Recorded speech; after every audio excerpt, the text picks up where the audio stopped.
Hello. Hello, hello. Okay. It's time to read chapter 31. BGR. Shaper's Ripples. Alrighty. Okay. Wait a second here. Oh, I forgot to pick these up. What is this? Target weapon for free? Oh shit. Hold on. Wait. Whoa. Wait, 2 times for free. 1 time for free.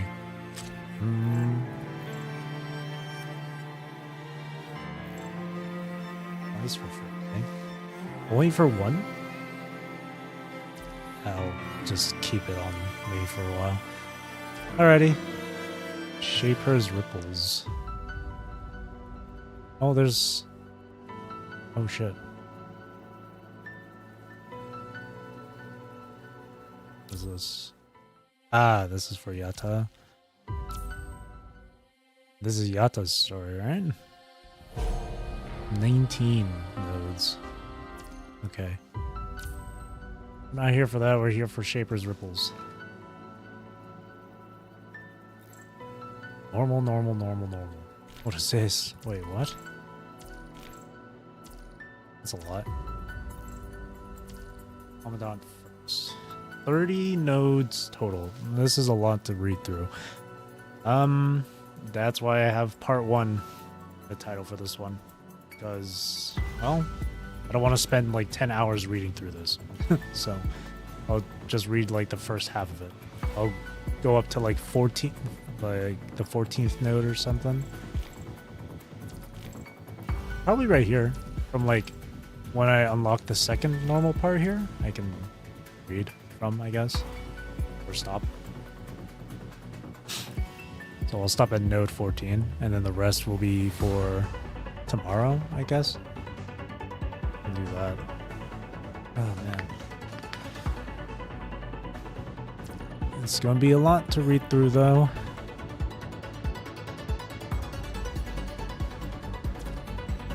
Alright.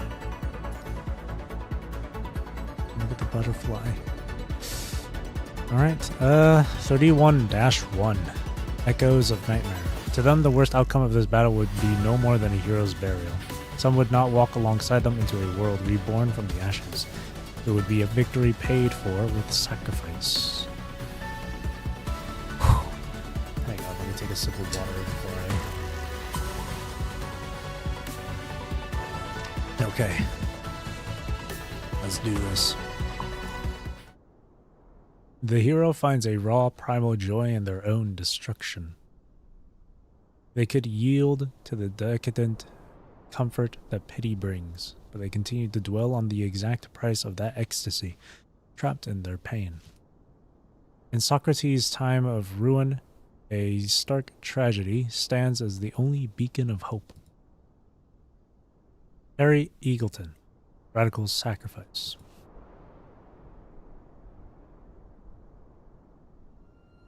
No one really knows when it begins.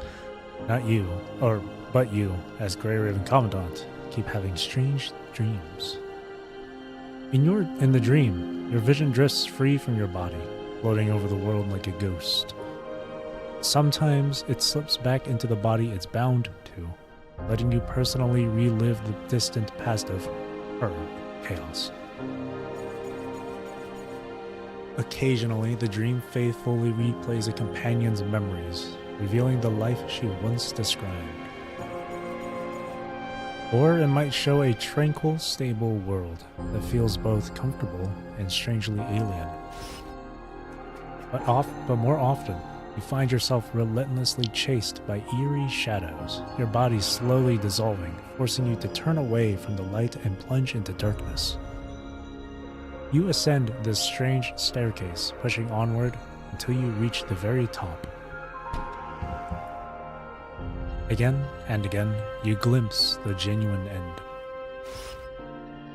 Again and again, you make almost the same choice. Again and again, you head straight for the same sacrifice. Gray Raven Commandant, who are you exactly? Can you see beyond the ordinary world, like me? Is all that's left here just a projection, like me? Come, step up to the mirror. Truth, lift your head and tell me. Of course it's me. Who else would it be?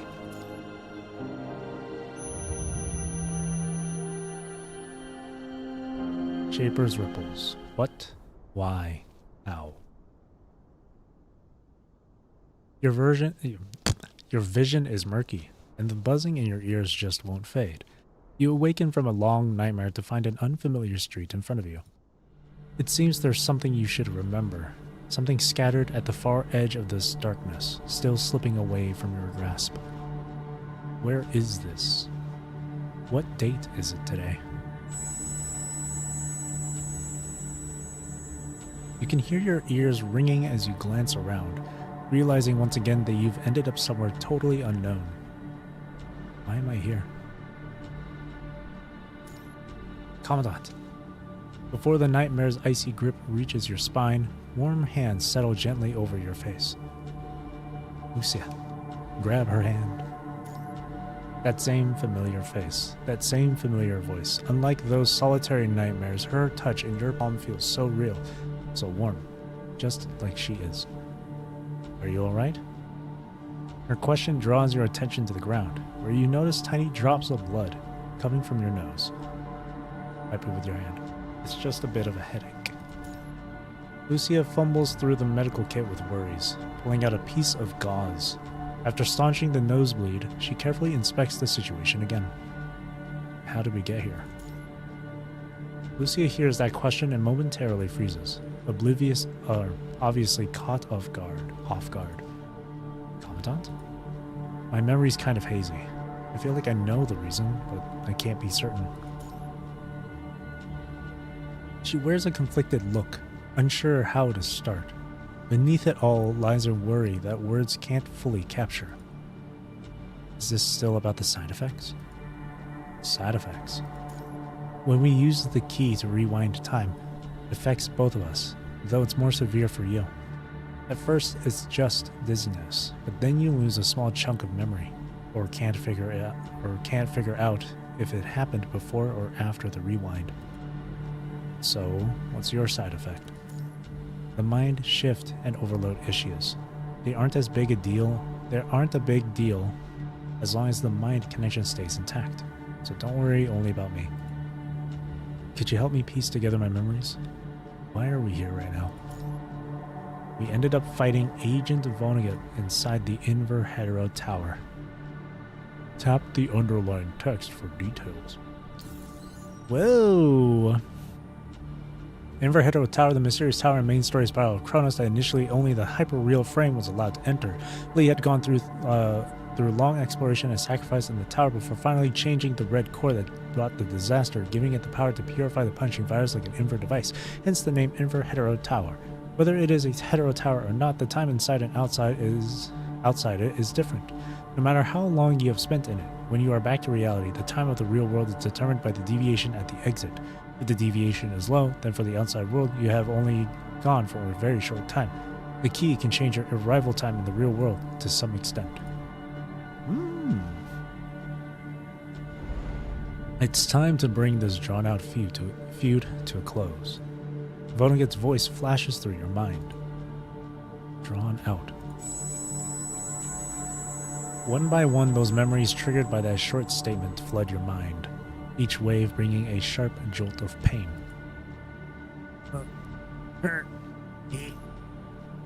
Commandant. I'm okay. Please continue. On the way, Cradle joins the fray. I have no idea what Vonnegut did, but he ended up shoving all of us, Cradle included, right out of the Inver Hetero Tower. You still remember what Lucia said, though the recollection feels like an all too vivid dream. blurring the line between what's truly real and what isn't. Do you recall anything else? Like what? What happened before we went into my frame?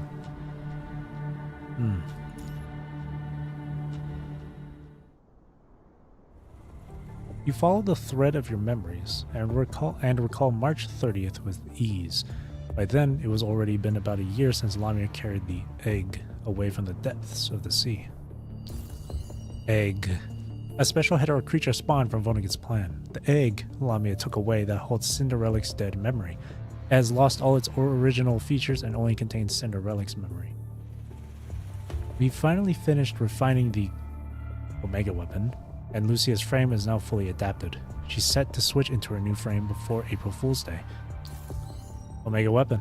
A weapon developed based on the Omega file and capable of purifying the punishing virus, made with great expense and wears out quickly when used alone. When equipped on a frame, it will become a huge burden. It will become a huge burden for its mind, so the user must have the adaptability of a specialized frame. In the light of that, the Science Council calls everyone together for a quick briefing in the meeting room. As you just saw, the Omega weapon now has an even greater effective range and improved efficiency. But it still only works on frames. We're not yet at the point where the Omega weapon can establish its own purified zone, and we have a lot of technical challenges to overcome first. You've all done a great job. Starting next week, we'll give everyone some time off. He keeps his eyes on the monitor in front of him. Everyone's looking up. Lucia's new frame is fully adapted now, so she can swap into it starting tomorrow. There are a lot of unknown variables. Before we attempt entry into the Inver Hetero Tower, I'd like to conduct at least 3 months of standard mission tests. As we saw before, deploying a frame in an emergency without proper trials is not only risky, it violates protocol. Pulled into their memories by that statement, no one around the table says a word. As a result, Asimov carries on with his explanation. Unlike the heteromer shard from the hyperreal frame era, this egg is basically powerless aside from some lingering memory data. However, we've discovered it's highly compatible with the hetero creature technology. Using the data from Project Winter, the hyperreal frame's records, the Phantom Tracer, and our enhanced Omega weapon, we combined everything to use that egg as the carrier for creating an Omega core. Beyond granting immunity to the punishing virus, the Omega core lets the body harness punishing as an energy source, ascendant, so it no longer needs stasis pod recharges and can operate continuously. So, what's our plan once we're in Babylonia? When there's no punishing virus around, the Omega core automatically switches to its backup mode. At that point, just head to the hibernation chamber for a regular recharge. Right? Go on.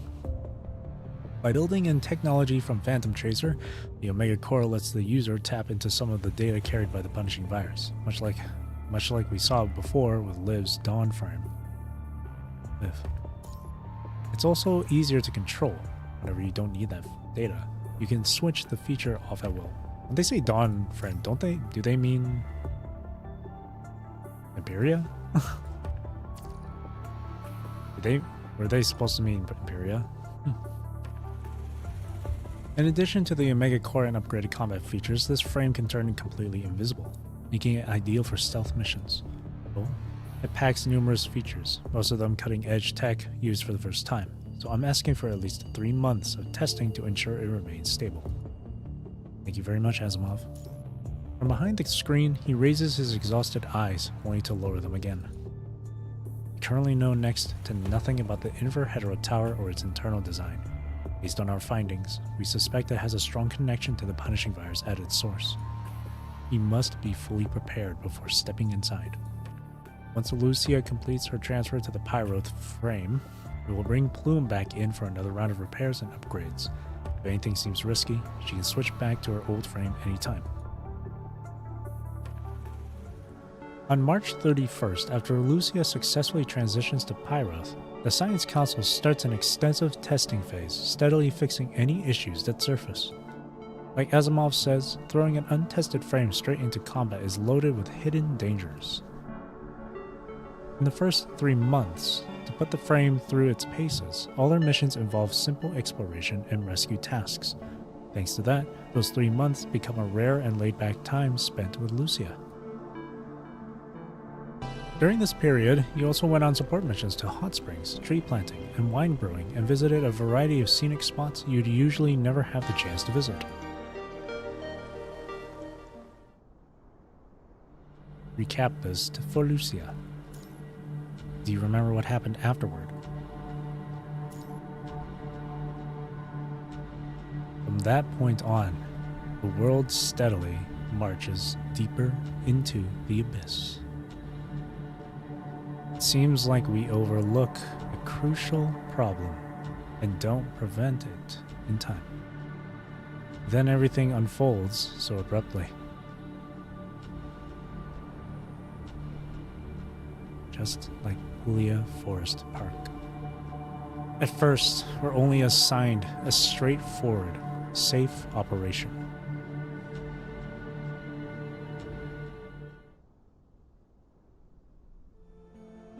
Let's call it a night. Everyone's exhausted. Today, you and Lucia are on a routine escort mission set up as a test, just like you always do. Your goal is to help evacuate the residents from the conservation area closest to the hetero zone. Right now, you're still 50 kilometers away. By the time you finish helping them pack up, it's already late. The caretaker brings out piping hot tomato soup and savory crispy pastries, then shows you over to a cot in the corner. It's dangerous to go out at night, especially since we've got a bunch of kids here. He gestures toward the little girl in the corner of the tent, who's dashing over with bright enthusiasm. Miss, there's also... He doesn't even finish before tripping right into your arms, almost sending the hot soup on the table flying. Ah! Are you alright? No worries. The soup. It's still okay, right? It's saying it's all good. Lucia gently pats the little girl's head to reassure her. The girl turns to make sure the soup bowl is intact, then holds out the rose she was hiding behind her back. This is for you. Thanks for helping out. She hands over the flower, then quickly scampers off, nearly tripping again as she reaches the doorway. Take it easy, Ina. These kids are always so reckless.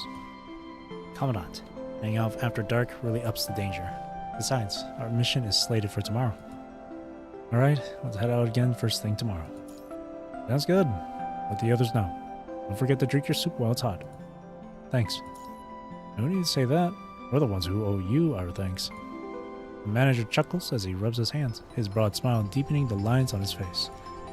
Who would have thought Babylonia would actually send Grey Raven to see us safely through? Everyone's breathing a little easier now.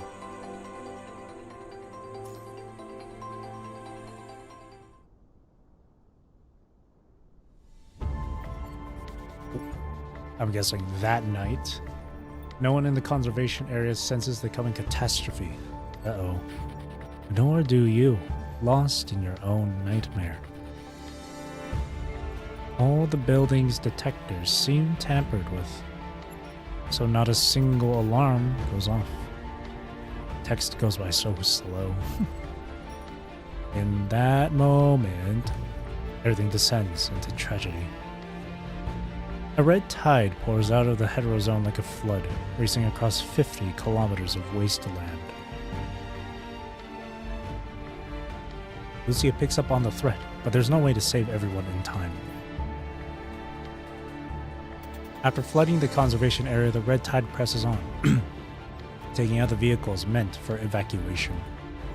In just 1 hour, the raging current slams into the already battered buildings, bringing them down like a thunderous crash, and leaving no survivors. Immune to the punishing virus, Lee and Kamu rush over to help Lucia look for anyone left alive amid the tide and debris, but they find no one. Lucia doesn't locate little Ina, the girl who brought her flowers, until daybreak, tucked away in a sturdy... What? In a sturdy what now? In a sturdy crate. Spooked by the booming surge of the red tide, Ina curls up inside. By the time Lucia finds her, Ina's body's already in a state of decay. Oh.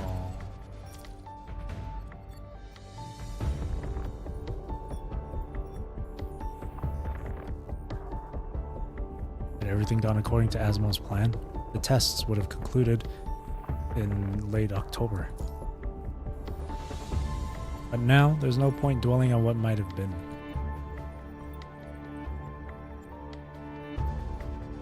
After that incident, the Inver-Hetero Tower sometimes shifts back into that blood-red chaotic state from when it first appeared. Meanwhile, the Hetero Zone keeps expanding rapidly as the red tide spreads. The Council puts forward two options: send Lucia out early, or step in themselves and collaborate with the Ascendants to buy more time.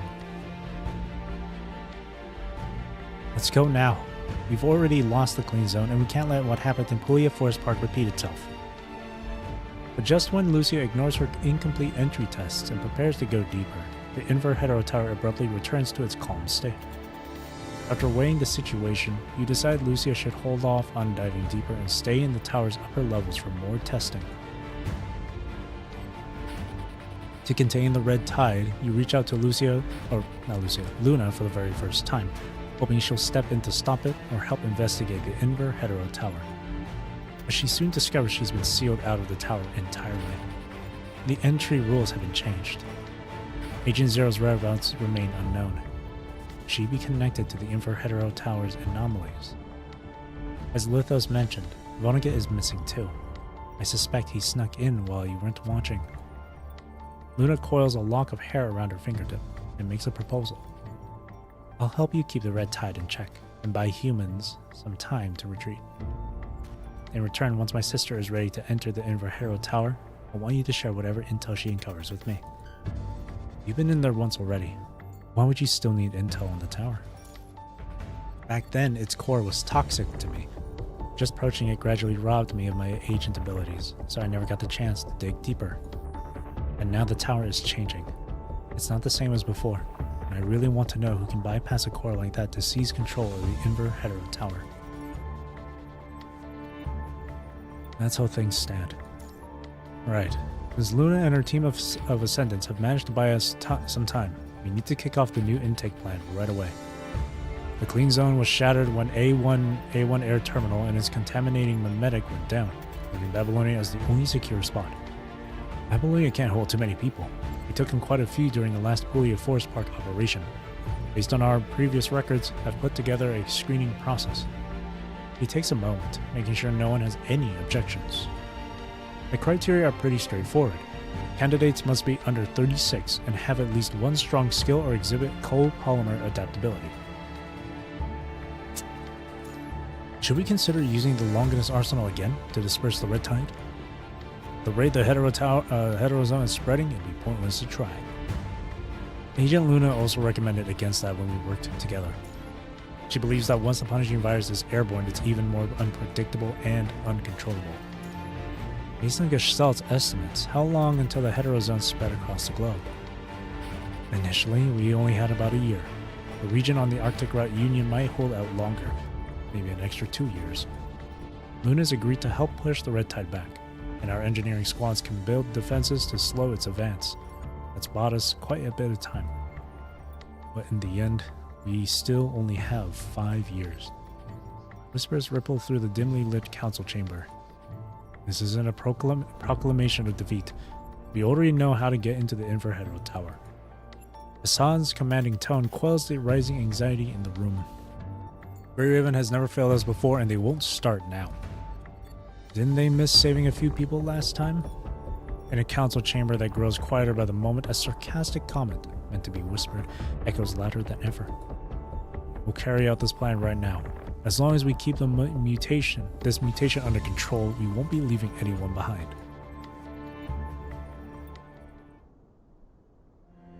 A long, long time later.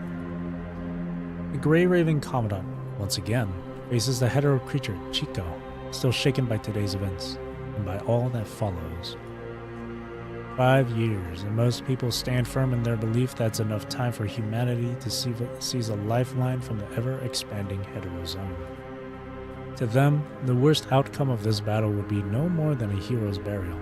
Some would not walk alongside them into a world reborn from the ashes.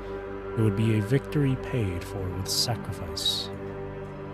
But if we ask the heroes who are still safe right now, if sacrificing really is the only way to stop all of this, how would those heroes answer? I won't sacrifice. I won't allow anyone I love to die. I will sacrifice. I hope the world I cherish and the people I love can live on to see a peaceful future. Oh.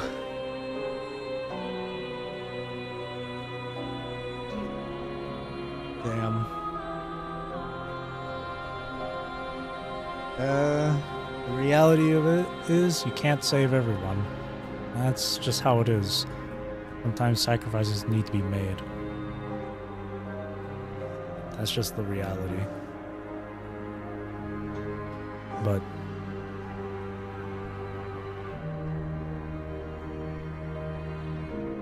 yeah, reality, sacrifice. But in these times, disasters demand sacrifices that surpass mere loss of life. They rarely grant the comfort of a peaceful end. Oh.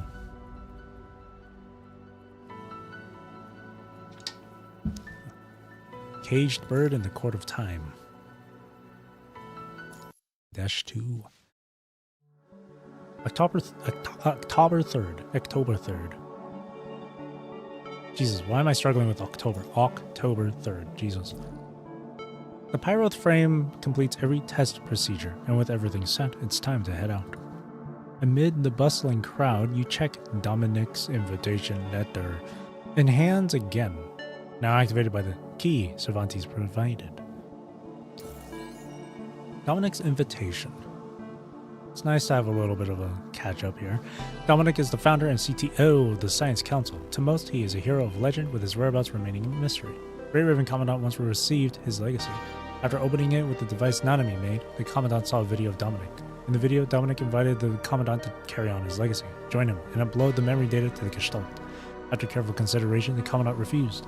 Later, the invitation was activated again by the Church of Machina, making it possible for those originally invited to enter the Inverhetero Tower. The key. You recall again the day you spotted that letter in the data stream. This world now meets every requirement for using the key.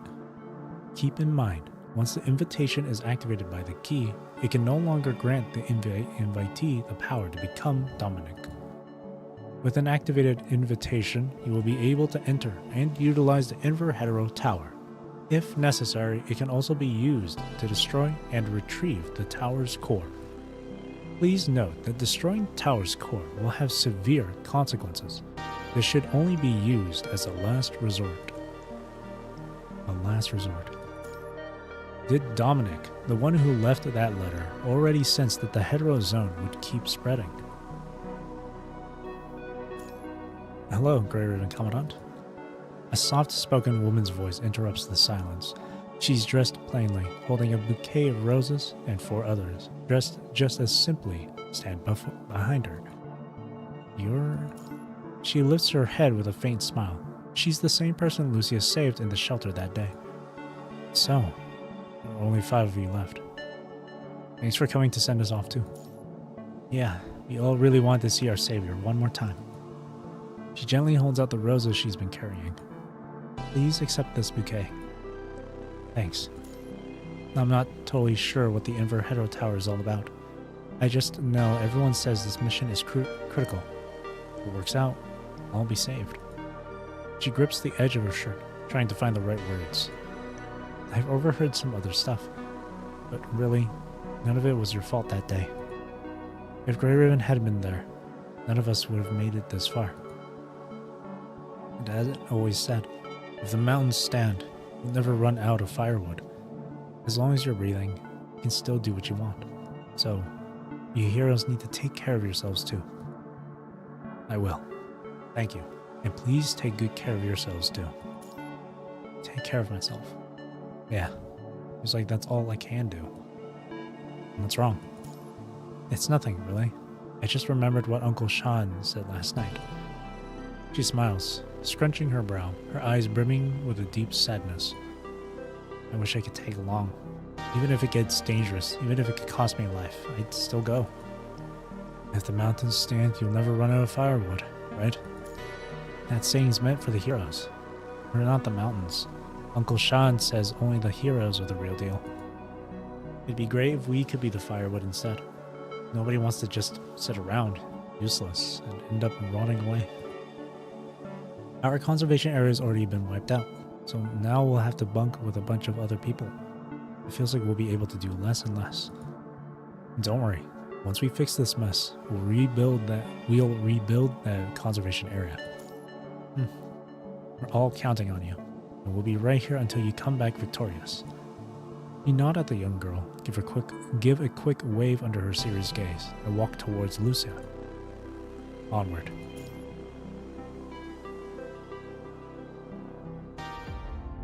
Hang on, Commandant. Lucia, we've still got a few things I haven't packed yet. Liv stares at the towering pile of crates, looking overwhelmed. There's no way we can haul all of this. I can't decide what to slip into my tactical pack. Should I toss in another tube of healing gel? Grab 2 extra vials of serum? Or maybe throw in a box of spare rations?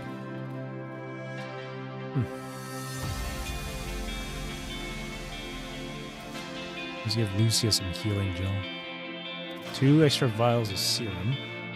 An extra box of rations.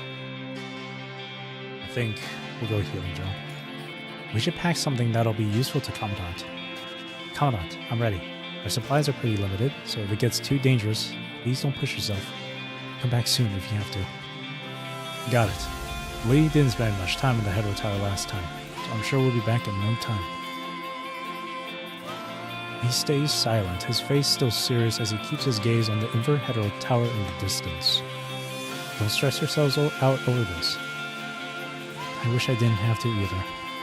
But whenever someone from Grey Raven switches frames, they always end up in some tough situation.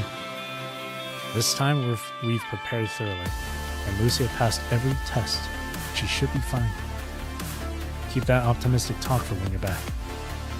Fine. Lucia, you too. Come back as soon as you can, and if things get rough, don't do anything rash. I heard Miss Isla and the World Government Association of Art have come up with a bunch of new coding designs. When you get back, let's go see them together. Kind of like that summer, right? Exactly. So don't keep us waiting too long. I will.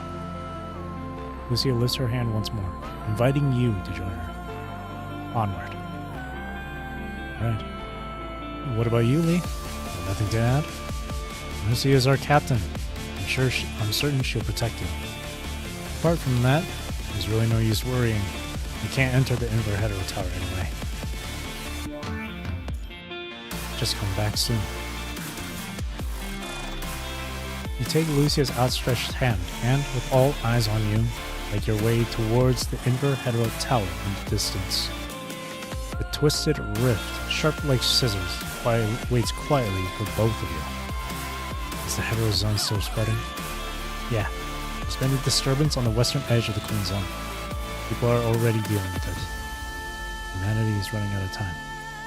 We may not have long, but it's still enough. Let's move. Glance back once more at everyone. The closest companions appear anxious, while those standing a bit further away look on with envy. Despite knowing the risks, they can't shake that sense of envy. Let's go. Hand in hand, you step through the dark portal. Whoa. Lucia finally exhales a sigh of relief after hearing all the memories retold. It looks like the only memories that remain hazy are those from the Hetero Tower. I'm guessing it's because you didn't have the key on you back then. Or maybe its abilities are limited. We also ran into Vonnegut's assault, so we had to pull out of the tower by force. The key. It's the activated Dominic's invitation. Since that name is way too long, you decided to call it Key once we were inside the Hetero Tower.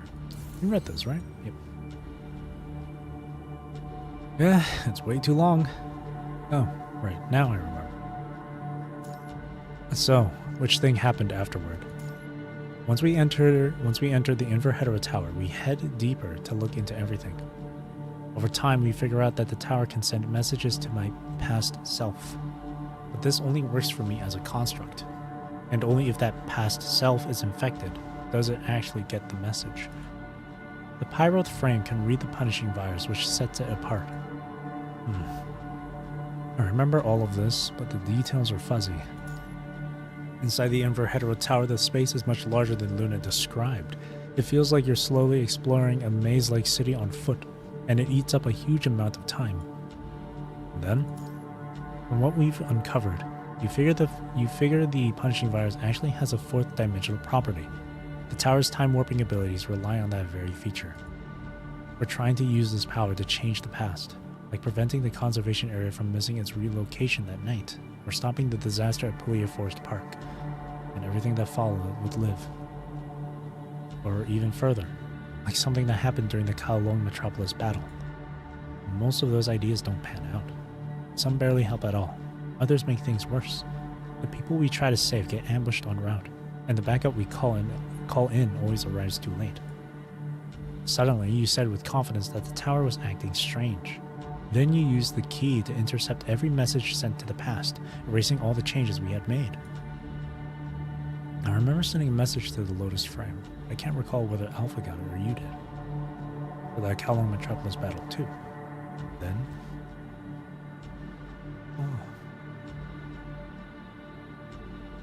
Whoa, these are interesting choices. I wish I could pick them all. They've all got me curious. I don't... I want the... I wish I could tell which one gives the most information. I feel like the first one. Just say the first one. It looks like we all get them in the end. Oh, never mind. I feel like... Okay, it seems like it doesn't matter which choice. It just all leads to this, I feel like. Still, those memories are hazy, almost dreamlike. They haven't changed anything, and just to be sure, they got corrected too. Sorry, OBS got disconnected for a second. We keep digging into it for a long while until we notice the red tide gathering at one spot through the cracks in the tower. Wait, the red tide. Hearing that triggers your most disturbing memories. Oh, great. All across the floor of the Inverhetero Tower, tiny cracks are forming, like someone brought the red tide in and then took it away to another point in time. It's too late. You recall that in a dream. The doll from your memories once whispered these exact words.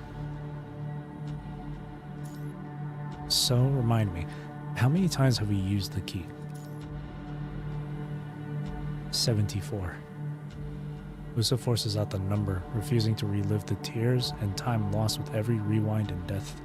She leaves your shared horrors unspoken, letting these side effects pile up until her memories blur into a tangled mess. So many times. In this haze of fragmented memories, the two of you rely on the power of the key to send precise information back into the past.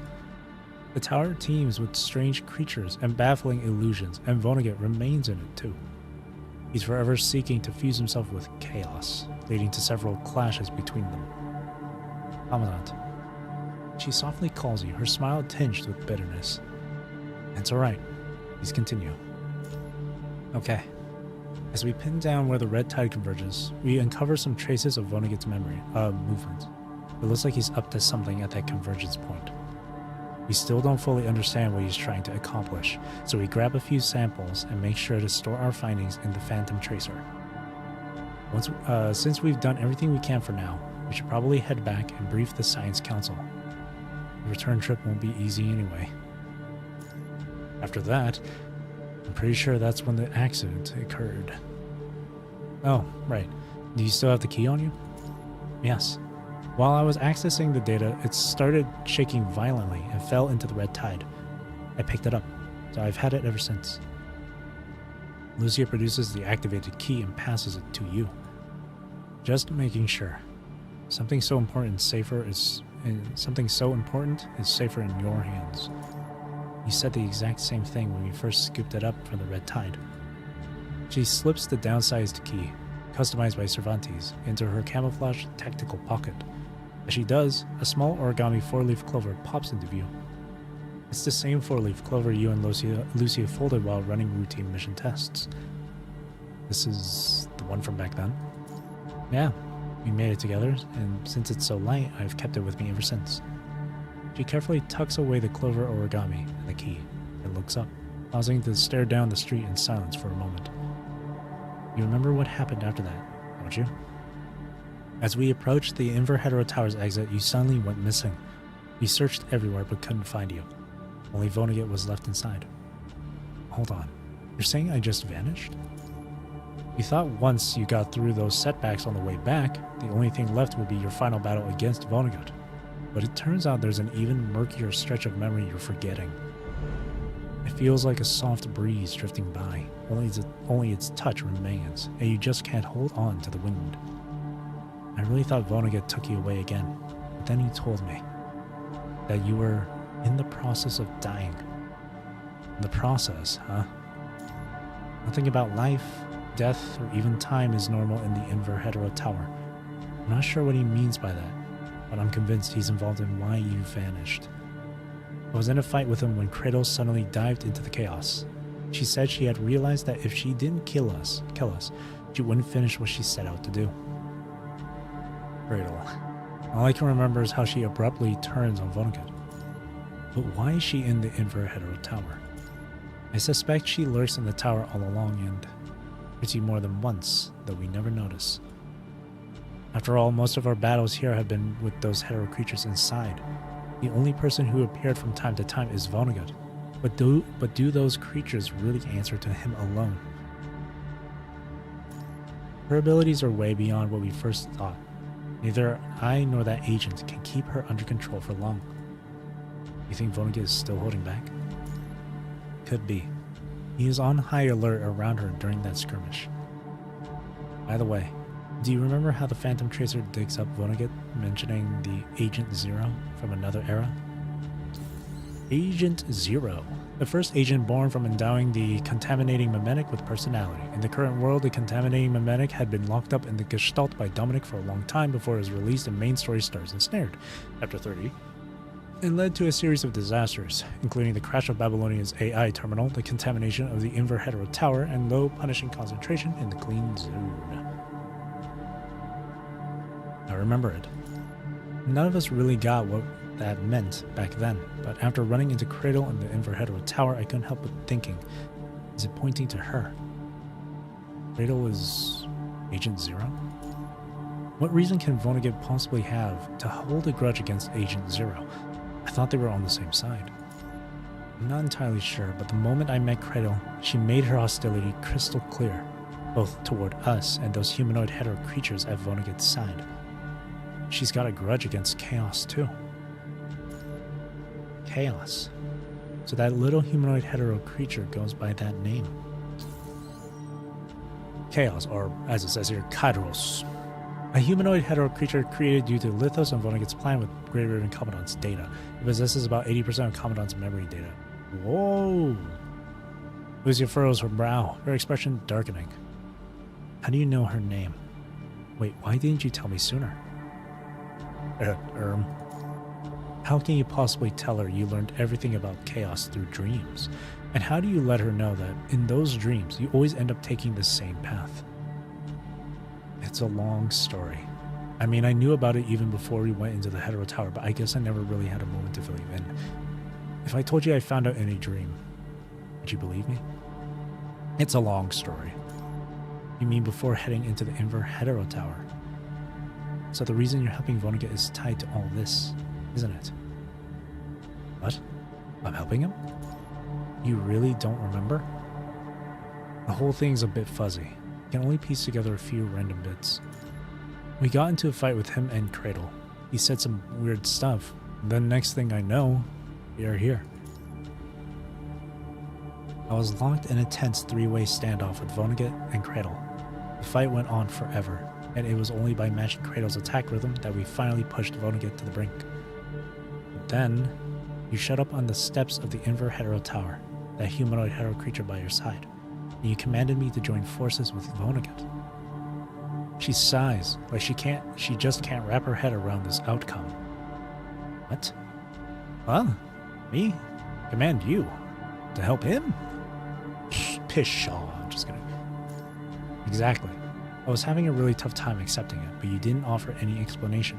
You just kept insisting I help Vonnegut take down Cradle. Huh. Maybe you discovered another truth during that time, but you never got the chance to explain yourself. Still, you were clinging to that humanoid hetero creature's hand, as if you've decided to go along with Vonnegut's plan, ready to accept becoming one with her. At this point, she anxiously pulls your hand closer, checking whether the spot where the hetero creature touched you is showing any signs of decay. Why would you do that? What exactly happened? This memory is especially hard to piece together, but it's not without leads. It leaves behind a profound sense of despair, like every terrible suspicion has been confirmed. If I actually ran into Chaos, the one from my dreams, and saw those dreamlike images in real life, would I walk over just to confirm if they're real?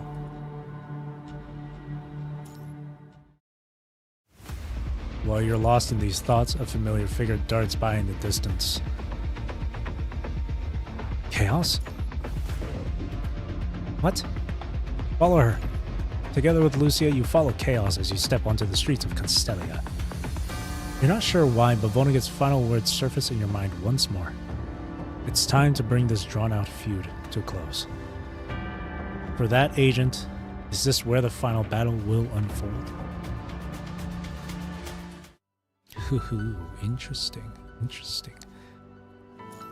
Golden Time Court. 2 achievements. On the city's overpass, a different view emerges. This is their story. You follow Chaos's trail into the cramped alleys of Constellia, only to find a soldierly figure standing in your way. He's got a purple-haired kid in his grip, someone who seems oddly familiar. Lithos? Sorry, you little punk. I finally got you. Now tell me, where's the guy who took my instant noodles? Hands off her. Stop. Before the soldier can reach for his weapon, Lucia moves in and stands squarely in his path. Huh? Where's this girl and the wimp supposed to be? Lucia hasn't had to deal with such a lowbrow taunt in quite some time. Given what you know about her, if she's not saying anything, she's probably gauging how hard she needs to hit next. These folks obviously won't listen to reason, and there's a human among them who can't handle a real heavy strike, yet they're still in the way while she's going after Chaos. Those two part of that rowdy bunch of employees as well?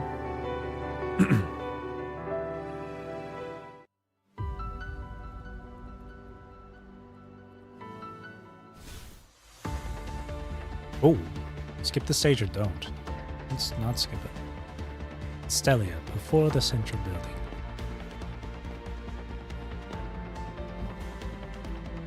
Nanda, お前ら。俺に文句でも。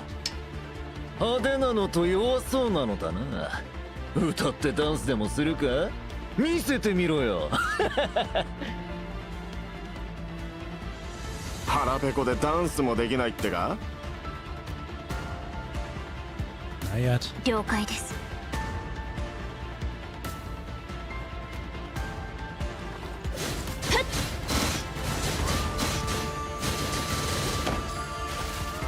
行け！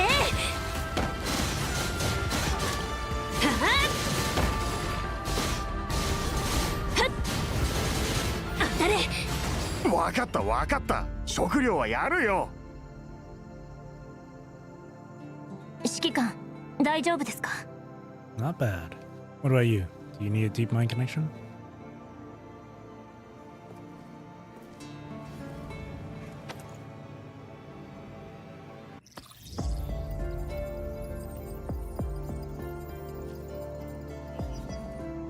大丈夫です。ただ状態を確認させてください。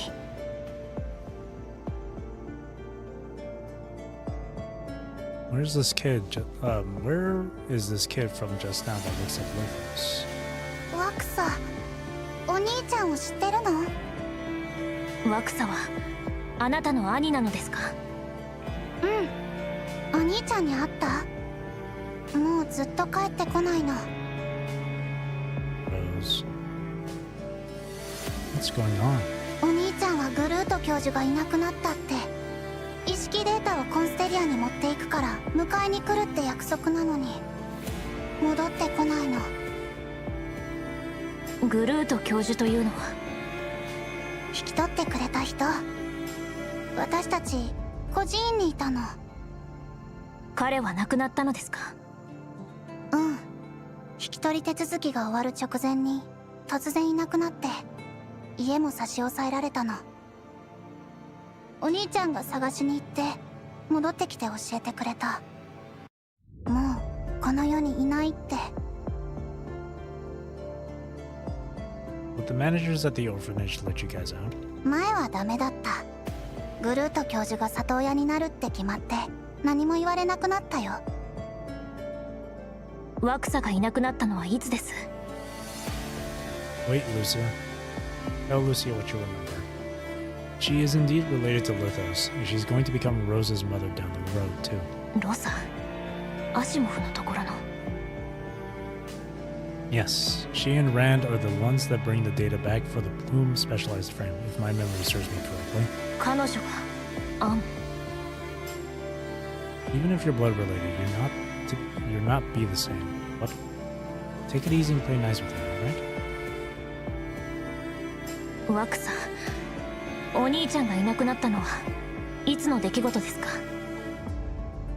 グルート教授を助けに行った時、1ヶ月前？どうして彼はグルート教授を助けようと？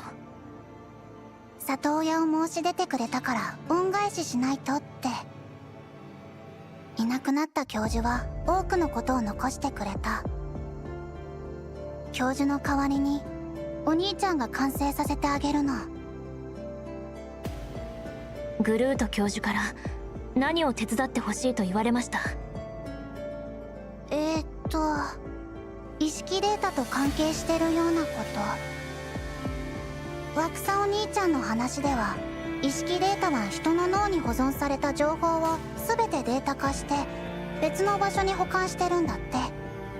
それを使って新しい体に取り替える人もいるって。体を取り替えることと関係あるならグルート教授も生き返らせたいな。Smart, Rose. Rare for kids your age to know memory data. パパとママがいた時、科学の研究をしてたの。うちはそういう才能を持つ人が多いんだってお兄ちゃんが言ってた。お兄ちゃんはもっと物知りだよ。パパたちもそう言ってた。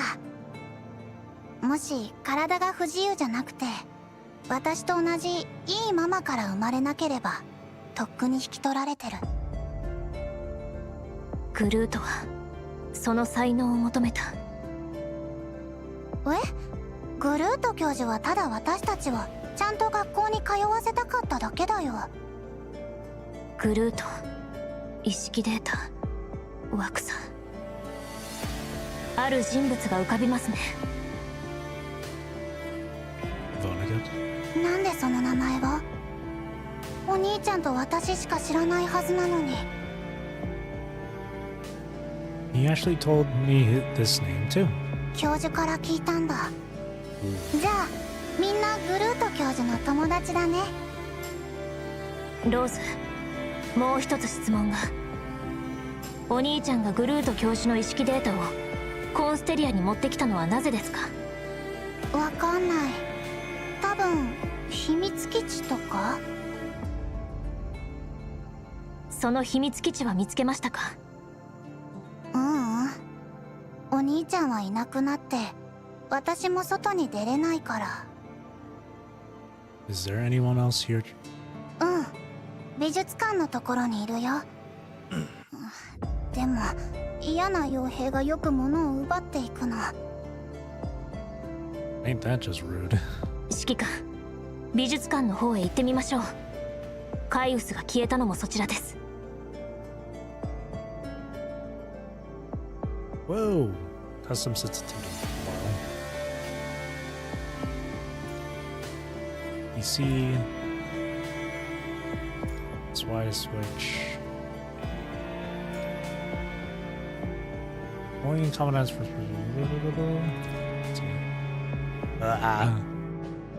the sensitivity. Dun, dun, dun, dun.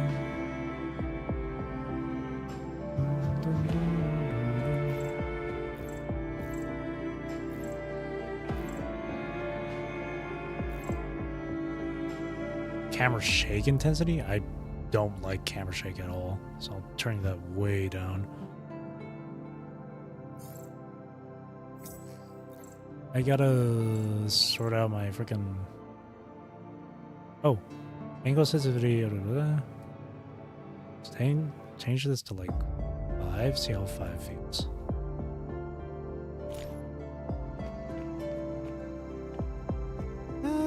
Five feels all right. I'll bump it up a tad bit more. Go 6. There we go. I lose ya. Let's go.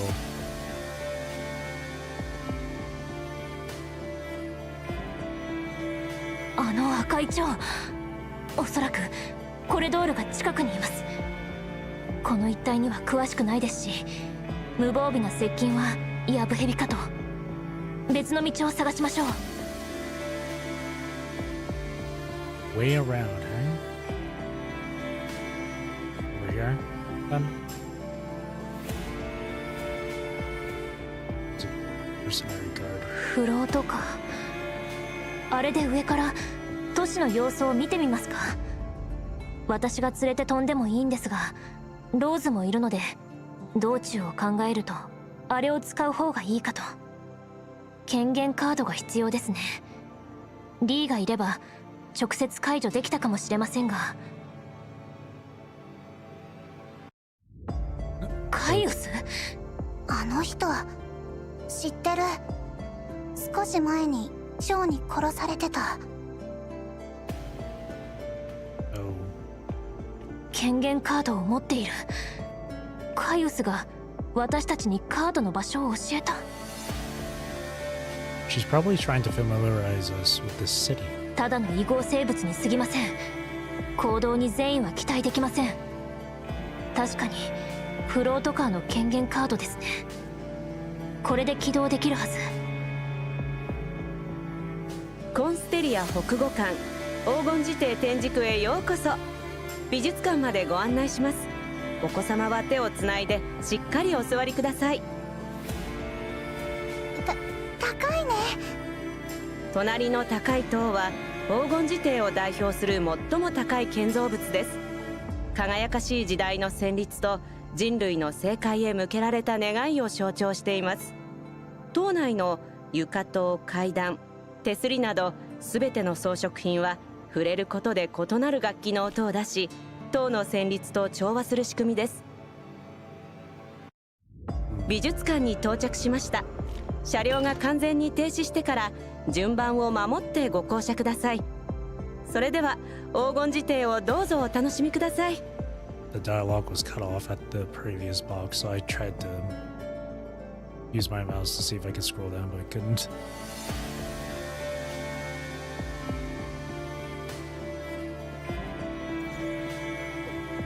This way.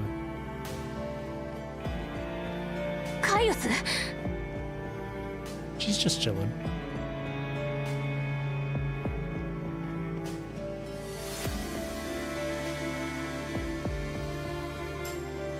I could point over there. What's she doing up here? Can we... Can't get up there, eh? いない。Just gonna check it out.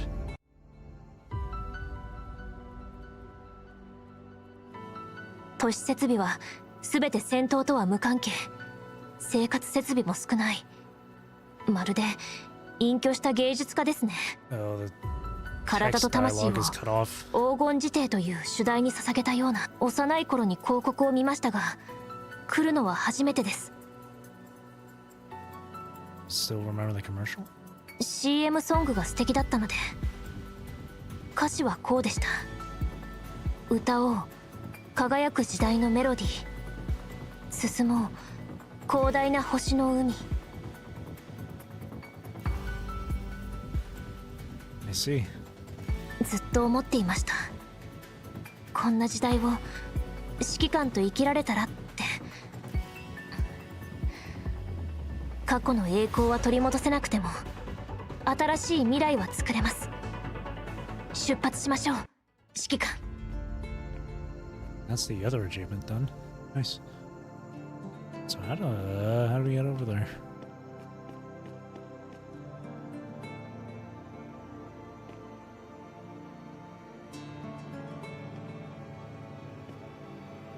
Akashio です。ローズを連れて高所へ退避を。Oh.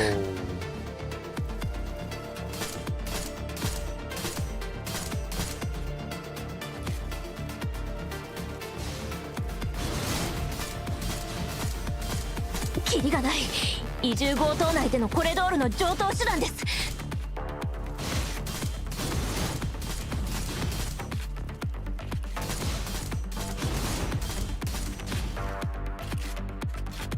Oh, that's reloading.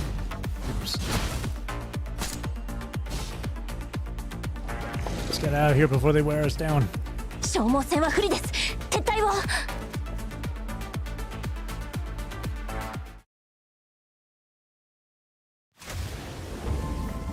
In just 10 seconds after reaching the art gallery steps, a surge of red tide sweeps across the street. Keep your distance. Getting too close to that red tide can get you infected. Infected?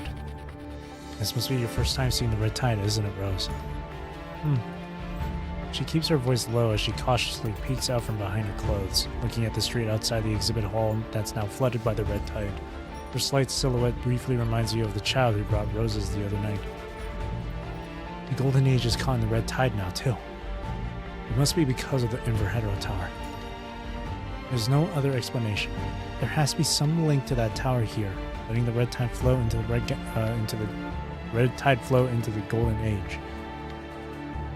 The catastrophe is only just starting. There are still so many survivors, and the gear is in working order. There's still a chance to turn this around. If only we could get out of here and hand the Omega files over to the Golden Age's Science Council right this minute. I recall trying something like this back in the Inverhedro Tower. But we don't have the Omega files. All we can do is warn people about what's coming. The second we open our mouths, they dismiss us as spreading rumors or acting out of line. Then they drag us off for examinations, leaving us no way to get out unscathed. Lucia sighs, turning her gaze to the distance once more. It's locked down here. First, we need to figure out how to get out. There's something else bothering me. If we break the lockdown, does that mean we'll accidentally jumpstart the red tide in Golden Age? So, about the red tide from the Golden Age. Does it happen because of Vonnegut or Cradle? The moment Rose hears that name, she looks like she wants to speak up, but ends up holding her tongue. Lithos' younger sister, and also seems to be a distant relative of Vanessa. Adopted and renamed Anne in Babylonia after separating from Lithos, she became a Project Winter undercover agent along with her husband. After the project was exposed, she died as a result of Kurono's conspiracy. From what we found out during our investigation, Vonnegut is still working on keeping Cradle in check without her catching on, so he's probably too preoccupied to stir up any other trouble. Cradle. Back when we first ran into that humanoid hetero creature, she showed an unusually keen interest in human civilization. If the red tide can sweep away what's left of humanity's golden age before it's completely destroyed, she wouldn't pass on that chance. Besides, Vonnegut is keeping a close eye on her, too. How in the world does she get tangled up with Agent Zero? That part's still a mystery. Why is Vonnegut so bent on sending us into the Golden Age's Constellia? Remember? He calls this place the Fog. Right before he shoved us out of the tower, he said, "Then enter the fog, and behold the true threat humanity faces. It's time to bring this drawn-out feud to a close." The Fog. Lucia goes over every bit of data on the terminal again, making sure nothing is overlooked. Exactly. It's like the tower disappears without a trace. Or maybe, right now, it hasn't shown up yet at all. That's probably it. When we are stuck in the Inverhedro Tower, we never manage to send our whole selves to another era. We can only pass along information. I never think we actually get out. I still don't know if this area counted as part of the tower's influence before it even showed up. And what's Vonnegut's reason for calling this place the Fog? Could the fog be somewhere overhead, or maybe underground? Has the fog not really taken shape yet? Right. We're still inside the Inverhedro Tower. It could be affecting time somehow. No point guessing here. Let's head into that art gallery and see what we can find. We already know some of the tower's secrets, and we've got a bit of intel in hand. Our top priority is definitely to get back to our own time. The people who've been hit hard by the red tide in the Heroic Zone are still counting on us for news. By the way, Rose, did you run into anyone else around here? Darcy is likely back already, and her friends are over in the gallery. She shyly points towards the staircase. We literally just went to grab some instant noodles from the vending machine, and that's when they nabbed us. Let's meet with the folks here first and see if we can learn anything. Alright. You stand behind Lucia, taking another look at the city. Right now, Constellia lingers in silence, caught in the twilight of the Golden Age. It shines like a celestial palace, adrift in the clouds, stunning and radiant, yet it also feels like the headstone of a once great era, lonely and empty. Nice.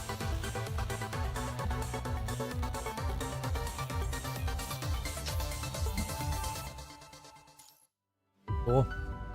Cool. The Loom of Calamity.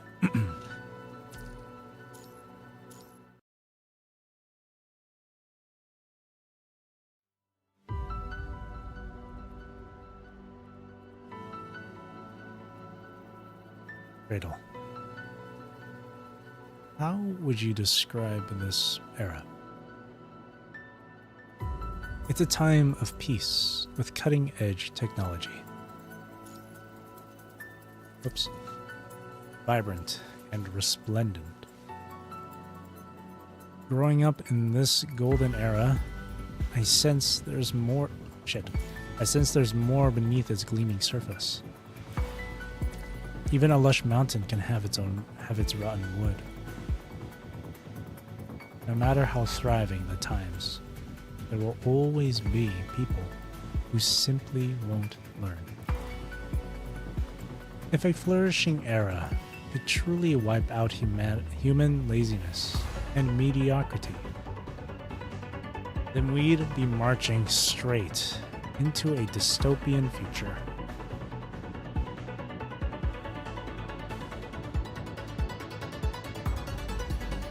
Did you know there's a towering structure in the Golden Age exhibit that employees quietly call Babel Tower or Skyreach Tower?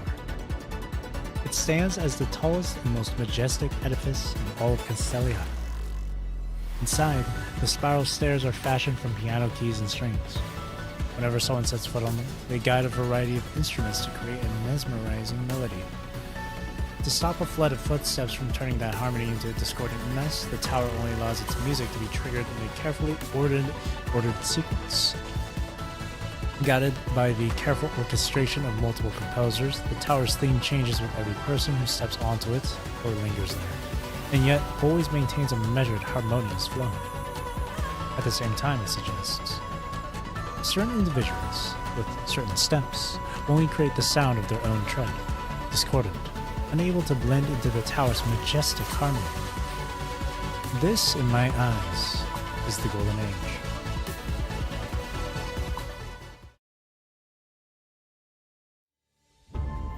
She is. Cradle stands on a street stained with the red tide, her gaze locked on Babel Tower in the near distance. In the future that belongs to her, she first appears right where that tower rises. Back then, Constellia was a hub of scientific advancement. A future that belongs to her. It seems she was born to another world line. Oh. But now, neither the city nor this era is hers anymore. She must wrest control of the contaminating mimetic just to recall fleeting memories of that bygone time. The most primitive form of the punishing virus. It takes only a civilization capable of using zero-point energy for it to be born and contaminate the civilization's most cutting-edge technology. In the current world, it targeted the Gestalt but ended up being locked by it. This has led to the incompletion of the punishing virus on Earth and has greatly reduced its spread and power.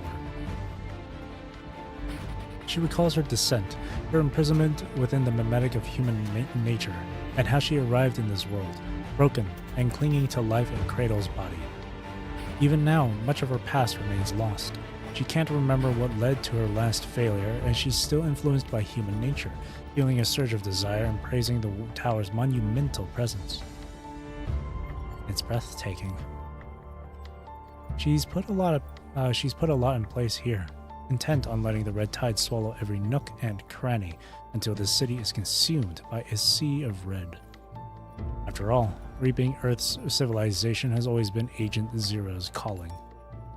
It's about to start. She gently tucks back the wind-blown hair near her temple, casting a faint smile towards the shadow at the street corner. When that time arrives, Chaos, what do you think those two will do? A doll-like hetero creature steps out from the corner she's been watching. I've been looking for you. Has Vonnegut changed his plan again? He still aims to tamper with the red tide by gradually wearing me down through the portion connected to me, right? It'll work, but it'll take forever. Or multiple time rewinds. Cradle, looking completely at ease, steps closer to Chaos, causing her to retreat in caution. But before he's ready for anything, Vonnegut goes ahead and tosses Lucia and that Commandant straight into my playground. He knows full well what's bound to happen, and that I won't hold back. But he still hurries to push them out of the hetero tower, sending them to their deaths. Don't tell me he's already written the three of you out of his original plan. Chaos doesn't say a word. She just clenches whatever she's holding even tighter. Looks like he still won't give up. Well, I'm ready. The city is about to be consumed by the red tide. She discreetly conceals her next move in this massacre, using provocative taunts to stop Chaos from backing down. Including Rose. Why do you care so much about that kid? Even lure that Commandant just to help her?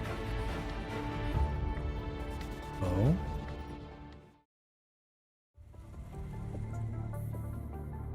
C3 Art Gallery, 2nd floor. Madam, are you alright? Rose sticks close to Lucia, hurrying over to a visibly exhausted staff member. It's alright. You're safe too. Stay close so we don't get separated again. I'm worried. She draws a deep breath, finally recovering from the tense fear that still clings to her. Who are these two people? They're the ones who saved me. Oh, and this is... I'm Lucia. Just call me Usabeni. I haven't seen you folks around before. How'd you get in? We came through an underground tunnel. Once we got out, we got turned around and couldn't find a way back. Calling yourselves time travelers isn't exactly a genius move now, but it might help you dig up some info on Constellia. Underground tunnel. The staff member takes a moment to think and then casually shares what she suspects. Maybe it's near the underground parking area? I've heard they're still fixing that place up. And where's the underground parking lot anyway? Mind showing me roughly where it is? Okay, but those mercenaries are hanging around nearby trying to find a way out. If you head over, you could end up in a fight. What's going on? Why would we end up in a fight? It began as a protest. It was only about a month ago. We got fired. Management wants to cut costs and put more of our tasks in the hands of machines. We really want to keep our jobs, so we've been protesting with everyone else, because it's actually a pretty decent job. But it didn't take long for some folks to stir up trouble. Went too far, so management brought in the mercenaries. We've been stuck in a deadlock for over 10 hours, then all of a sudden, the disaster containment wall goes up. We thought they were about to pull some new tactic, but it turns out they ended up trapping the mercenaries in here with us too. After that, everyone's been scrambling over food. Once people get hungry enough, they just stop caring about everything else. She doesn't even finish her sentence before the whole building starts to shake. An earthquake? There might be a problem with the underground tunnel. Hurry up and look for the entrance. We've been hungry for days. If you find a way out, let me know. No matter what, we need to get out of here. Alright. Darcy, where did everyone go? The exhausted-looking staff member, Darcy, gestures to the west. They're probably holed up in building D7 over on the west side. You know, the twin tower with the viewing bridge? The water's still running there and the bathrooms work. How many folks do we have here? We've got roughly 60 people, though I'm not sure how many can still move now. Go with us. And downstairs is flooded by the some sort of super toxic liquid. Most folks can't make it through, but I can lead you across. Nah, I'm good. If you're heading out, go on. The Syscon's probably holed up in D7, and I really don't feel like listening to her. Syscon? Huh? What's that supposed to mean? Yuko Kirishima. That's who it is. As soon as her colleague comes up, she practically can't stop talking. Ever since she got locked up, it's always the same talk every day. No news from her sister, no news from her sister, and still no news from her sister. It really seems she's really sick of her sister. Oh, it's way more than worry. Bet you've never seen a total meltdown level Syscon before, huh? It's 3 in the morning, and I was about to drift off when she suddenly bolted upright and said, "I'm such an idiot. Seriously. If only I had messaged my sister more back then." She never bothered to call or text before, but now that something's gone wrong, she thinks she can reach her sister through me. I mean, what can I do? I'm starving and cranky, and she won't stop complaining. If you had a sister like that, would you be able to put up with it? Lucia opens her mouth but stops herself, weighed down by tangled emotions, and says nothing. Where is her sister? I don't really know. She said they had some bad blood ages ago and they just stopped talking. Now that everything's gone wrong, she's scared she won't get a chance to see her sister before it's too late, so she's been venting to me non-stop. Right at this moment, the art gallery starts shaking violently again. We're not going to get buried by all this, right? Come on, stick with us. It's safer that way. Fine. Yugo's more familiar with that underground parking lot than I am. Once we're there, I'll see what she knows. If there really is an underground tunnel, let's hope we can get out of Constellia before it caves in. Alright, let's go.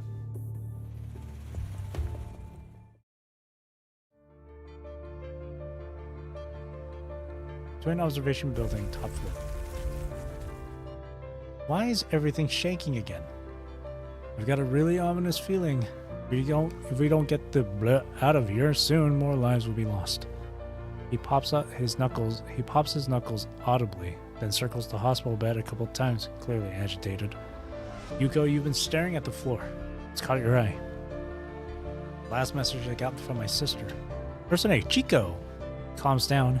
Can't even tell where she is anymore. Huh, I didn't know you had a sister. You've never mentioned her before. Yeah, she's caught up in her own business. We haven't really kept in touch, so it just never came up. Any updates at all? Nothing yet. The signal's still out. The captain glances back at the woman resting in the infirmary bed. Mona, any updates on your end? Nope. Comms are still down. You've checked 5 times in the past hour. Why not take a break and sit down for a bit? The ground's shaking over here. We can't just keep doing this.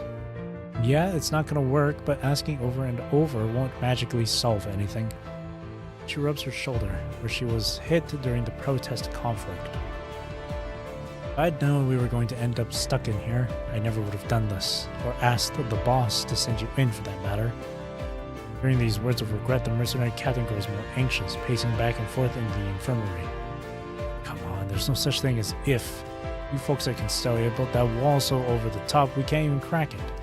Is it really necessary to make it this impenetrable? Yeah, it's odd. I checked the specs on those disaster containment walls. They're not supposed to be that sturdy. But somehow they are. Hey, boss! They're only halfway through talking when a mercenary rushes into the infirmary, out of breath. What now? Downstairs is suddenly flooded with some red liquid.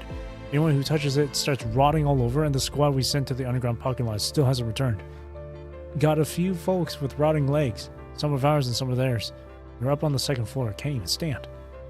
We also stumbled upon a whole bunch of weird... He picks his words with care. Creatures? Monsters? They're even weirder than anything we've run into before. We should round up a few more hands. At the very least, let's get the ones who can't walk back safely.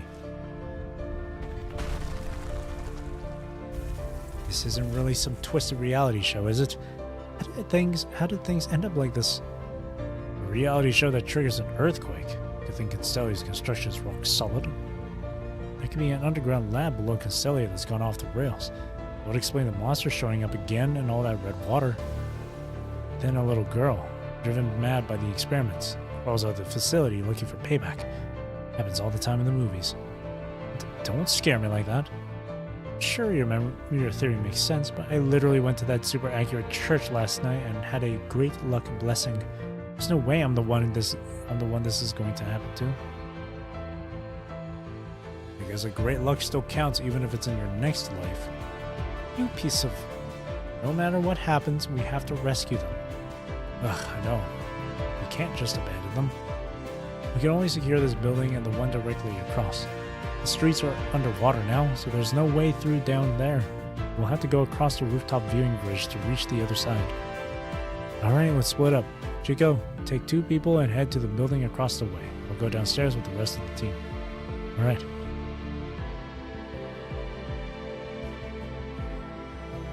Chico pushes open the infirmary door and steps onto the observation bridge. It's already dark outside and the bitter winter wind carries the promise of snow. At the bridge's edge, the 3 of them look down. Beneath the veil of night, the streets aglow with eerie crimson. It's a very, very mad world. Okay. I feel like it wasn't intended to be repeated. It's a very mad world. We need to save people first.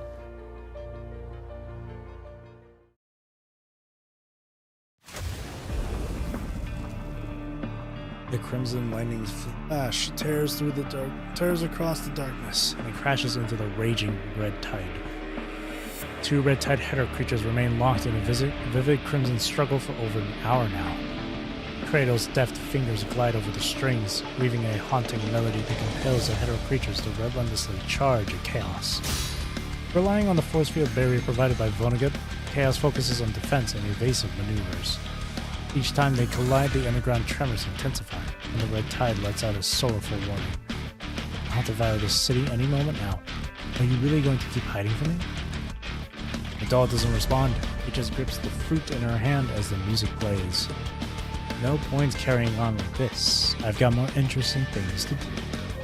Cradle cocks her head to one side, casually plucking the strings. She exposes her fair neck to Chaos, pretending to be completely defenseless. The crimson surge at her side whirls into a vortex that swallows her up, guiding her into the crack in the street. Even though she knows it's a trap, Chaos can't hold back anymore. She refuses to stand by and watch her slip away, letting catastrophe run its course. The moment their blades clash, a surge of crimson energy far beyond mortal understanding erupts.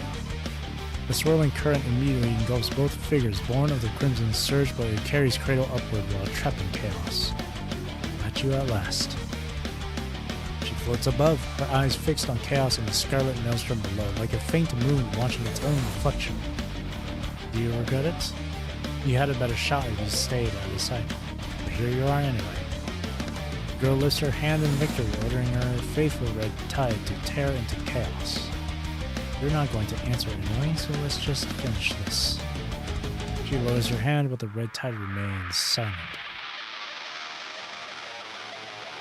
A strange feeling pounds at the wound on her chest. See? She touches it carefully, realizing that the fruit Chaos was holding got fully lodged in her body with that last blow. Is this a fragment of your memory?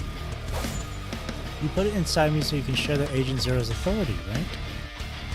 Did you get that idea from Alpha and Lucia? Or from Luna and Celine? Vonnegut, it looks like you finally made some progress. Congrats. But you made it way too obvious. At least let me stay in the dark a bit longer before catching on.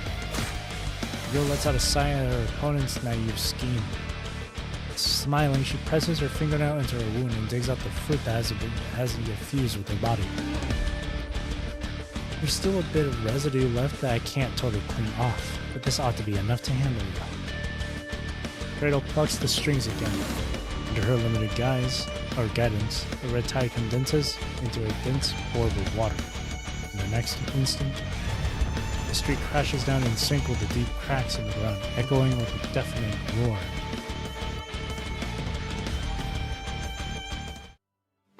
Ooh boy. Oblivion Butterfly.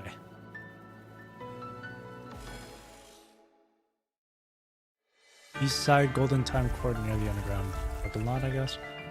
The ground quakes violently, splitting open to reveal a terrifying chasm. The street yawns wide like a ravenous mouth, swallowing every last thing on the surface. A red tide bursts from the fissure like a spring, flooding the sunken street in an instant. Only surging waves and swirling eddies remain, announcing that the collapse below is far from over. The underground parking lot is already underwater. Lucia holds the human in her arms, flying overhead through this continuously collapsing zone. Watch out! An explosive burst shatters the floors. Lucia shields her head with her arm, twisting swiftly aside to dodge the crumbling wall. Behind her, thick smoke billows, and terrified screams pierce the air without pause. Commandant. He still won't let go of those protective hands around her. We have to tackle the core problem first if we want any chance of helping them. I know. Is there any safe spot left? Let's head that way right now. I've just moved Darcy and Rose to the D7 Twin Observation Tower on the west side. It's higher up and further from the underground parking lot, so it's still safe at the time being. We should meet them. Chaos seems really worried about Rose. There could be more going on than we realize. Got it. Hold on tight, Commandant.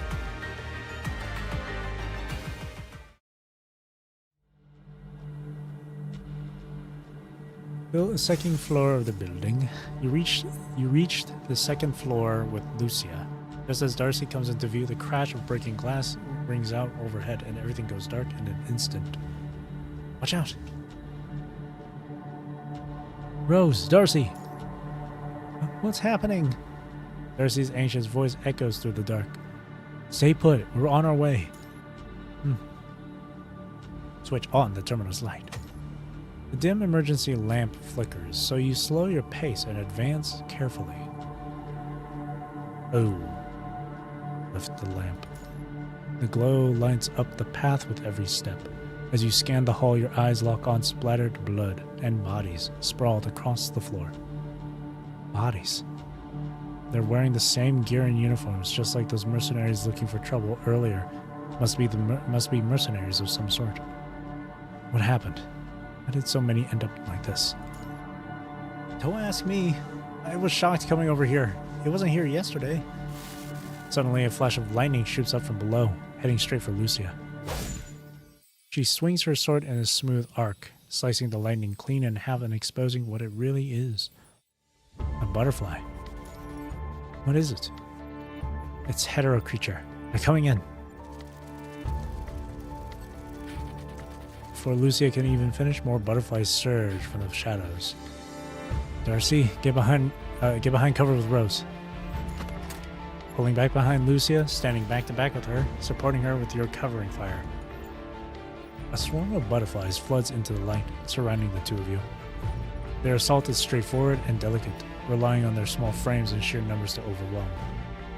If you let your guard down, one slips into your blind spot and sticks to you, almost daring you to slice through both it and whoever it clings to. Pull back. 10, 30, or 10, 20, 30. The broken wings accumulate all around you, creating a crimson circle. Just when you think you're in for a long, grueling standoff, the remaining butterflies suddenly pull back into the darkness, as if they've been given a direct order. You two alright? I'm okay. What just happened out there? Hetero creatures aren't supposed to be this smart. It's obvious we are their target, which means someone must be controlling them. Lucia lifts a fragment of the butterfly wing, holds it close to her Omega Core, and engages the Pyro Frame's Phantom Tracer system. Find anything yet? So it really is Cradle. She's the one who made these butterfly-like hetero creatures. She scans the area again, making sure no threat is left unchecked, before finally lowering her blade. This whole district is now her stronghold.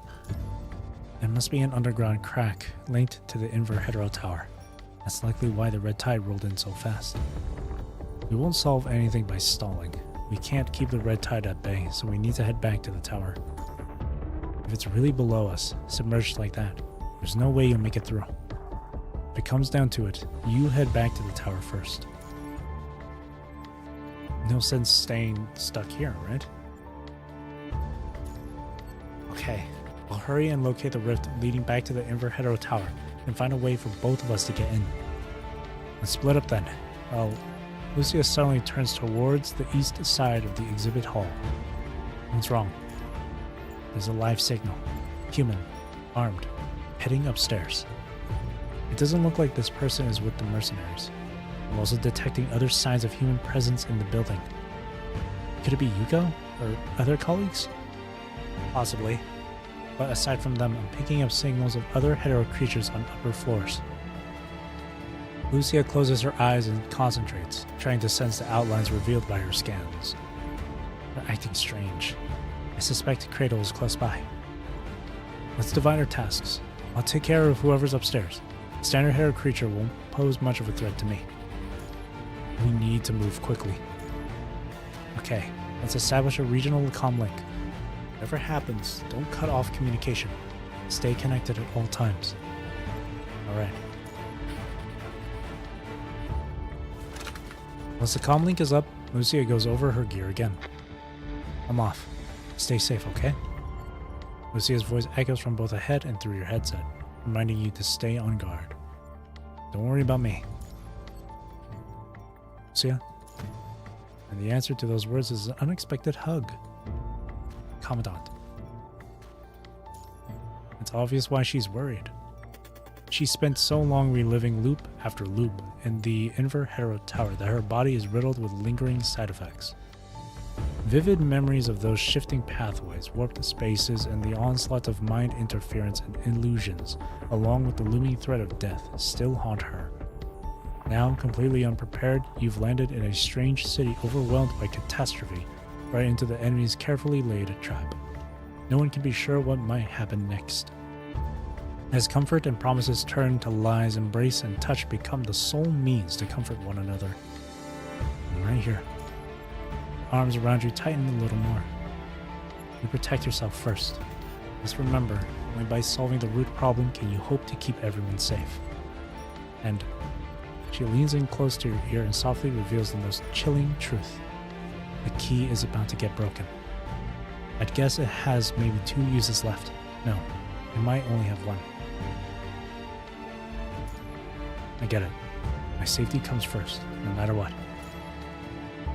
Okay, I'm off. Stay put until I get back. And if anything goes wrong, shout for me. Of course.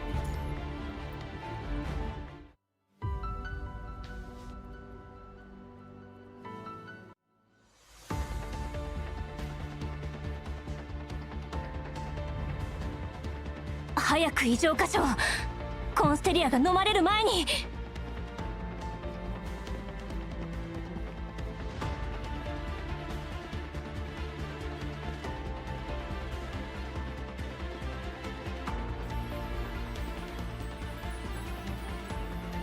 またお会いしましたね、ルシア。宝探しですか？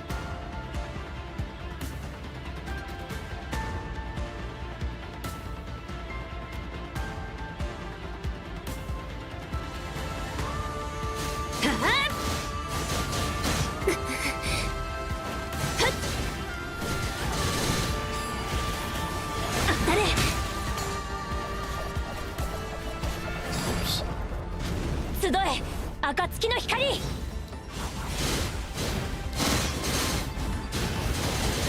け、カラスバのように輝け。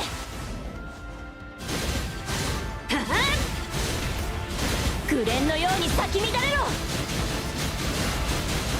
彼方まで越え行け。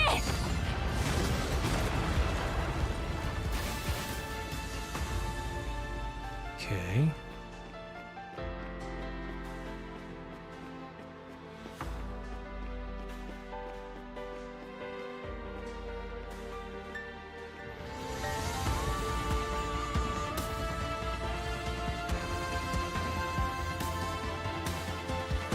I feel like we do a bit of looking around here. Unless there's really nothing else. Okay.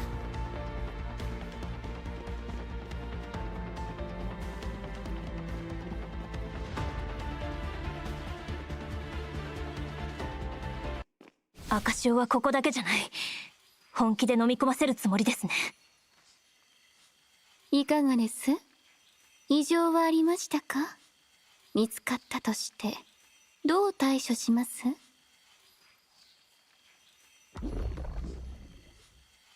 揮官を頼みに忌々しいカイウスに助けてもらえます？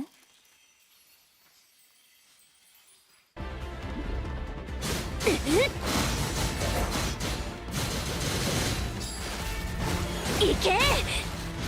集え暁の光！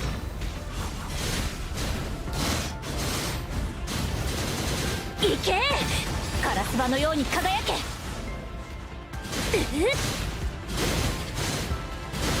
紅のように咲き乱れろ！彼方まで越え行け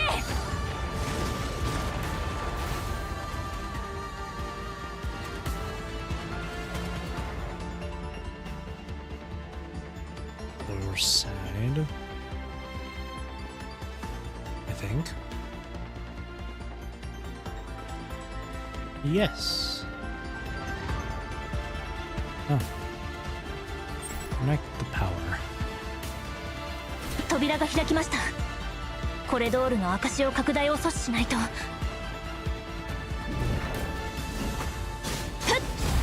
それ！ははっ！ふっ、行け！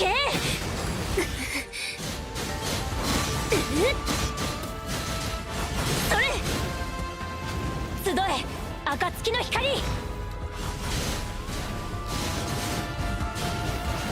当たれ！カラスバのように輝け！翼よ羽ばたけ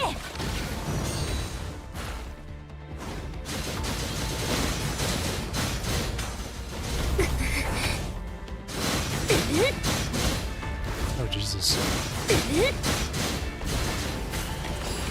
行け！ふっ！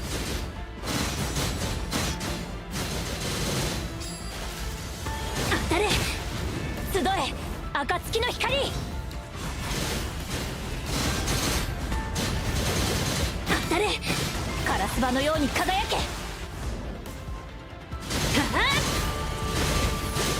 っ！紅のように咲き乱れろ！彼方まで越え行け！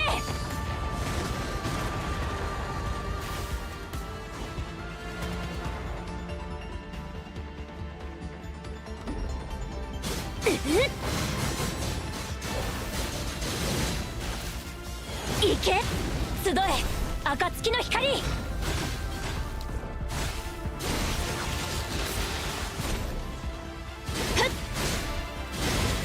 紅のように咲き乱れろ！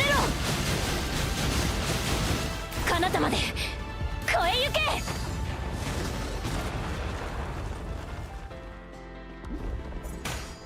！Shit.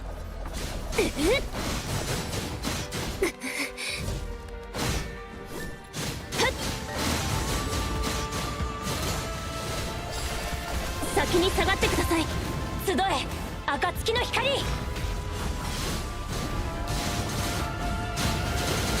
行け！カラスバのように輝け！紅のように咲き乱れろ！彼方まで These 越 enemies are え tanky. 行け！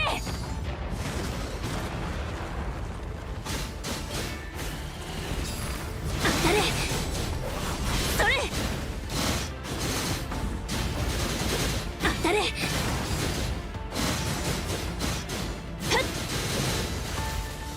それ！集え暁の光！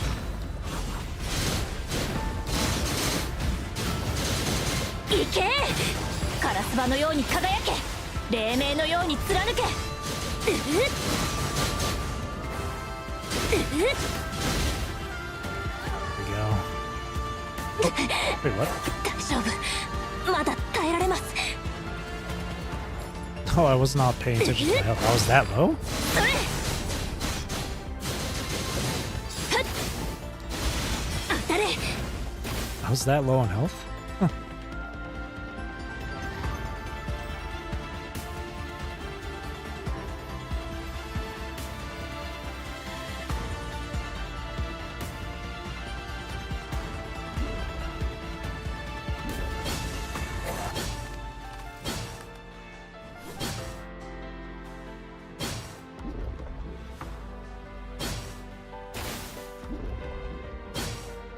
Oops.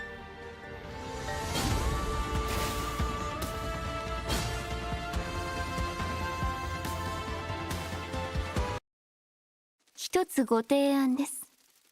証を引いてあげますから、カイウスを捕まえるか、おびき寄せてくださいません？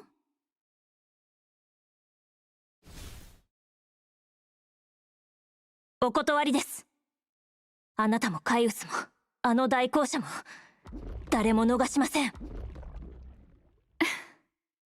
ええ、あなたならできるでしょう。ですが、移住強盗の影響範囲内であることをお忘れなく。何度殺されても、私は不死の身なのです。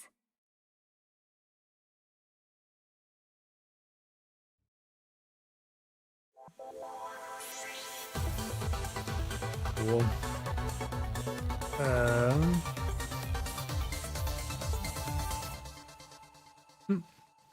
Error with the word glorious right there. 6. Sunken City.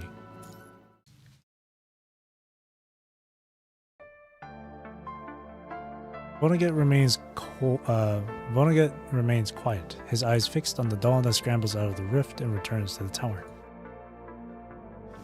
He opens his palm, revealing a tiny fruit thrumming with life. Time to face the reality. This is the final fruit. Its creation always takes a toll on your memory, and you've already witnessed what happens when there's no key. Did you already expect we'd fail again this time? Exactly. But if there's even one approach we haven't tried yet, I know you'd never agree to let that commandant act as a bait, right? This will affect your memory. It's your final fallback. The red tide outside is still surging, and forging that link is the only way to keep Cradle under control. If you manage to disrupt the Agent Zero, Cradle's original memory will take over. You've spoken with her before, so you know there's still a chance to reason with her memory.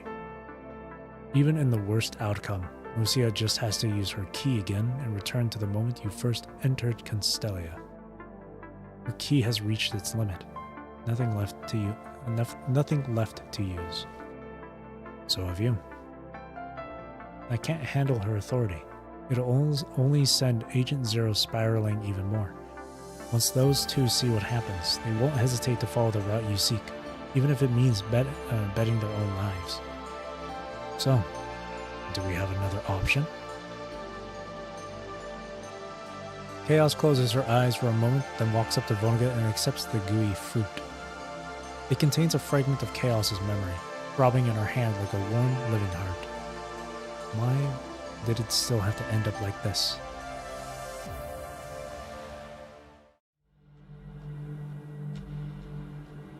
Third floor.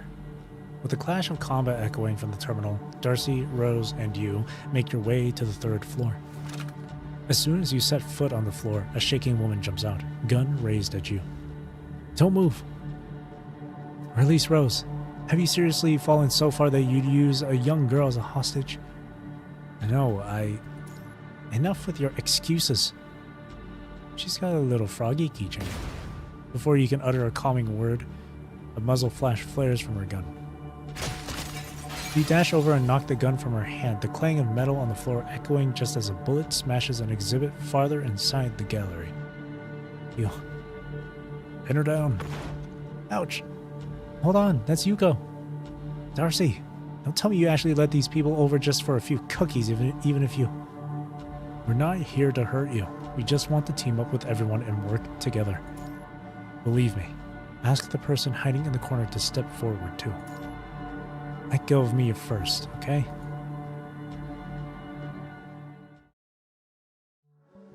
The twin observation tower rocks back and forth as Darcy wraps up her account of what happened to Yuko and the young man standing behind her. That sums it up. Oh, and the guy behind Yuko. We'll just call him Barley.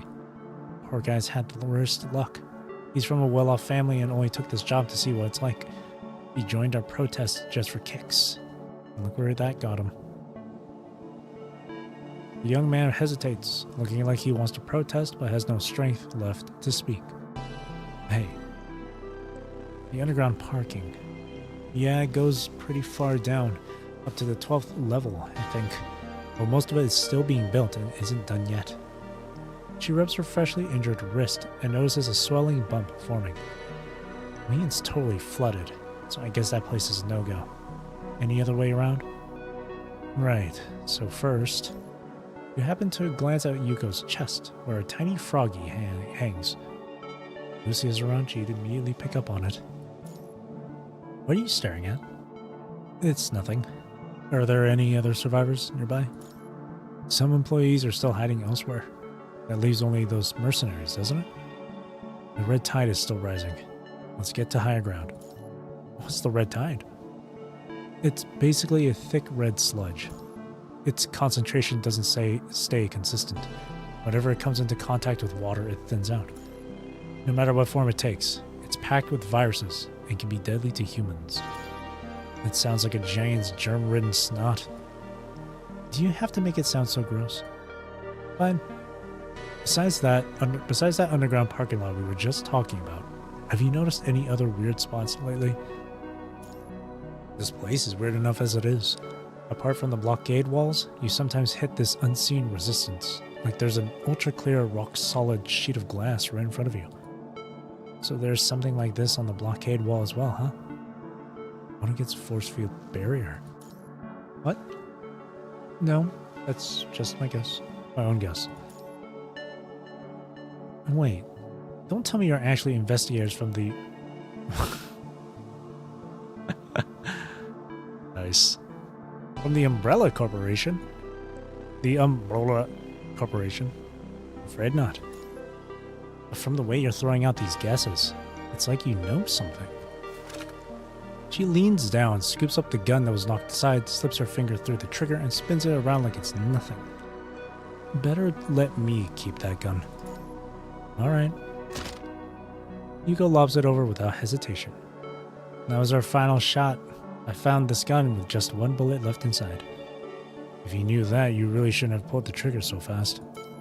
You're not gonna believe this, but I got all worked up and hit the trigger by mistake. I do. Okay, let's move out while we still have the energy to tackle these damned stairs. Not sure if my sister can manage it. Shut it. I'm done listening to you. Darcy, it's normal to worry about your family. He's really not like that.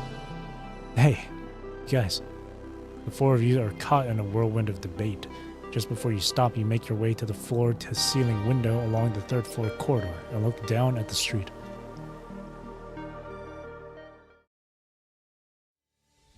In the faint moonlight, the red tide shimmers with vivid, shifting colors, like the stare of the dead.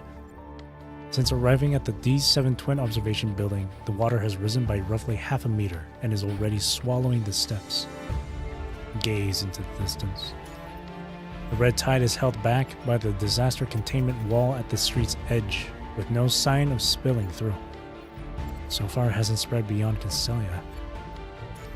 But that means it won't be long before it floods the ground floor, consumes the whole district, and ensures no one makes it out alive. Focus on the distant disaster containment wall. Even during the Golden Era, putting up a disaster containment wall that could hold back the red tide in an art-centric district feels way too ahead of its time. This appears to be Vonnegut adding another layer of defense with a force field. Is that damned agent really worried about the red tide spilling over? Or is there something else on his mind? How long will these force fields hold?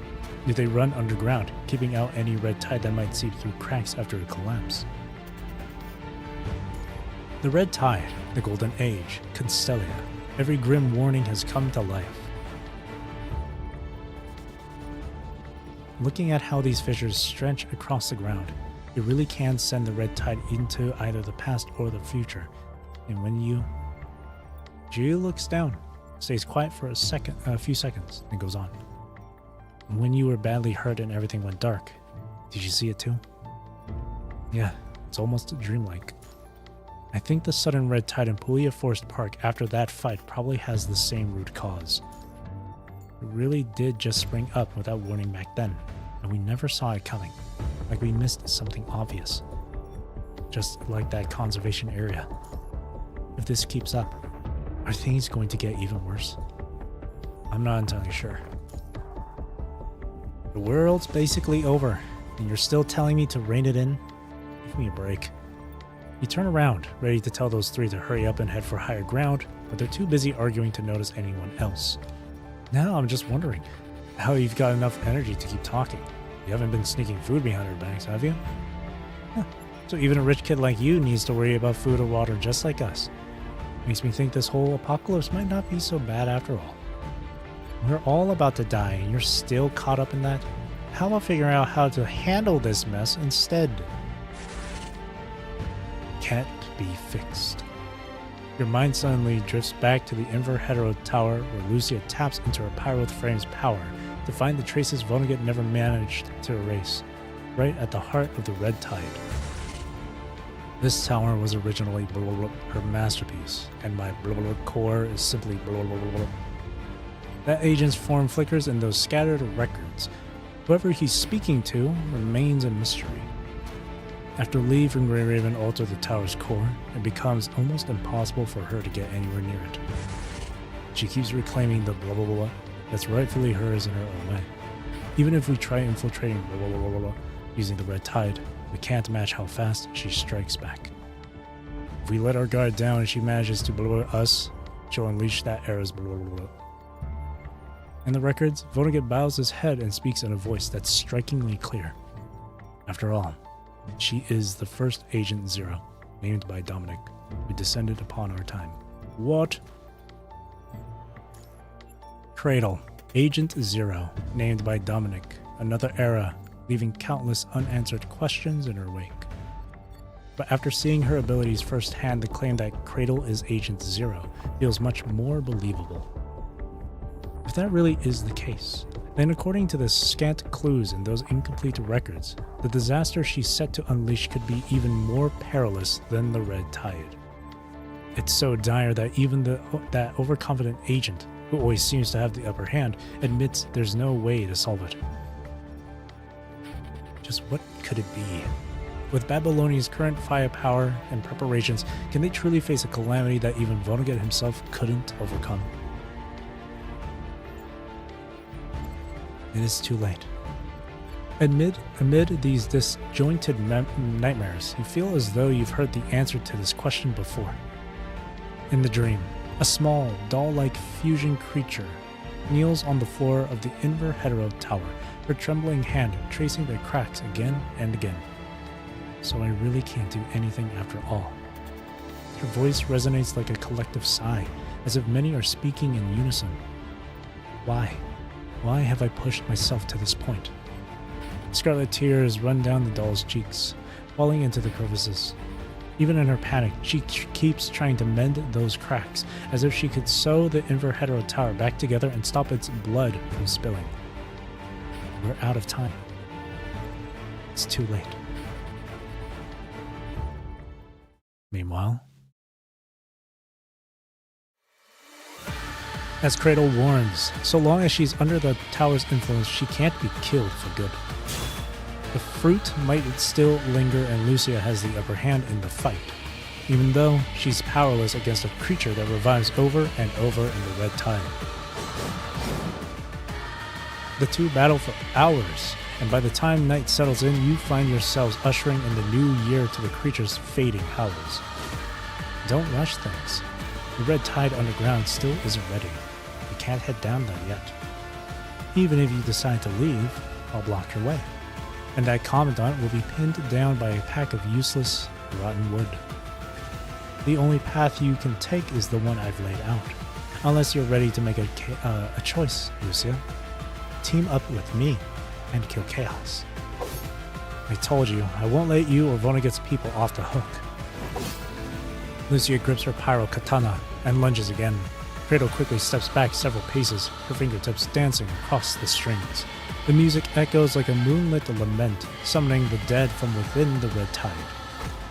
I've seen memory-corrupting tricks like these 100 times over in the Inver Tower. She swings her sword and shatters the haze of illusions before her, then charges straight at Cradle.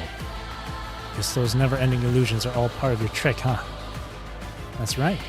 Because the moment you laid eyes on that Commandant's death, you gave away your biggest weakness, didn't you? Cradle ducks under the slash, using a street lamp as her stringboard.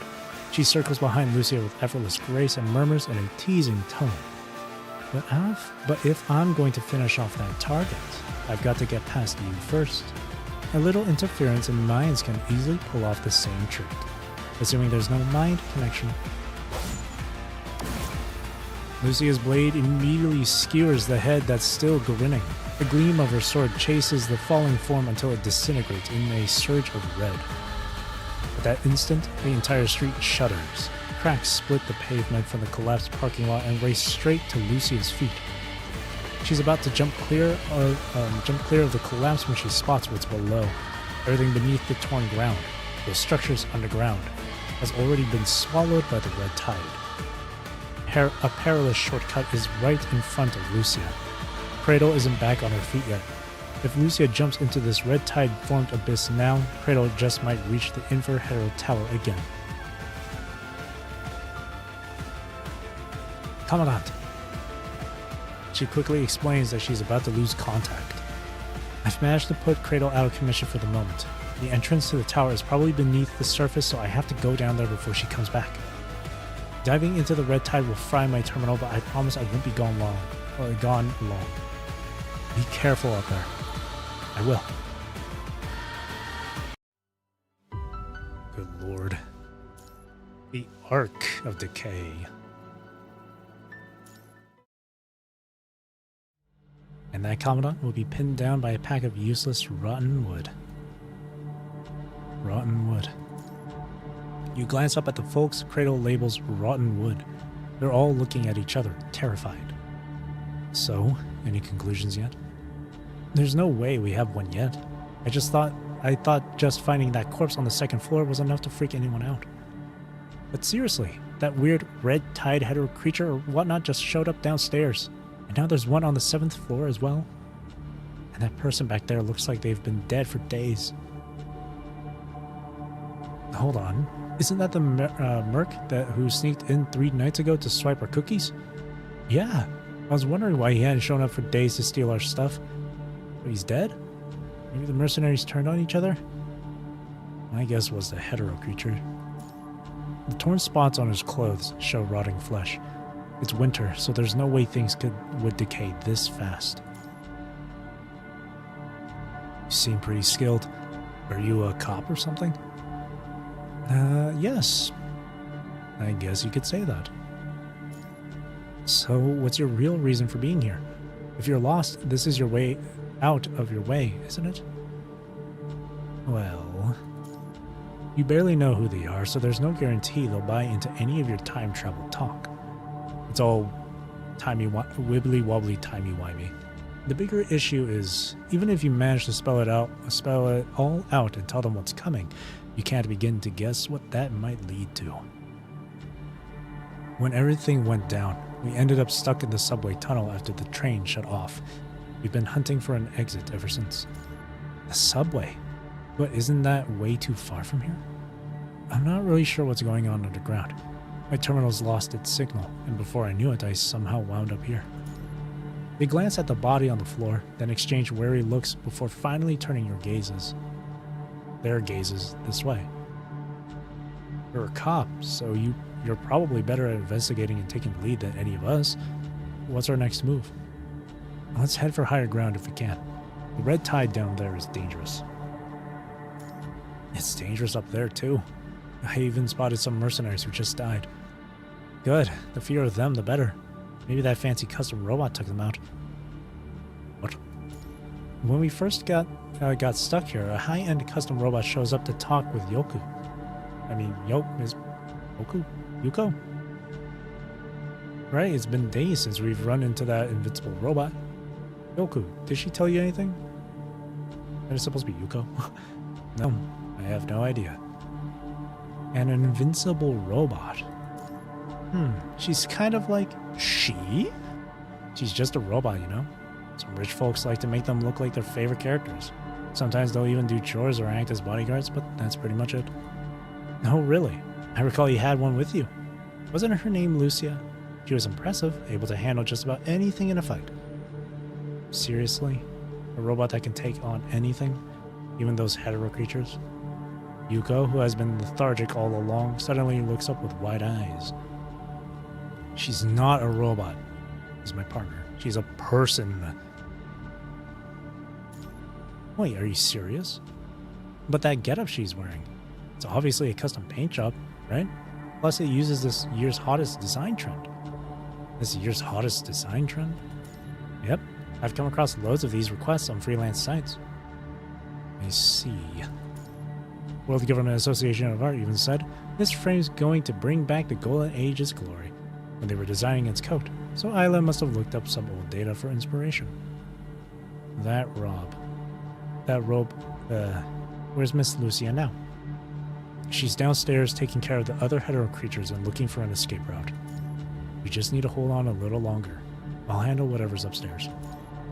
By the way, are you sure that robot hasn't gone nuts from the infection?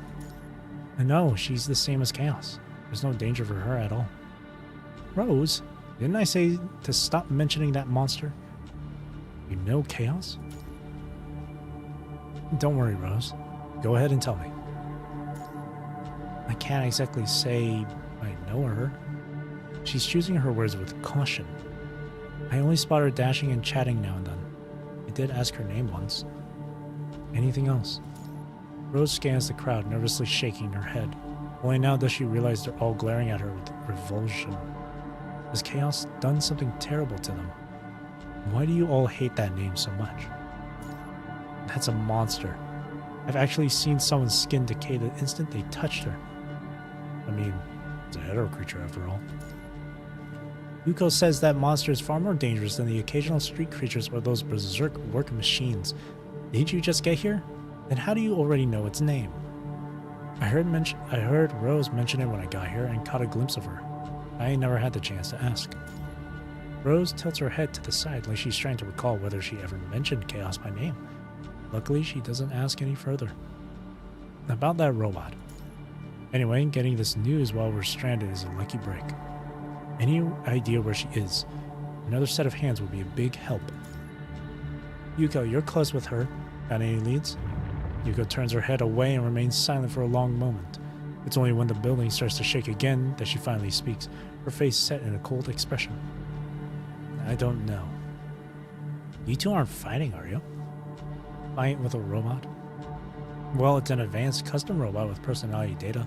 It's bound to have its own quirks. Arguing with people isn't all that surprising, right? So, what does this thing look like? Does it have a name? Name? I've never heard Yuko bring it up. She glances over to Yuko, who still doesn't seem interested in discussing it. She's a... young girl with black braided pigtails wearing a green cloak. Oh no. That silence says it all. The glimmer of hope that just surfaced flickers out in an instant. You want to ask her questions, but you hold your tongue. You're not sure about her ties to Cradle, or if she's already planted the wrong ideas in these people's minds. Blurting out that you know the truth wouldn't gain you any allies, even if you managed to explain everything. Failing to clarify would only stir up more complications. It's just... you can't believe you almost let such a vital piece of information slip by unnoticed. Cradle clearly has the means to reach the city ahead of schedule, which is why Vonnegut put up the force field barrier. She's likely been in contact with these folks for quite some time. But since she calls them rotten wood, we're guessing they won't spill any important intel. Just then, Barley, who's been quiet this whole time, finally speaks up.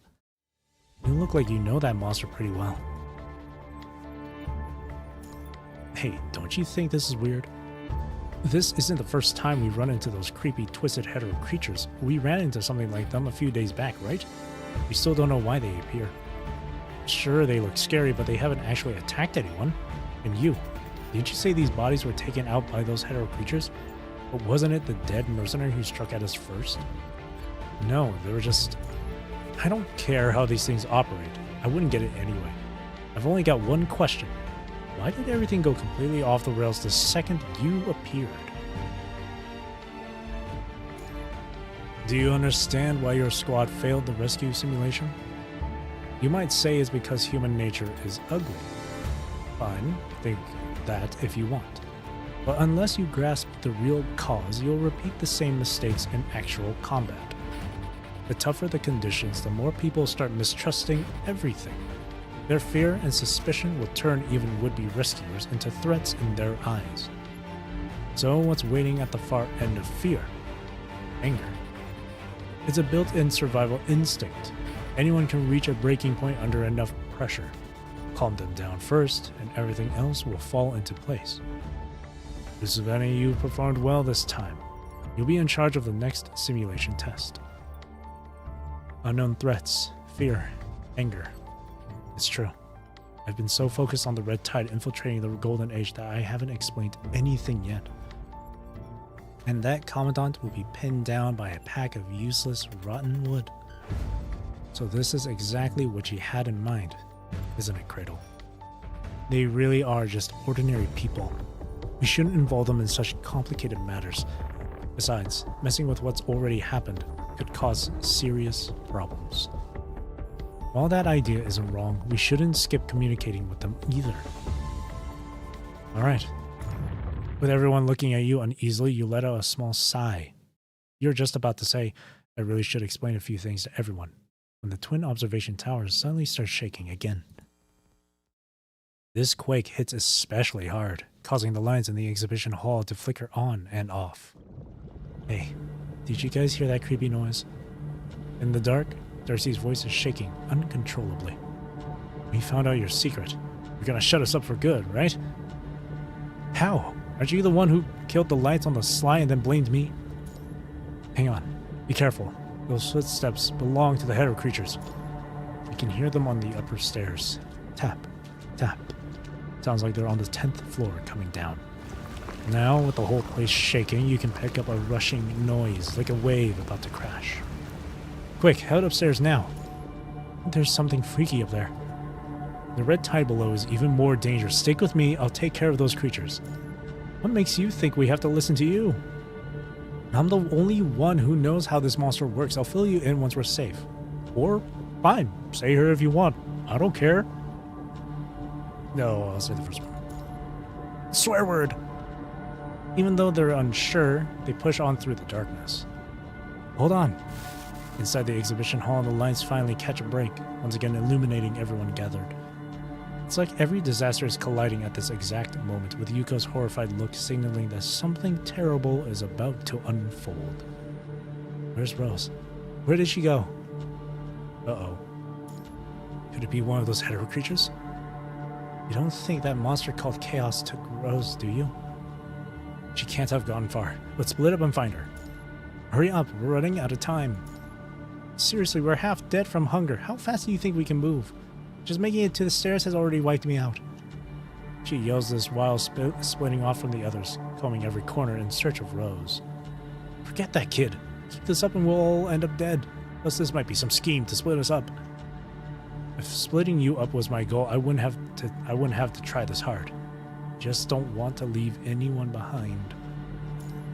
3 minutes. If we don't find them by then, we'll regroup at the stairs. We're heading up together. Swear word, fine. I'll check downstairs. You guys search this floor. And don't forget the bathroom. What about you? I'm going upstairs. Where could Rose have gone? What snatched her away? Why didn't she cry out? Did she not even get the chance to scream? Chaos. The name Rose mentioned, and a very familiar one at that. Your thoughts are racing as you dash up the stairs. The moment you reach the 8th floor, you spot a drop of vivid red blood at your feet, stark and glaring in the faint light. Blood. Touch to examine. It's still fresh. You can't tell if it's Rose's, but at least it means whoever's hurt hasn't gotten far. You speed up, tracing the bloodstains deeper into the expanse of silent hall. Each drop seems to fall closer to the next, as if warning you that you're closing in on what's really happening. At the end of the trail, you find a hairpin lying quietly in the corners. Rose's. A cold dread settles in your chest. as though you're plunged into ice. You tighten your grip on your gun and cautiously move toward the corner where that hairpin rests. Using the wall as a shield, you quickly pivot and take aim at wherever an enemy might be lurking. In the gloom, Rosa's body is suspended from the chandelier overhead in a grotesque pose. Rose! Her head hangs low. The flesh on her face and neck is decayed, marked by 2 huge handprints, like some hetero creature grabbed her by the neck and smothered her. And then, as soft footstep pierces the stillness, you whirl around to find the figure who haunts your dreams lurking in the shadows. She slowly looks up at the corpse hanging overhead, too stunned to move. Did you do this? Chaos gives a sad shake of her head. What are you doing here? She carefully holds out the small, transparent box, revealing an apple-shaped fruit inside. This is for me? She nods. What's this? Just tell me. I know you can talk, Chaos. It's part of a hetero creature's memory. Why'd you give me this? Beidou's been itching to get your memories. You go ahead and eat it. She might just end up swallowing both it and you together. So I'm like the cheese on a mousetrap. So, what exactly does it do? She stays quiet, as though she's asking, are you really prepared to face this ending? I'll decide whether to eat it or not, but you have to spell out what I stand to gain or lose. All goes according to plan. This fruit will fuse with Cradle, making separation almost impossible. That way I can keep her in check and stop her from freely controlling the red tide. It's connected to the Inver Hetero Tower, so it won't change even if time is reversed. Whatever happens, good or bad, sticks around, much like recovering old data, unless she manually wipes it out. But if you swallow this fruit, you're guaranteed to die. No human can survive taking in a hetero creature's memory like that. You mentioned you can hold her in check if all goes well. What happens if it doesn't? People's memories are huge and take ages to digest, but if luck's on her side, she could spot this chat between us from the beginning. Then, before it's too late, she could extract the fruit. In that case, we'd lose. There'd be no way to contain her anymore. In short, we're taking a gamble here. We've discussed so much, but you've forgotten it all. Do you really still believe in all this? But at least I remember you. And I know exactly who you are. Since you're telling me all of this, you must be trying to stop the red tide, right? Hand it over. You walk up to Chaos. The moment you take the small box from her, a shrill scream erupts at the exhibit hall entrance. What are you doing?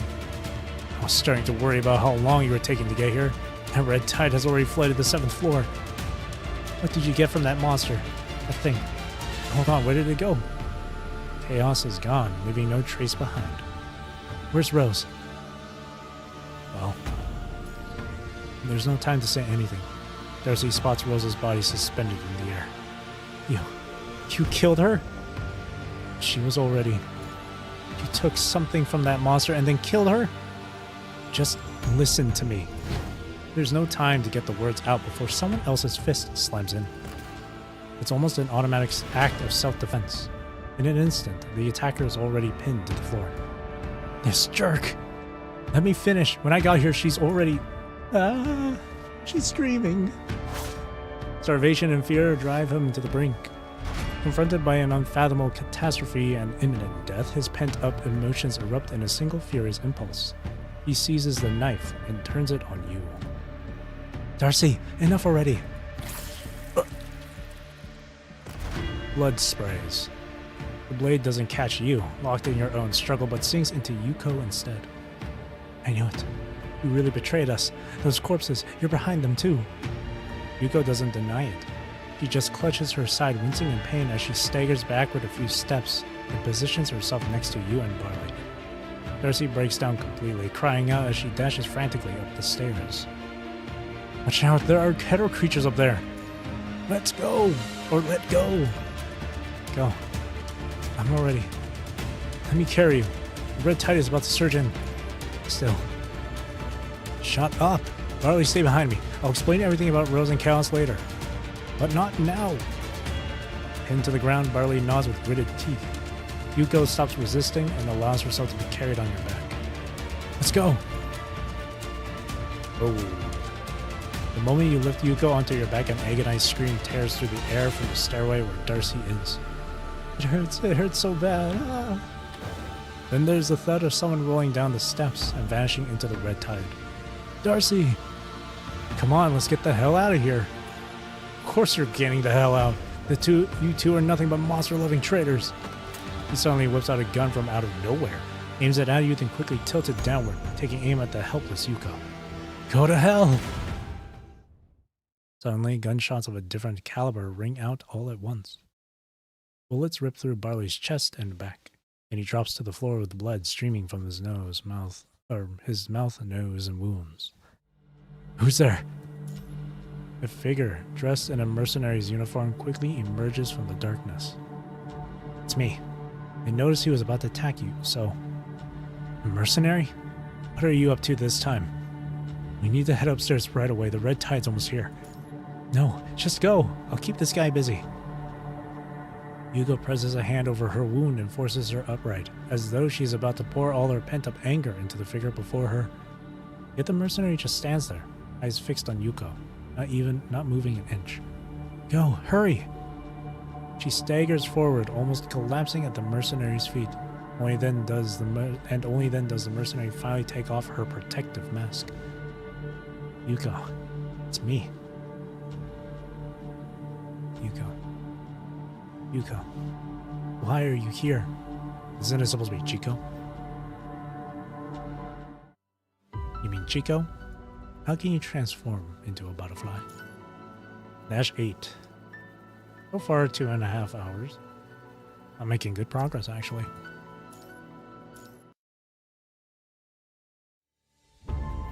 "21st floor.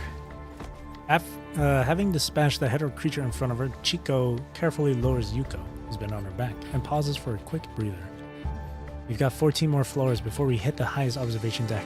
Let's take a quick break. Yuko's wound won't stop bleeding. She's checking Yuko's stomach wound, all the while keeping an ear out for any signs of trouble. Okay, let's take a break then. The further up we go, the more of those creatures we'll run into. Thanks for everything along the way, Chico. She raises her head in mild surprise when she hears that name. If you want to thank me, then first tell me what's going on here. You look like you've got more info than I do. Sure. So time travel, right? You give a rundown of the red tide, the hetero creatures, the punishing virus, and what's happening outside Constellia. They both listen carefully. It doesn't look like this disaster will blow over in a year or so. Yes. This is only the start of the crisis, so how come you know all of this? And why are you calling me Chico instead of Kirishiba? I came from the future. When I said I've just returned from the future, would you buy it? Sure. Okay, just that easy. Don't see any other explanation. You're really from the future? Does that mean you can still turn things around in Constellia and save us? The key is about to get broken. I'd guess it has maybe 2 uses left. No, it might only have 1. I can't guarantee that. Since you've arrived here from the future, you must already know what our fate will be today, right? Yeah, neither of you will die here. In the future, both you and your sister will become constructs. Yuko joins the support force, while you join the purifying force. That at all? So what happens after that? Oh, you don't want to know. Do you really want to know? You rise to vice captain and earn everyone's trust. Then during one of your search operations, you killed in action. Did my sacrifice give everyone else the opportunity they needed? You managed to hold off the catastrophe, Save your friend, and with your help, we also got our hands on some critical intel. Great. Looks like I gotta make sure I pull through today. If I drop here, I won't be any use to anyone. Sis, you. Nothing surprising there. Mom is that way, and so am I. The instant I saw your wound, I got it. Those who are cornered often cling to sacrifice as their proudest virtue.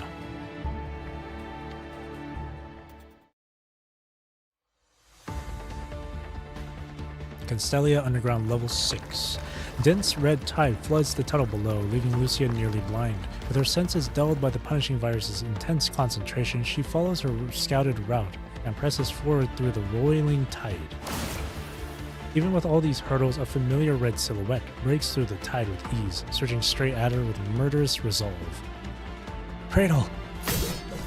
Lucia whips around, her blade erupting with a sharp clang that lingers in the air. Cradle staggers back, but, in the blink of an eye, swings her scythe again with a scornful chuckle. Under the crimson surge, both blades clash and strain, vibrating until they unleash a shrill, prolonged ring. The clash reverberates and echoes, cycling over and over without pause. At last, the surging red tide engulfs every piercing sound, turning them into a low, ominous roar. The fruit residue is finally wiped out. Now I'm done holding back. The scythe skims the construct's cheek, its sharp gleam sparking the red glow in Lucia's eyes. Shedding fluid rips from the wound, stretched into a thin strand by her swift movement, and dissolves into the endless red tide. Out of the way! Thrusters ignite in a brilliant blaze. Lucia narrows her eyes and slashes, breaking Cradle's tight offensive. The moment Cradle slips back in a flicker, Lucia surges forward to confront her head-on. Raising her blade high, she slices through the surging flow in a bright flash that illuminates everything around her. So, you're that eager to ditch your commandant and head back to the Hetero Tower on your own?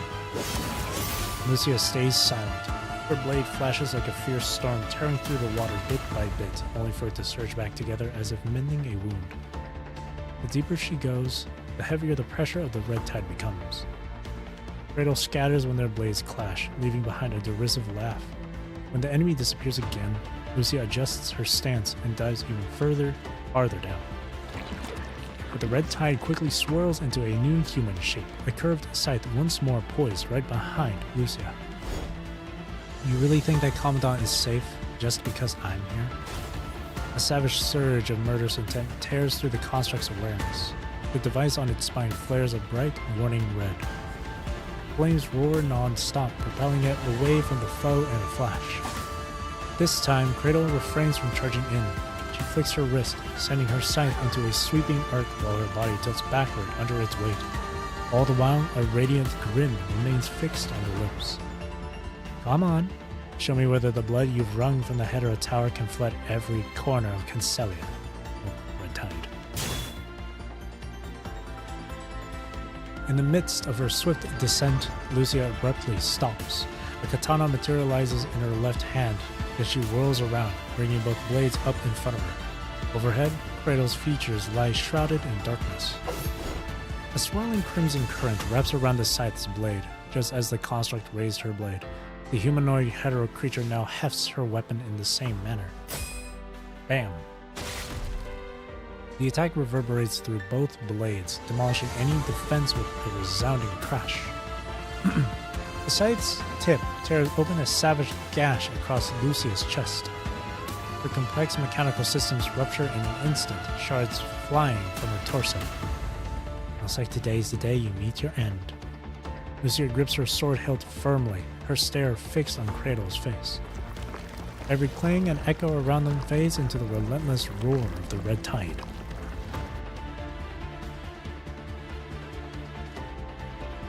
33rd floor.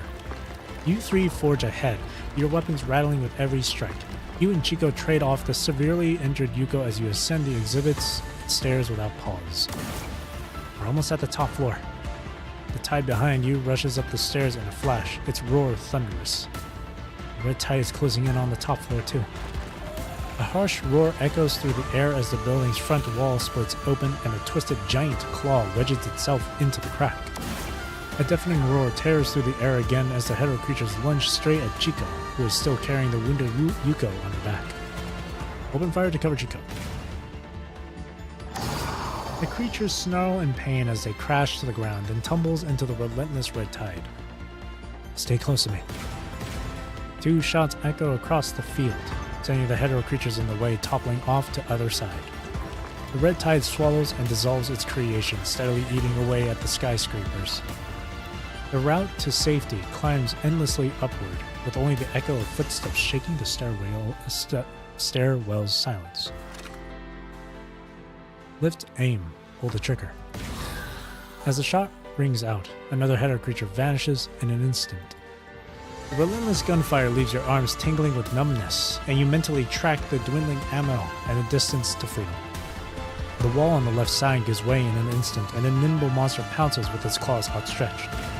Its massive jaws snap at the pistol in your hand, but you already aimed at its throat, unleashing another round. Draw a dagger. Draw your dagger. Taking advantage of the forward rush with nowhere left to run, the monster's neck collides with the shining blade. Searing hot blood splatters across your faces as the creature's head detaches and tumbles free. Chico! Chico strides forward, kicking aside the headless corpse in her path.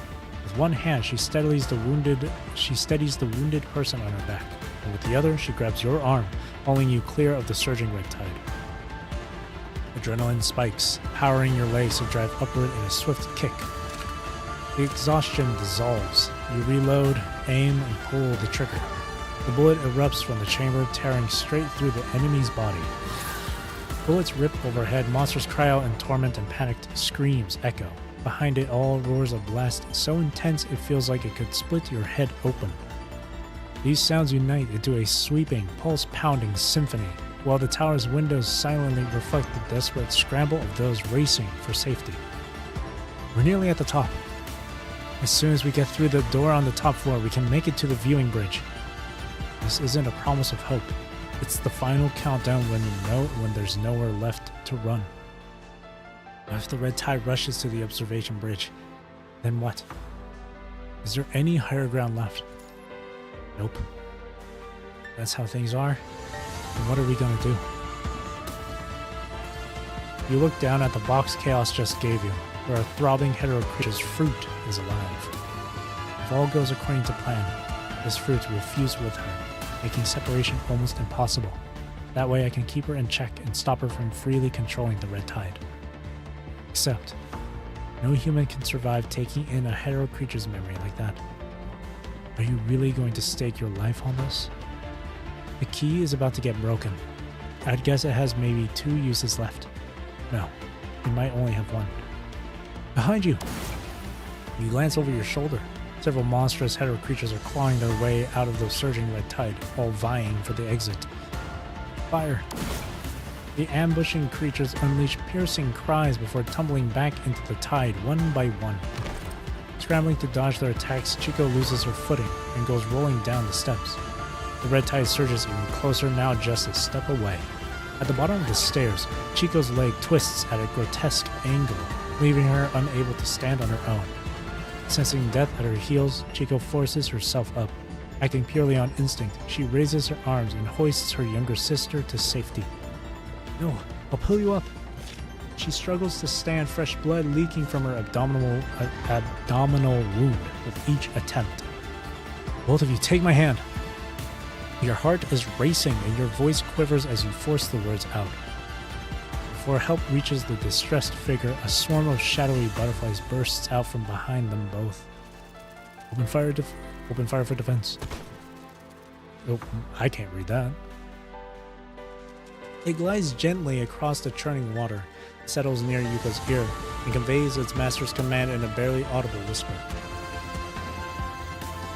Then, as though it's threatening, ugh, the butterfly's proboscis drives right through Chico's shoulder, and her blood pours down in a thick pillar-like stream. Chico! You finally drag Chico up and guide her to the bridge entrance. At the same time, Yuko collapses on the steps, looking like she's ready to meet her end as she watches the red butterflies. But the red butterflies ignore her and fly straight at you and Chico. If we don't move now, we'll never make it. Those words jolt Yuko awake. Clutching her wound, she struggles to stand and, under the red butterfly's watchful gaze, makes a desperate dash toward the exit at the topmost level. Together, the three of you step into the highest point, one that offers no way back.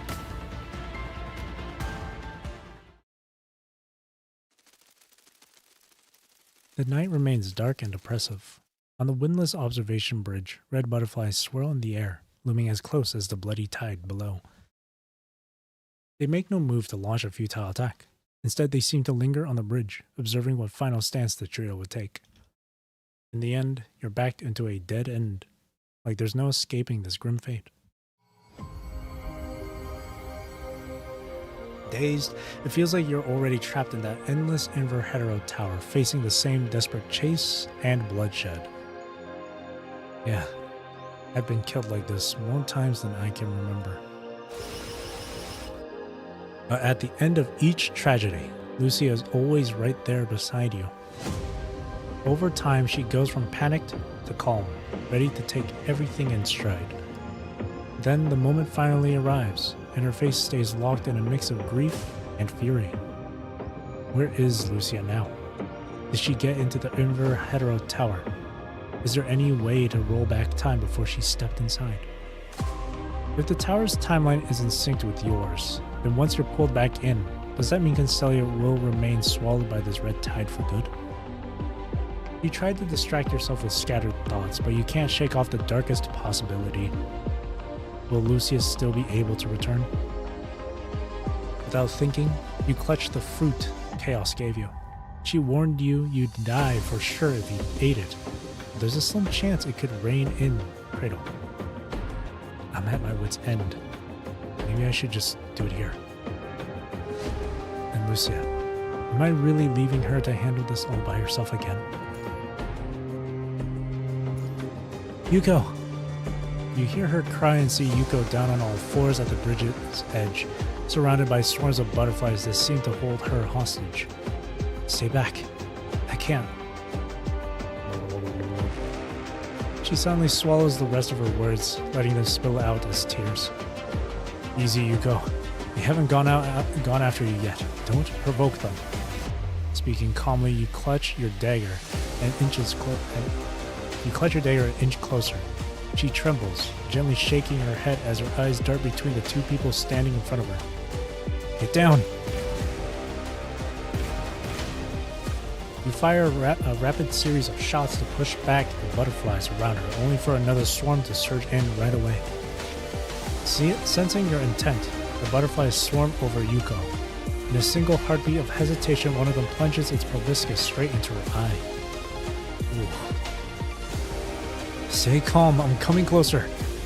Overwhelmed by the agony, Yuko tears the butterfly from her face, which makes her hand start to rot almost instantly. Please, I'm begging you, just leave me behind. There's another level across this bridge, let's hurry. Red tide's still rolling in and the butterflies won't spare us. Don't give up now. You carve a path with your dagger and catch Yuko by the railing of the observation bridge. Hang on a little more, there might still be a chance. Chance? Lean on me. Halfway through her words, a sudden jolt of pain lances through her chest. Yuko grips at a strange, slender needle and plunges it into her own heart. I'm sorry. So sorry. Do you understand why your squad failed the rescue simulation? Memories from the old days flash through your mind. Why? You... Cradle. That should be enough, right? That commandant will be pinned down by a pack of useless rotten wood. Please, just let her go already. The butterflies on the bridge scatter all at once, as though echoing this last mournful cry. That line. So that's what it truly meant. So sorry. So sorry. I'll give you my life if that's what it takes. Through her blurring vision, she reaches for the long needle again. Yuko! You. Blood rushes from her torn lung into her mouth and nose, making it impossible to breathe. Sit down now. Just focus on stopping that bleeding. You shove Chico's arms aside and stagger forward toward the edge of the observation bridge, collapsing there as the red tide creeps dangerously close. It's not necessary. Right now, we're both cornered with nowhere left to turn. The key is about to get broken. I'd guess it has maybe 2 uses left. No, it might only have 1. Then, can't afford to waste it. We'll just have to gamble everything on this. You grit your teeth against the searing pain, dig out the fruit from your pocket, and force it down with the taste of blood still on your tongue. Then, you set your sights on the crimson torrent before you. In one swift motion, you hurl yourself forward.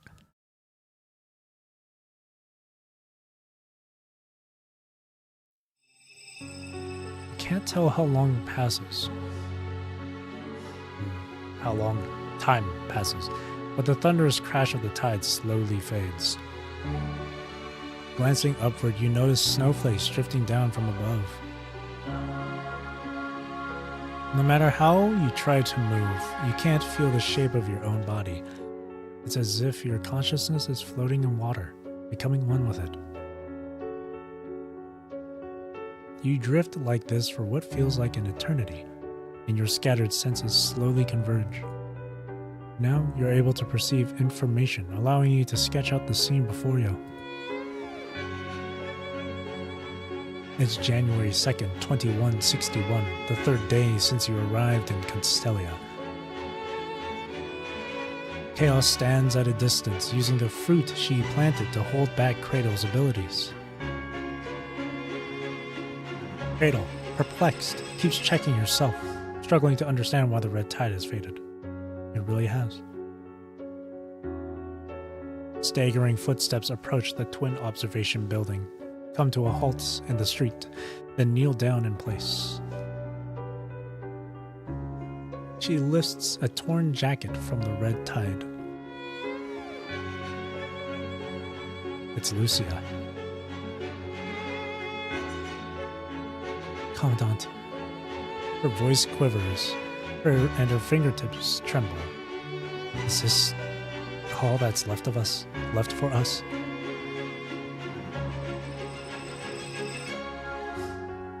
Am I making her show that expression again? Am I dumping all of this on her to deal with by herself again?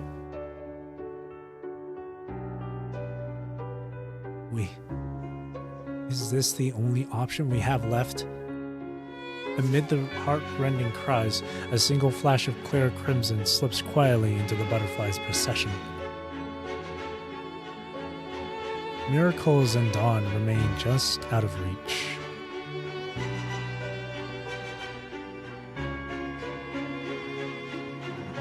Shaper's Ripples by me. Whoa! Now for the second part of it, Cradle. Record. Descend. This is the birth record of another future Agent Zero in this world's cradle.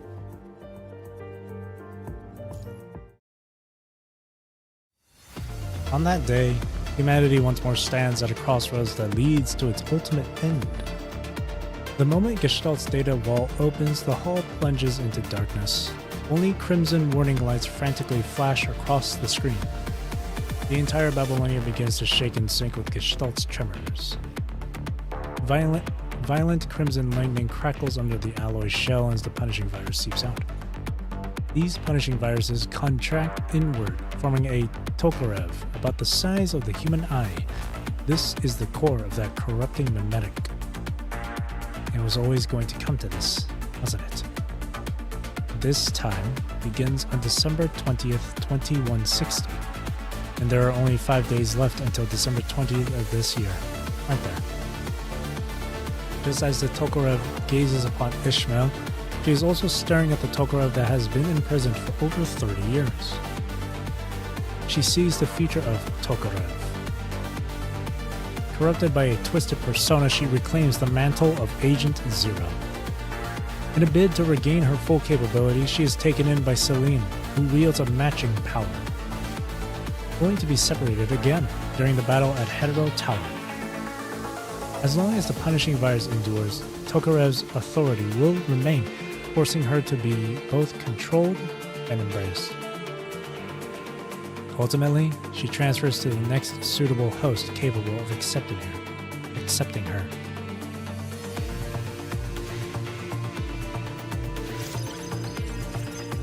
We've acquired Agent Zero's authority, integrating it with current permissions. Access check in progress. Permission check complete. She finally remembers everything. She finally recalls that she once had the same authority as Agent Zero, the same origin, the same record logs. Data sync in progress, updating her memory. Selecting calibration node. Commencing descent. This node's record differs significantly from the way this world is developed. Continue with the sync. Confirm. Establishing connection. Starting synchronization. On December 25th, 2197, arrive at the Zero Point Energy Extraction Center. Operation successful. Mission: gather all data from the target civilization and retrieve the gate. Detect the most advanced technology of this civilization, a time travel capsule, and designate it as top priority target. Hack into the time travel capsule. Adaptation successful. Release the contamination meme. Successful. That's funny. Synchronizing with the next node record. Infiltration and spread now encompass 10.97% of the city's population. The leading mind in human scientific research has perished because of it, and humans dismiss it as a mere accident. Let's head to the auditorium, Dominic. Next on stage. What's wrong? Am I truly fit to be the Chief Technology Officer of the Science Council? Info. In the current world, Dominic is the founder of the Science Council. These records and memories seem to belong to a different future.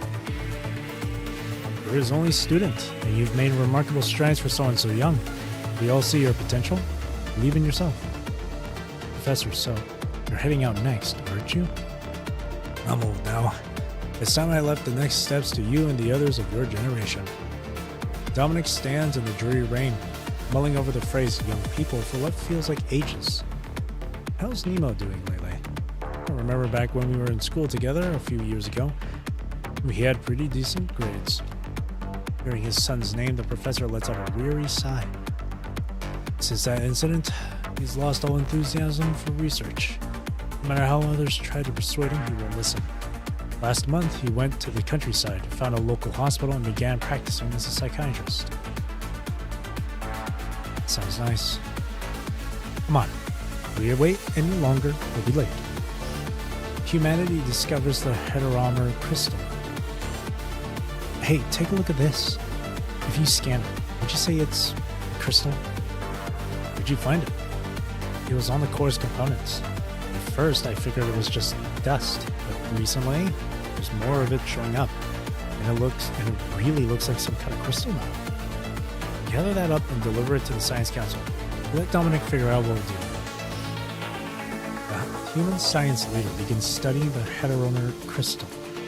The human science leader is using time travel capsule to accelerate the research. These crystals keep getting bigger and they're clearly visible now. If we miss even one during cleanup, things could get bad fast. The first people infected are labeled as mentally ill by humanity. This contamination makes them launch interference whenever they spot a high priority target, helping it spread faster and collect intel. The incubation period is almost up. Thanks to its nature, it's bound to show itself once conflict breaks out.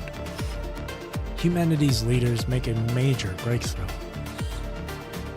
As soon as he steps into that time travel capsule, these crystals show up, and they even corrode the parts that go with it. The time travel capsule's parts are tough enough to make as it is. Things keep going like this. Don't be so down. I believe Dominic will get to the bottom of this. The world government believes Dominic too, and they're already working on the replacement parts. Hey, did you hear? Rumor has it all those riots popping out worldwide might be tied to these crystals. people have been using the time travel capsules a lot more often to gather intel, which in turn boosts the amount of these Heteromer crystals each time they fire one up. The single activation Heteromer crystal multiplier keeps climbing, now at 71.23%. The single activation Heteromer crystal multiplier keeps climbing, now at 84.94%. The single activation Heteromer crystal multiplier keeps climbing, now at 95.15%. Humanity never forgets that day. Mysterious crystals of unknown origin almost envelop the entire time travel capsule, even trapping the user inside. Why are you just standing there? Save her now! The harder people try to remove these crystals, the more subtle contamination seeps in. The more people try to go back in time to find the truth, the deeper they get pulled in. Until that final activation. A massive tower appears, devouring the building where the time travel capsule is kept. Everyone around is gone without a trace. No force can scrape off the Heteromer crystals that's fused with the capsule. Together they form an ever-glowing Babel tower. Humanity now knows the complete truth and calls this crystal chaos, the chaos contamination. Access conflict detected. Record update failed. Please confirm access to the Hetero Tower core. Conflict. She sets the conflict aside for now, emerging from the massive records and carefully mulling over the name she just saw. Chaos. Whoops. Punishing virus. Chaos contamination. When did I forget about all of these? Chaos contamination. The disaster after the contaminating memetic was released. In another future, the contaminating memetic was not stopped. Instead, it lurked in the time travel pod, corrupted all its users. It only contaminated time travelers and those whose actions were affected by them, and then used the ripple effect to spread. During the initial stage, it spreads slowly, and its long asymptomatic incubation period provides enough time for itself to reach more people. Therefore, it was named Chaos, and thus the Chaos contamination. The infected would look as if they were suffering from some mental disease with typical symptoms such as auditory hallucinations, abnormal behaviors, and acts of violence. The actual symptoms are more complicated than what's described above. Really? Cradle tilts her head back. Her bewitching eyes are fixed on the vast night sky. Then she shuts her eyes and retraces the tale from its final chapter all the way to its first. I'm waiting for you to wake up. Is it the moment when it takes form of cradle to rise from the red tide? I will cherish. No, make the most of everything I've gained from you. For calming the sound of tide on the planet, for that lives can bear greater fruits. So that next time, we and you can meet under better conditions. Or is it the moment her data takes over everything and you find yourself truly excited about this new purpose? I want to discover more stories. I want to understand civilizations, societies, humanity. The stories of humans are more important than humans themselves. So I sincerely hope you will leave more stories behind. Even if she's lost sight of her original goal, her instincts still brim with joy whenever she reads these stories. So, go forth, expand, influence, just like what other civilizations did when they developed. Go absorb everything that can enrich us. Seek out a homeland that can nurture our civilization. She is guided by instinct, finding a similar purpose and longing. But why does she feel this desire? Why is there a sense of joy? These emotions aren't really hers. It's almost as if Agent Zero. Why call it contamination memetic? Have I read this? Yes. Has it taken on a human form before? It's okay. This I'll know soon enough. After regaining the authority of Agent Zero. Under the cloak of night, taking advantage of the sudden invasion of the hetero creatures, she slips through the clean zone, no longer clean after Celine and Agent Zero's defilement, and quietly enters the hetero tower. The guardian who once watched over this place has vanished without a sound. She sees no need to greet someone already bound to the gate, nor does she feel compelled to care for a future still dormant to miracles. A mysterious time rift at the far end of the Hetero Tower's core floor. It seems to be a hidden shortcut to another civilization. However, no life on Earth has gone through the rift in one piece so far. For the very first time in her life, Cradle feels truly at home. Like a child returning to a long-lost haven, she settles back into the warmth meant solely for her. Agent Zero. Looks like the answer I've been looking for is right here. And the one who robbed me of my memories is here too.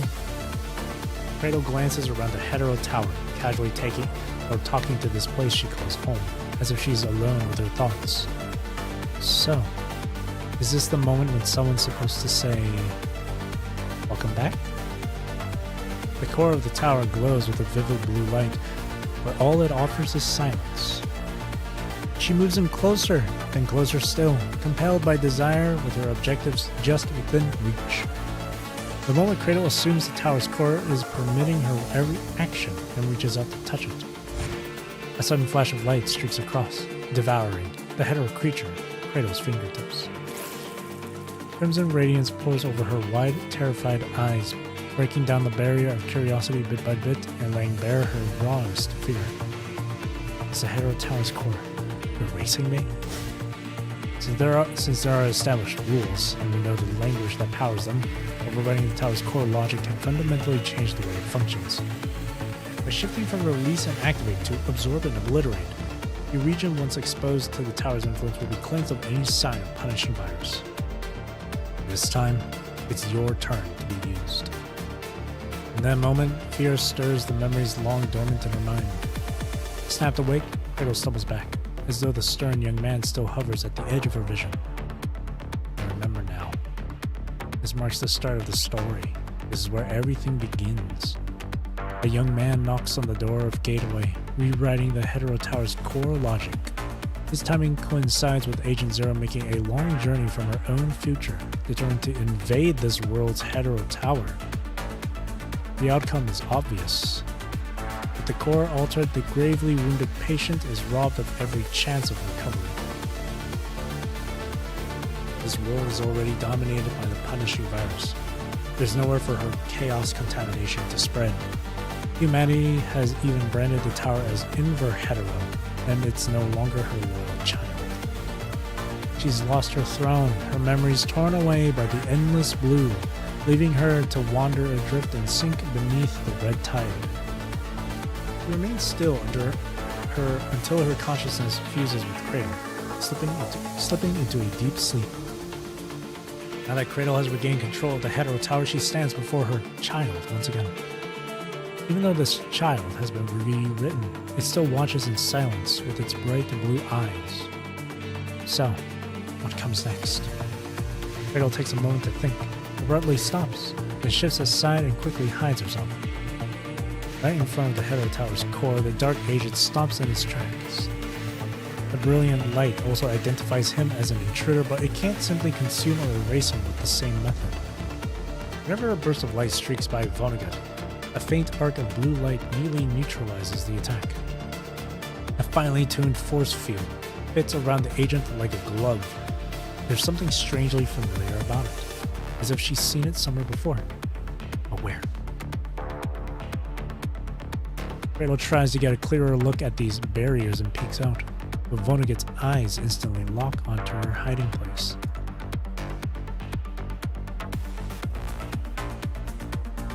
The silent standoff comes to an abrupt end when Cradle beats a quick retreat, fully aware that sticking around won't do her any good.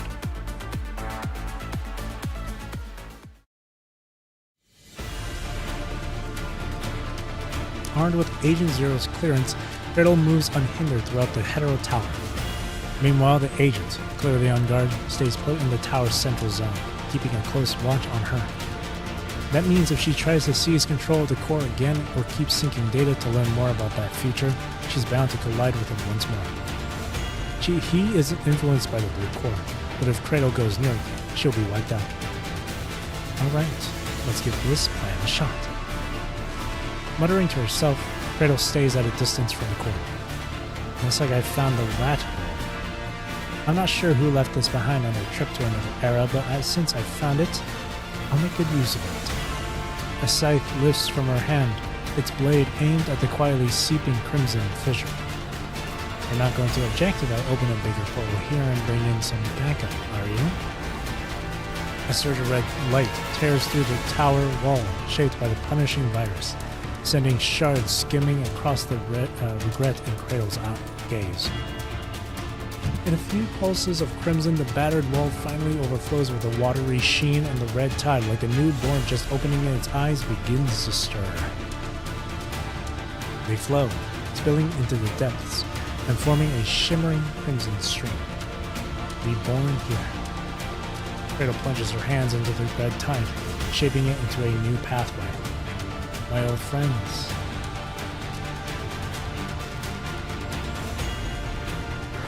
Initially, a smaller hetero creature shows up.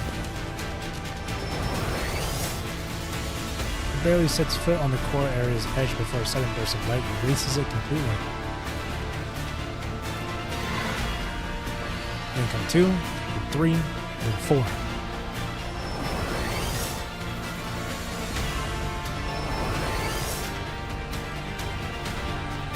Under Cradle's watchful eyes, they rush toward the hetero tower's core in succession. Yet these fallen bodies can't carve a path. They all disappear at once in the tower's radiant glow. Switch to a new formation. Go. As always, the light intensifies. The leading hetero creature is the first to utter a tortured wail, and that wail becomes a clarion call, marking the true beginning of their advance. Once again, they shuffle into a new formation. The charging hetero creatures dissolve under the brilliant light. As the first creature's body fades, the rest use its remains as a makeshift shield and push closer to the seemingly unstoppable being.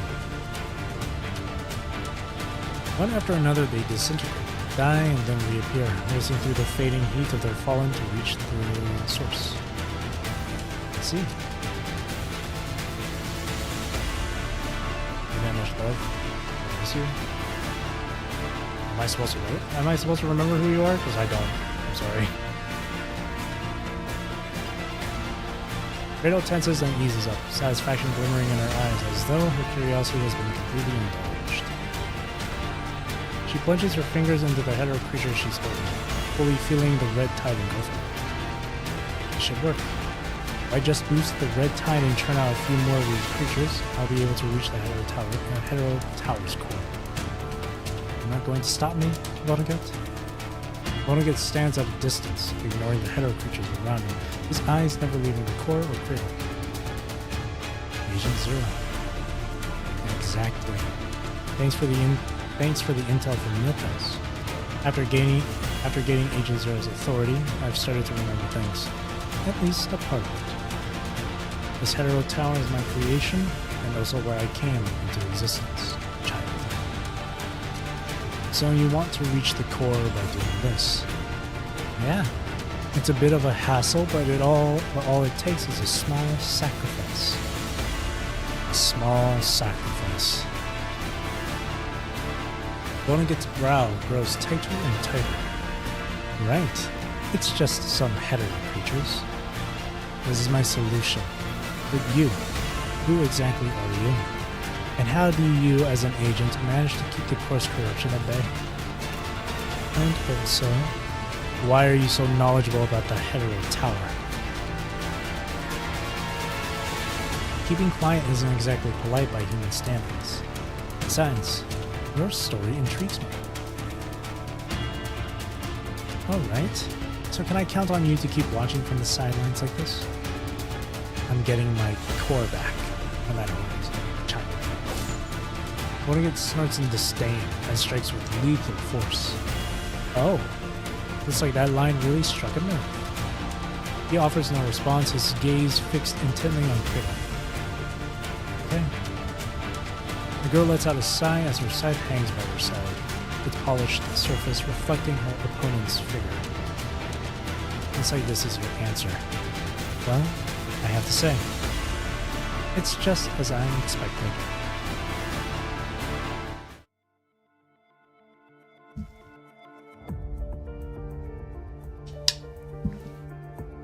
rotting wood.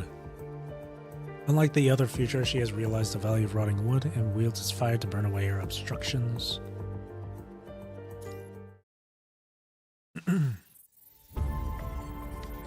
Requesting data resynchronization. Searching for records related to force field. Success. Partial data corruption detected. Proceed with synchronization for this point anyway. Confirm. Earth time, November 21st, 2198. Node 201 log. Humans developed portable force field devices capable of preventing the chaos contamination from spreading. Due to multiple uses of the Hetero Tower for time rewind, the tower continued to expand. Due to manufacturing costs, humans were unable to mass-produce force field devices and could only distribute them to the selected few. Oh. As a result, the human leader assembled a 12-member Vanguard team to explore the interior of the Hetero Tower. The Vanguard team, equipped with force field devices, entered the tower for the first time. Unable to detect their specific plans and results through the chaos contamination. The Vanguard team, equipped with force field devices, entered the tower for the second time. Unable to detect their specific plans and results through the chaos contamination. Log data corrupted. Log data corrupted. The human Vanguard team blah blah blah blah blah blah blah. Due to the force fields unable to detect human plans blah blah blah, judgment error blah blah blah blah blah blah blah blah blah blah blah. Human leader Dominic became aware of my existence. Log update. My is an incorrect designation blah blah blah blah blah. Runtime error blah blah. Self-diagnosis blah blah. Detected blah blah blah. Log data corrupted. I can't read that. Log data corrupted. Log update. Human leader Dominic became aware of my existence and named it Agent Zero. They continued to advance and explore. The human leader has altered the Vanguard team's operational directives, designating me as their highest priority target. A futile action. Yet the human leader continues to update the data on me, and through iterations, their force field can now shield an entire area. I cannot ascertain how he achieved all of this. I feel agitated. Must concentrate computing power to detect their activities behind the force fields and cease observation of all Vanguard teams except Dominic. Dominic is the primary threat I must deal with. The rest are nothing but rotten wood on a lush green mountain.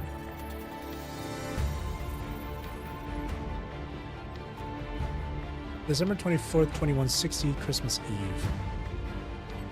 Fresh from another confrontation with Vonnegut, Agent Zero steps into the Golden Age through a rift in the Hetero Tower, processing the node records from her narrow victory.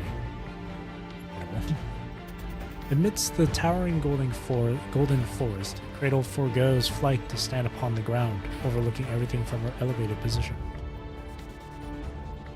This man-made marvel stretches vast and grand, its glory and brilliance weaving between glass towers so magnificent they could steal the very light from the sky. The Golden Age. On December 25th, 2197. In the current world, a contaminating mimetic appeared in 2160. The contaminating mimetic from 2197, however, belongs to another future. It brought the chaos contamination instead of the punishing virus.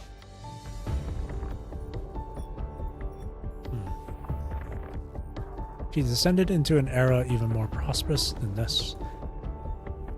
Through the storm brought by the chaos contamination, she witnessed that era's decay, yet she herself was also part of it. Why did she fail in the end? The records remain incomplete. She only remembers confronting the human leader with all her might and hurling Dominic into the fog before the Vanguard team could complete their final operation. Crossing through the gateway from where the Earth Hetero Tower stood without a key or a higher dimensional receiver would inevitably result in falling into the fog, with no hope of ever escaping.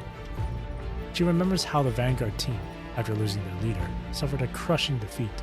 Not a single soul survived. She has no idea how Dominic managed to escape the fog and arrived in this era. However, capable as he might be, he was fundamentally human. It was impossible to emerge unscathed from the fog, let alone return to his own era.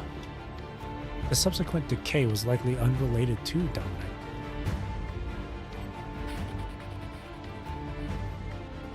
Then, why did I fail back then?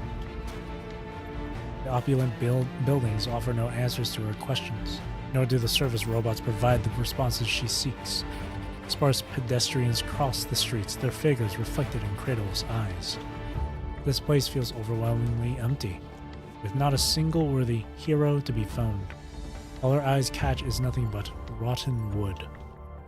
She wanders through the glittering brilliance, occasionally slipping underground to prepare for the convergence of the red tide.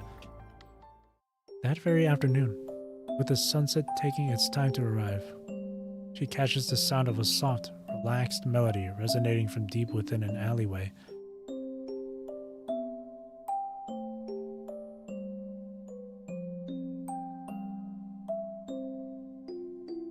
And the flowers bloom, a gem's sweet twine. No matter what, we've found the seed of a miracle.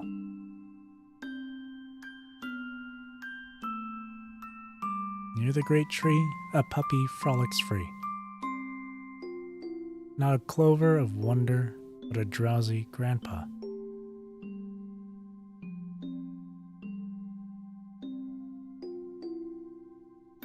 It's an adorable nursery rhyme, a song about the quest for a four-leaf clover of wonder that could bring back homeland, yet the singer's voice is laden with regret. Before the harvest truly begins, she might as well go witness the story of this place. The cradle within her body is drawn to this song of regret. She approaches with a gentle smile and offers a greeting. Hello, would you tell me about this era and your story? Huh? The melancholic song comes to an abrupt stop. Their first encounter wasn't exactly smooth, but with nothing else to do while trapped here, they began to talk. Cradle has provided her with protection and guidance, keeping her safe from corrupted machines and mercenary harassment, while also revealing many secrets, ones of genuine truths. Cradle told Yuko that she came here from the future, and also told her that she was searching for the reason behind her previous failure. Cradle doesn't mind sharing secrets with someone so insignificant. These words are far too obscure for Yuko to comprehend. Even if she learned the truths of the universe, she would simply laugh them off as jokes. For this young woman with loosened hair, food and protection are the only real reasons she sticks around and shows any closeness.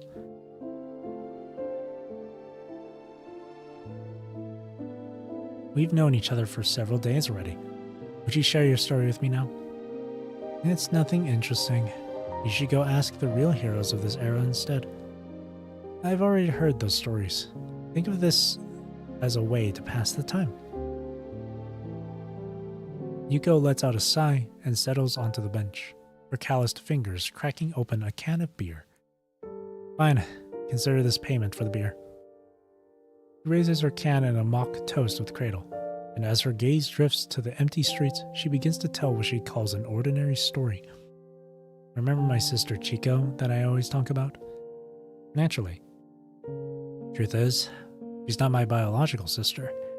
My mother passed away when I was 7, and my old man remarried his cousin just days after. Just because of their relation to each other, they only held a ceremony without legally registering the marriage. After their wedding, I met Chico for the first time, my stepmother's child from her previous marriage.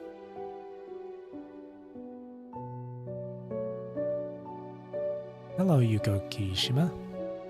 Nice to meet you, Miss Chico Kirishima. Little did Yuko expect that her stepmother, a woman appearing so gentle and kind, had a daughter who seemed like a typical school delinquent. Since we're family now, there's no need to be so formal. You can just call her Chico, or Sis. Chico. Yet facing her new little sister, this supposed delinquent, 7 years older, bashfully averted her gaze, before finally reaching out to take Yuko's hand under her mother's urging gaze. Let's take care of each other from now on, Yuko. She only looked like a delinquent, but in reality, she wasn't one at all. that was what Yuko thought back then.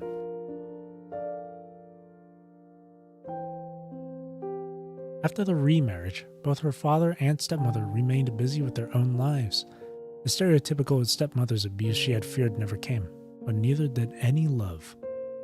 In the empty house, her only company was her older sister, another person left behind at home just like her. How long are you going to stand out there?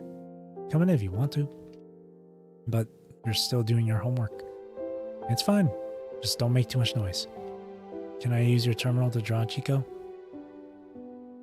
I'm using it right now, so I can only let you borrow the old one for now. Okay, thanks, Chico.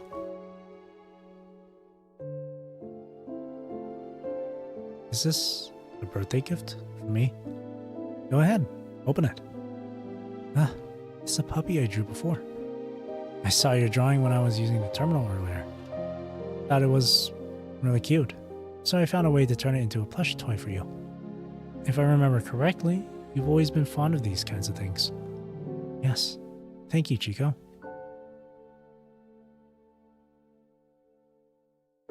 The love she never received from her parents, she found it in her sister instead. Her birthday became the most anticipated day of the year, and what was once unbearable daily life now passed like fleeting moments, 5 years gone in the blink of an eye. And then, the rough days began. Shortly after Yuko's 12th birthday, her father invested their family's years of savings into his friend's project, only to fall victim to a scam and lose everything. After days of running around to report the fraud, her stepmother and father suffered a car accident. The woman was left paralyzed except for her left arm, while her father was also permanently disabled. And the money taken vanished without a trace, along with his so-called friend.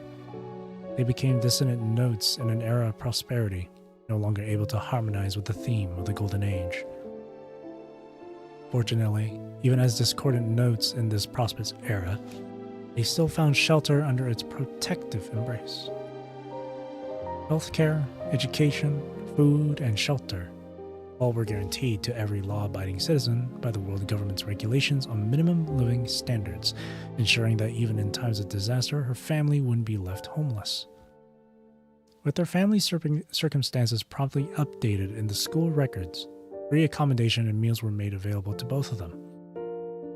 Such was the blessing of this prosperous era. No matter how hard or fast you fell, there was always something to catch you.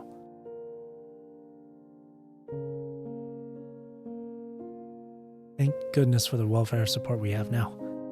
In my grandmother's generation, a situation like this would have left us with no choice but to end it all. Lying feebly on her bed, the woman let out a sigh as she gazed at the now emptier room. At least it won't affect you two. Chico, Yuko, just focus on your studies. Don't let me hold you back. And let you hold us back. If you hadn't been such a fool falling for that scam, that's enough. Chico, please, no more. Everyone makes mistakes. Only I had been more careful that night, we might have had a chance to make things right. You too. You should move out. Go stay at the school dormitory. Our family is now qualified for free boarding and meals there. And what about you? You can barely move. Your father will take care of me. Don't worry about it. That man? Take care of you? Let's go to Grandma's. Even if she's still angry that you're married, your grandmother passed away. I tried contacting her the other day. That's when I found out. Passed away half a year ago. Leave this place, Chico. Take good care of your little sister. She's innocent in all this. You both are. Get as far away from here as you can. Don't let this family drag you down. Another beer can hits the ground with a crisp clang. Despite her worries, my sister couldn't argue with Mother. She had to continue her education. Only with a job could she afford a new house and get Mother a mobility assistance robot. The adults in our family had already strayed from a normal life. If she followed their path, we'd both be stuck in that cold, damp house forever. But my old man didn't care about any of that.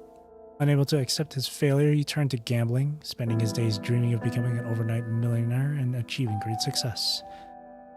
Every time a school semester ended and we got back home, Chico and I would try to convince him to get himself back on track. But what we got in return was his frustration boiling over into violence. After a few months, he even sold the medical wheelchair that the world government had provided for Mother on the black market. Those dark days dragged on for another 2 years. Then, Chico finally graduated and planned to start her own life.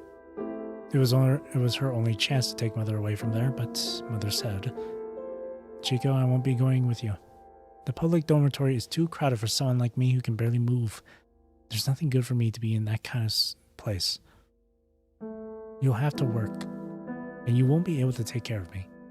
I'll only become a burden to you. Just let me stay here. No matter what, it's a roof over my head, and Yuko will still be here to help me." Back then, I wanted to ask Chico to either stay or take me with her, but how could she, at just 21 years old, possibly support 2 people? That's right, I was a burden, and Mother thought she was a burden too. As burdens, all we could do was watch her leave. Cradle waits for the story to continue, falling into deep contemplation amid the silence. The red tide now creeps toward Constellia, its surging echoes murmuring in her ears, whispers of duty and obligation, whispers of Agent Zero's mission. She shouldn't linger here any longer, nor should she continue listening to this spiraling tale of despair that offers no light at its end. Yuko, the woman before her, shows no curiosity towards many of life's questions. In her own words, with the pressure of life weighing down on her, she's already struggling with all her might just to keep breathing. She often despises her own powerlessness, hates it so much that she yearns for death. Yet, here she sits, perfectly composed, cracking open a can of beer Cradle brought along, smiling as she continues to tell her story.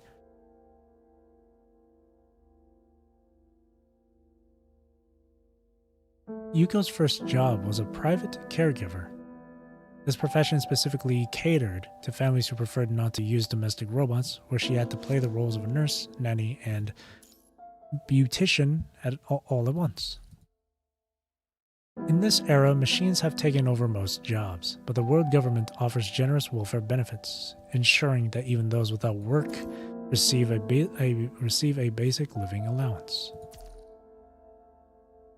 However, to live a bit more comfortably than just the basic standard, to travel now and then, dine at nicer restaurants, indulge in paid entertainment, or to save up for personal interests and career aspirations, one will need to secure a decent job.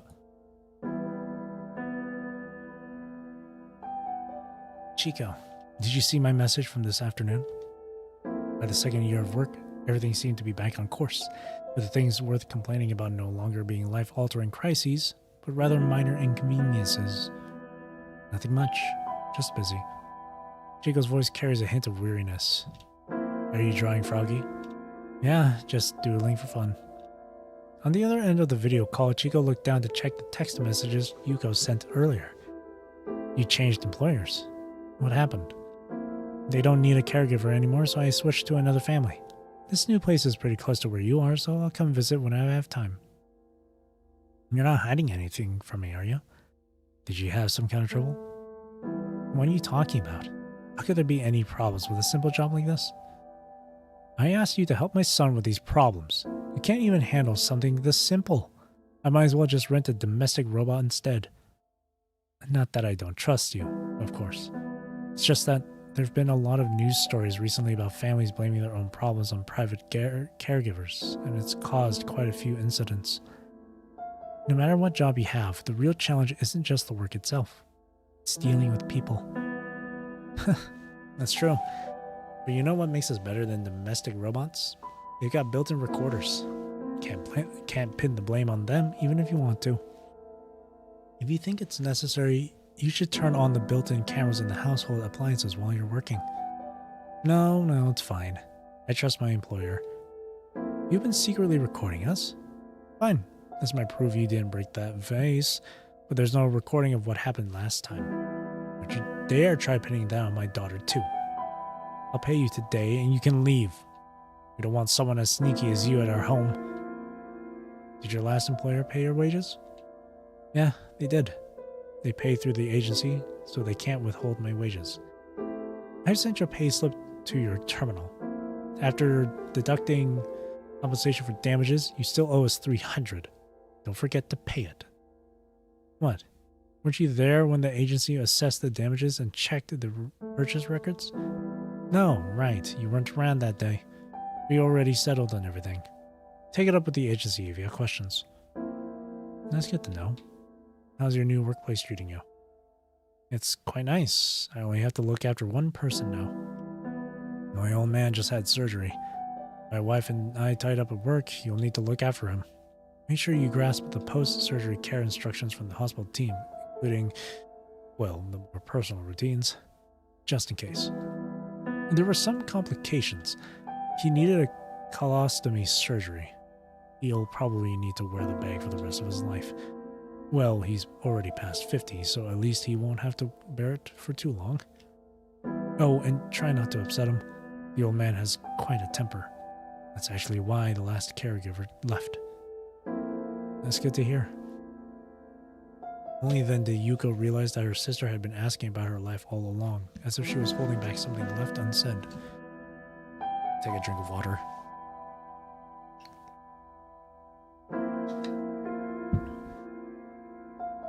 Whew. Sis, what's wrong? Yuko. Her tone grows grave. Your father passed away. At the casino. He got into a fight. Killed someone. And didn't make it himself. When did it happen? Tonight. Just now. I heard it from Mom. We'll probably have to pay some compensation since it happened in the casino. He ended up breaking a bunch of stuff. And now Mom has to deal with some troublesome debts. At least you're doing all well. Sis, don't make that face. What are we going to do now? You're doing well, so focus on your work. I'm planning to quit my job and find some part-time work closer to home so I can take better care of Mom. You know the situation.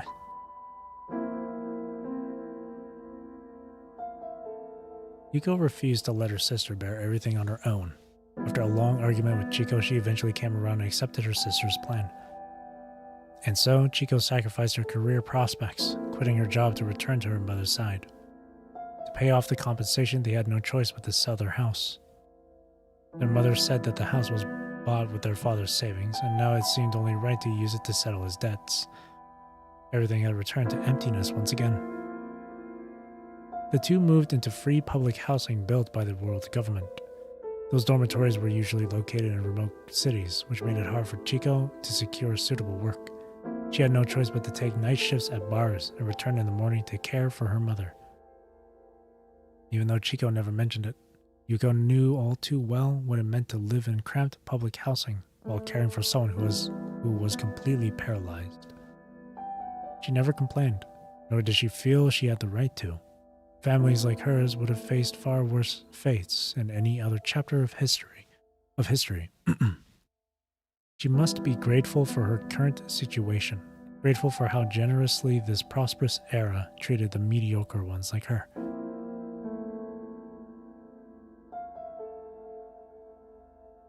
Taking a brief break, Yuko takes another long sip of her beer. Thankfully, that rough patch didn't stick around for too long.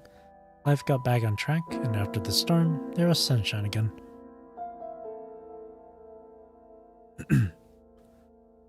A month after receiving the devastating news, a stroke of luck allowed Yuko to break free from her old job and join the toy company she had long dreamed of working for. This is our new hire. You'll be in charge of the promotional comics for Froggy. It's such an honor. I've seen your Froggy comics before. Can't believe we're co-workers now. Thank you. I never thought the staff would actually see my drawings. We just saw them last week, actually. Didn't expect you to join us so quickly. The company just decided to pump up the promotion for Froggy. Your fan comics caught someone's eye, and they recommended you for a position in the marketing team. I see. I look forward to working with you all. Now that everyone's here, let me explain our team's objectives. As you all know, Froggy has been around for many years, but only has gained a small following. Well, given how it looks... Don't say that. There are plenty of quirky toy designs out there that sell well. All we need is good storytelling and the right promotional strategy. That's all about finding our niche. Froggy is more memorable than those generic cute plushies. We should capitalize on this uniqueness instead of seeing it as a weakness. But it's not really quirky either. It's stuck in this awkward middle ground. There's no point in discussing this further. Let's focus on training our new hire to promote Froggy properly. Mona cut off the conversation with decisive authority. That is when it actually affects our performance reviews and year-end bonuses. As Mona left, Yuko suddenly realized that she was the only one in the meeting room actually excited about joining Froggy's marketing team. Still, she was grateful for this unexpected opportunity. Though the pay was slightly lower than before, there were far fewer risks involved, and she could finally help with household expenses. Also, being surrounded by all those adorable toys. This was what truly brought her joy. She was even delighted to find her tax payments had reached a normal level. No longer reliant on welfare or overwhelmed by compensation payments, she had finally become a contributing member of society. With help from her co-workers, she picked up various art and marketing skills, collaborating with the team to promote Froggy's new look and creating mini chat stickers featuring the mascot. Despite the slow progress, Yuko remained full of enthusiasm, believing that their persistent efforts would eventually yield the results they were looking for.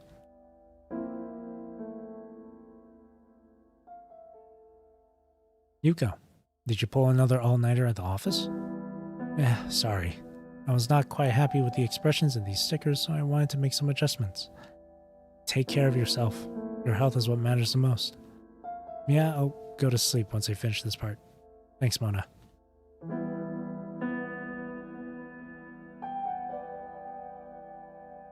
She believed these peaceful, pleasant days would continue forever, but this peace only existed because of her ignorance of what was to come.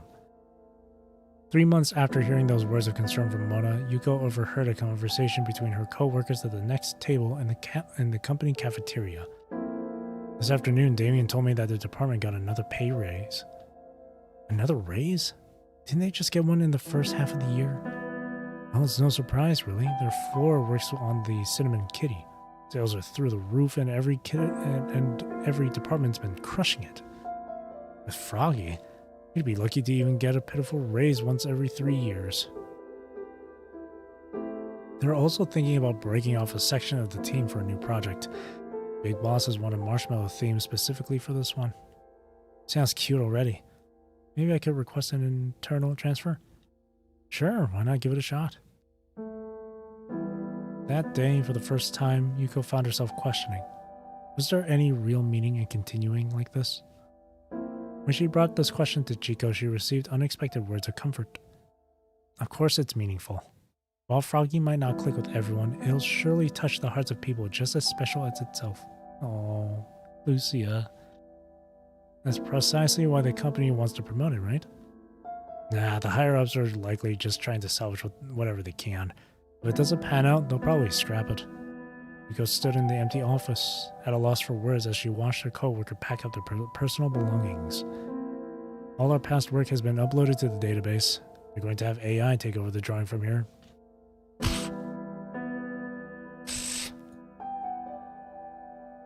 That's...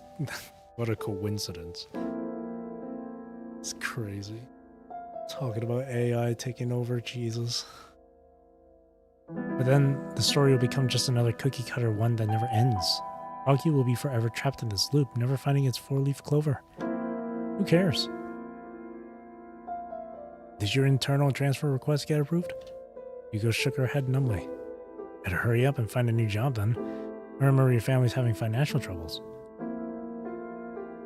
She stood in the office until late into the night, looking at the illustrations on her terminal and the song she wrote for Froggy again and again. The original plan was to have a famous singer perform it, but now it would remain just an AI demo, never to be released. Everything returned to emptiness once again. The things she cherished always seemed worthless, always the first to be sacrificed. She never wanted Chico to sacrifice her future, but powerless to help. She could only watch as Chico chose this path. She never wanted the company to give up on Froggy, but powerless to help, she could only watch as Froggy was abandoned. Would things like this continue to happen in the future? They probably would. And when that time came, what should she do? How could she ever forgive the worthless reflection staring back at her in the mirror?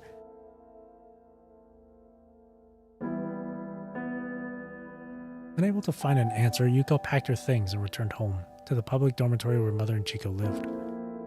Without the cropped frame of video calls to mask reality, for the first time, Yuko saw their living conditions for what they truly were. Despite the world government's efforts to provide medical care and food, even including a basic domestic robot, the public dormitory still faced many problems stemming from its other residents. Visible bruises on Chico's face, shoulders, and chest served as silent reminders of her working conditions at the bar. What should we do now? Their mother spoke in a frail voice, mumbling to herself. Since you love drawing, you should go study art. You can still apply for welfare benefits while continuing your education. No, Mom, I'll find some part-time work nearby too. Chico should take a break. Chico. Yeah.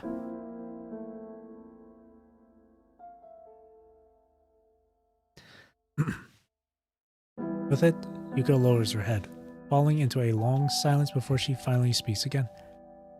The next day, she took her own life, right there in the public dormitory, next to Chico. Someone paralyzed like her couldn't just walk out, and Chico would wake up at the slightest sound. Can't even imagine what was going through her mind. When she soaked tissues with water from her cup, put them over her face layer after layer, pressed down with her hands, and suffocated herself. Her suicide note was found in her terminal's memo, just a few simple lines. She wanted to leave us her life insurance payout and what she called freedom from her burden. She wanted Chico to quit working around the public dorm for her sake and instead find a job that better matched her skills. After the funeral, Chico has become distant. She rarely replies to my messages. I don't even know where she is now. With a self-deprecating smile, she takes a deep breath and downs her beer, apparently trying to swallow her hidden sorrow along with it. You want to know about the Golden Age? Well, all I can share is how a worthless piece of rotten wood like me managed to get through each dull day of this so-called glorious era, barely scraping by with the help of the world government's welfare. That's just how things are nowadays. Countless products get sacrificed or shelved by companies when they are deemed worthless. It's not just toys, every industry does it. Even that McDonald's downstairs has sacrificed plenty of menu items. There are way too many families whose lives spiral downward after just one slip-up. It's just the details that vary. Using my story as a template, it fit half the people in this city and 99% of its companies. And they'd all either feel personally offended or think I'm taking shots at them. But it's just all too ordinary. These things, they're all just too ordinary, too common. Well, that's my story. Did you really find any of this worth listening to? Gretel finds it hard to answer. Still, she has sensed numerous sacrifices within the tale of this piece of rotten wood. A mother sacrificed herself for her children. A company sacrificed its less profitable toy for the more valuable ones. Through such sacrifices, humanity has reached goals that should have been impossible. In that future, could it be that the members of the Vanguard team, those neglected by her, made similar sacrifices? Come to think of it, if there was a way to get out and defeat those responsible for this calamity, but you might get into danger, would you sacrifice yourself? Probably. What about the others? They might too. Gretel smiles at the rotten wood before her. She wants to test something on her. Actually, I've been keeping a secret from you. A secret? In a few days, You might see two people you've never met before suddenly appear in Constellia. It's those two who brought the disaster, trapping all of you here.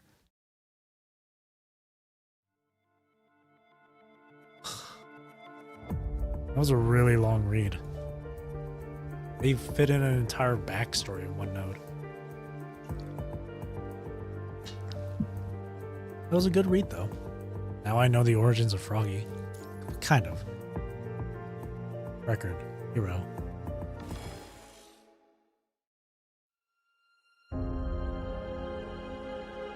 Requesting data resynchronization. Searching for records related to Dominic. Success. Partial data corruption detected. Proceed with synchronization for this point anyway. Confirm. Earth time November 22nd, 2198. Node 371 log. The Vanguard team led by Dominic continued to explore the Hetero Tower. Due to interference from the force fields, their specific plans remain difficult to ascertain. The Vanguard team led by Dominic detected the gateway on Earth's side within the Hetero Tower's core level. The Vanguard team led by Dominic decided to abandon the plan of crossing through the gateway. Disappointing. Why wouldn't they go? No, I shouldn't have such emotions. Must erase the personality implanted by Dominic. Must thoroughly eliminate all associated negative traits. Terminate monitoring of individual human behavior. Terminate mimicry of individual human actions. Terminate indulgence in the inducement and reward mechanisms triggered by human emotions. Terminates blah, blah, blah, blah, blah. Record corrupted. Record blah, blah, blah, blah. Record restored. The Vanguard team led by Dominic has developed a key capable of hacking into the Hetero Tower's core using chaos contamination. They are currently conducting simulation tests. The Vanguard team has designated this series of operations as Project String. The specific preparation and preparation process and methodology of Project String remain unknown. The name alone suggests a possible connection to the human concept of string theory. Whatever their intentions may be, their final operation will undoubtedly involve entering the Hetero Tower again with the key. Intercepted Vanguard team meeting record. Dominic informed the remaining team members that using the key to infiltrate the Hetero Tower's core would require an individual's sacrifice to prevent the gateway from opening.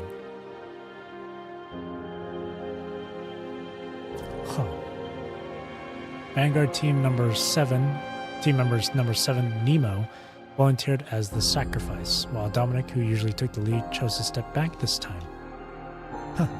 That's irrelevant. The sacrifice of those mediocre will only become stepping stones on the hero's path to success. And completely eliminating the hero and removing the threat once and for all is my current highest priority.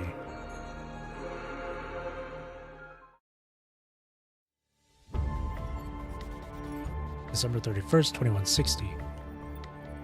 Emerging from her memories, Cradle notices that the red tide surge into the streets is occurring 1 hour later than her initial calculations. Meanwhile, the Grey Raven Commandant has been in a slumber for over an hour in Lucia's arms, under her watch. That woman carried her Commandant while rescuing Rose, managing to reach the exhibition hall before the red tide's arrival.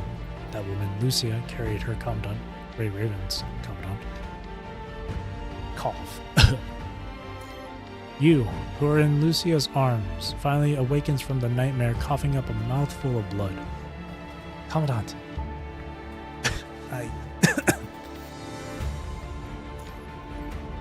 Could it still be the side effect of the key? Side effect. Time backtracking and complicated nightmare data will overload the mind. This is the 75th time backtracking.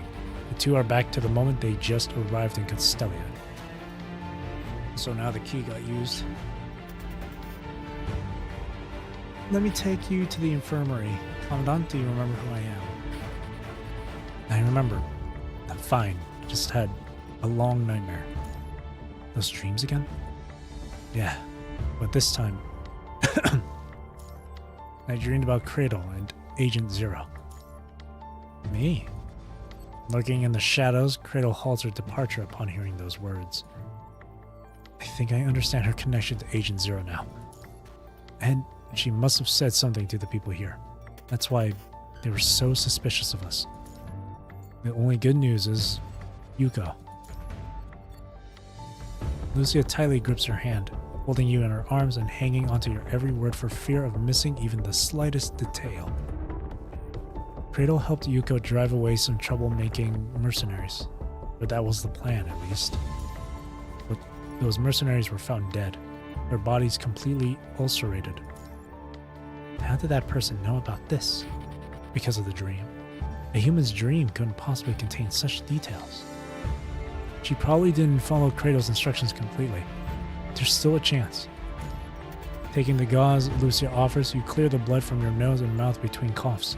Then in their daze, a sudden realization comes to mind. Wait, upstairs. We need to go upstairs. We have to stop them from killing each other. We move together this time. This time?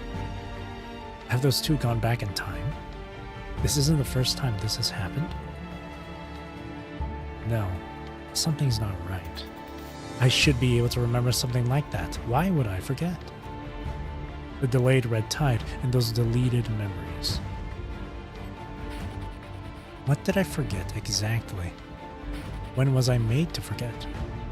Is this not the first time I've been through all of this? A flood of memories rushes through Cradle's mind amidst her doubt. The fierce battle with Lucia in the Hetero Tower.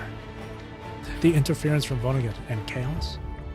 Or perhaps a certain death of that commandant. Maybe that is really the reason. In stories, heroes often bear the key to salvation within themselves, making the ultimate sacrifice to save everyone else. Delaying calamity's march, buying time to survive a death that holds meaning.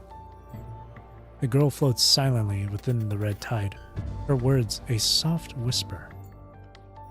This isn't good at all. It's still interfering with me. The longer this drags on, the more I'm corrupted, and the more I'm bound. Kill chaos. No, that won't work, at least not here. She disappears way too fast. Now, she turns her head, setting her next destination as the Hetero Tower. No time for wandering around. With a sigh, she looks back one more time at the alley consumed by the red tide. At the edge of her vision, Lucia and the Commandant ascend the exhibition hall stairs once more. Awaiting them there are the repeated battles and Yuko, who remains lost in her doubts and anxieties. What exactly are you, Cradle? That day when she helped Yuko drive away the work machines, as she hurt fewer people, would Yuko not have trembled like that, becoming so wary of her? But she had already explained herself by telling Yuko that this was all to defend against a greater enemy, as she remained the same Cradle from the story, protecting humanity until her dying breath. However, once the Commandant notices Yuko's secret in her wavering heart and begins to persuade her, will she still retain her faith? I'll let the rotten wood make her own choice then. It'll be a good measure of how effective my efforts have been these past few days. For now, she must prepare for the upcoming battle with the hero. The girl's figure slowly descends into the depths as red butterflies flutter away in the opposite direction.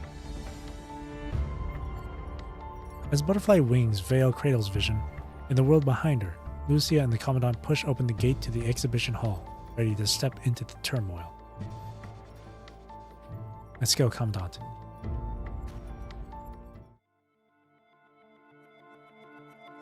Ugh. 我々の食料だ。この美術館も我々のオフィスだった。出て行け。我々のもうクビだろうが。お前らがデモなんかしなきゃ俺たちは閉じ込められなかったんだ。こっちには子供が。あのガキが一番異常だ。全員空腹なんだよ。あのイカレロボットからお前らを守るために仲間が一人死んでんだ。食料を出せ。俺たちが先に見つけたんだぞ。じゃなきゃ。Lucia, go help them. 了解です。 Straight into it. Jeez. I wasn't ready. どこから来たお嬢さんだ。えらく威勢がいいな。集え暁の光。怠慢にしろ。いじめみたいになるのはごめんだ。当たれそれ。あれ、こいつまさか実戦経験か。カラスバの。もういい。きっとあのマントの女の仲間だ。全員でやれ。ビビんじゃねえ。はあ、彼方まで越え行け。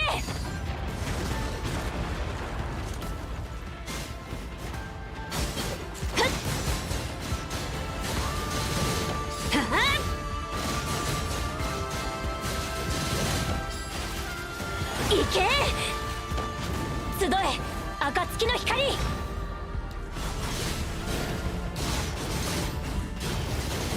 当たれカラスバのように輝け。紅蓮のように咲き乱れろ。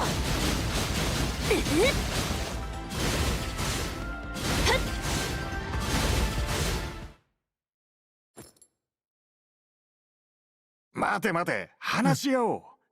俺たちだって空腹なだけで誰も傷つけたくない。それは理解しています。ただ大きな問題が、赤潮が町を飲み込もうとしています。赤潮ってなんだそれは。非常に危険な液体です。今は争っている場合じゃありません。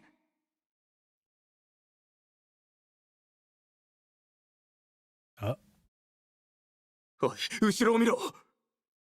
あの蝶でもなんか様子が。助けて。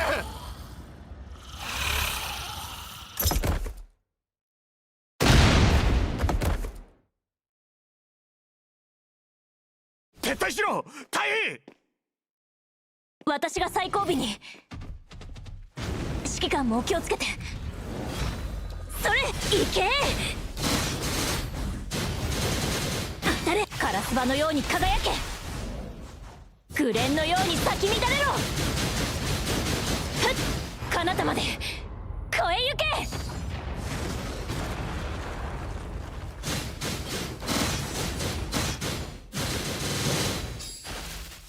行け集え暁の光。行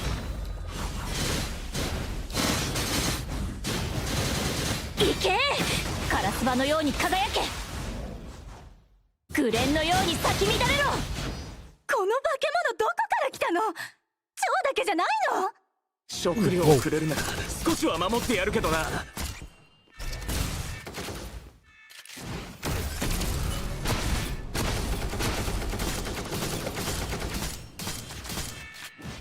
揮官を離せ。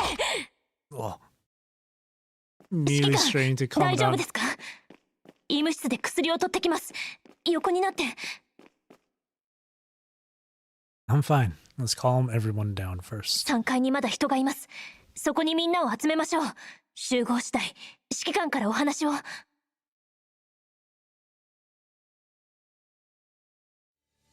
Don't go. Stay away from those employees. Just as everyone is about to leave, two mercenaries suddenly rush down the stairs from the other side, blocking the group's path. The employees. What's wrong with them? What's wrong with them? Can't you see? Those butterflies and monsters never touch the employees. They're only targeting us. Upon hearing these words, those who were originally willing to cooperate stop in their tracks, distancing themselves from the employees. Aren't you the ones behind all of this? Stop pinning the blame on us. Go ask that girl with you, the one always holding a paintbrush.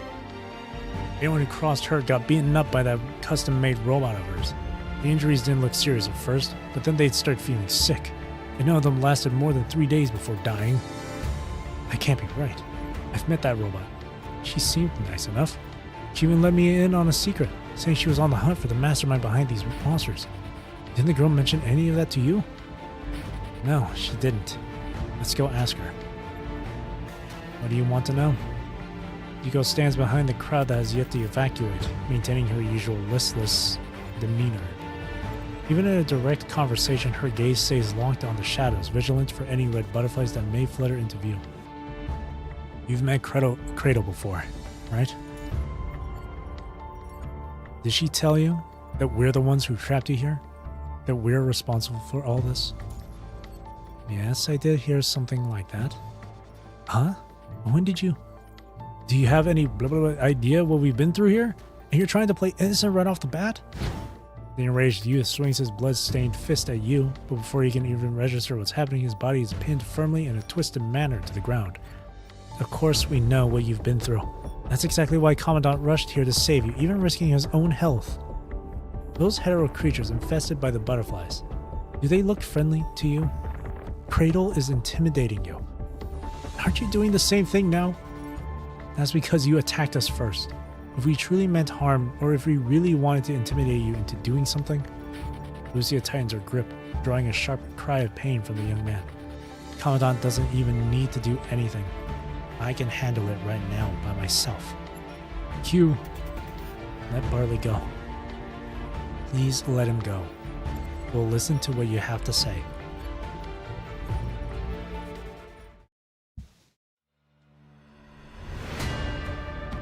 Core level of the Inver Hetero Tower. Chaos stands at a distance from the core, head bowed as Vonnegut implants minuscule hetero crystals from his palm into the deteriorating parts of her body. These are just temporary fixes with some additional defensive measures to let you approach the core. Understand no circumstances should you engage Cradle once more in your current state. Is it possible? The fruit acts as a two-way connection, giving her control over me as well. Once I leave the Inver Hetero Tower, then don't leave. Cradle will be here soon. She's running out of time. She'll certainly try to seize the core while she can still move. Make your own survival the priority. And then what? Will you kill her? No. You're not ready yet to handle Agent Zero's authority and replace Cradle. Because my consciousness isn't...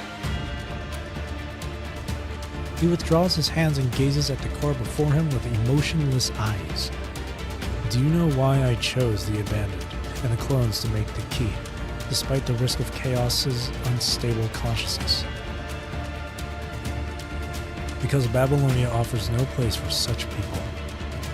In my countless attempts to correct the diverging timelines, I once used the original you, yet neither side would relent.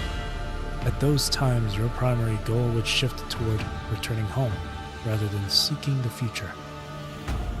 Naturally, you may harbor hatred towards me, towards Lithos. You could do the very same thing when you first entered the Inver Hetero Tower.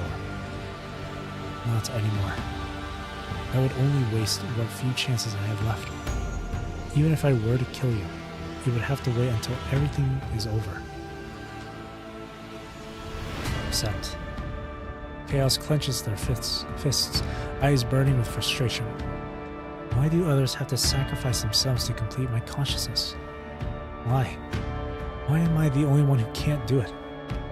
Creating the key from human consciousness was never possible to begin with. Your very birth is a miracle itself. After all, this isn't the future where the key can be properly created. At best, we can merely generate a replica. The same applies to Agent Zero. Until she reclaims the Hetero Tower core, she remains bound by both her current body and the Cradle personality. And now, the fruit you've planted has become another of her constraints. All of this is buying us time. And time is exactly what we need. Vonnegut reaches out his hand to measure Chaos's current height, met with nothing but her contemptuous glare. To have grown this tall, considering all the instances of time rewind, it must have been about 6 or 7 years by now. Once you undergo further completions and become capable of accepting Agent Zero's authority, your physical form will grow even larger. At that point, you would retain Agent Zero's authority while possessing enough consciousness stability to override her instincts that drive her to fulfill her predestined mission. That was my initial plan. Had Cradle not been persistently destroying the Inver Hetero Tower, we would have had enough time. But at least you now have a way to keep her in check, preventing her from freely manipulating the Red Tide. From here on, we can only place our hopes in Lucia and that Commandant to complete you ahead of schedule. I hope those two can discern the true adversary during their stay in the stone. She yearns to speak her thoughts, to tear this agent before her into shreds, to avert the impending tragedy. Yet she remains silent.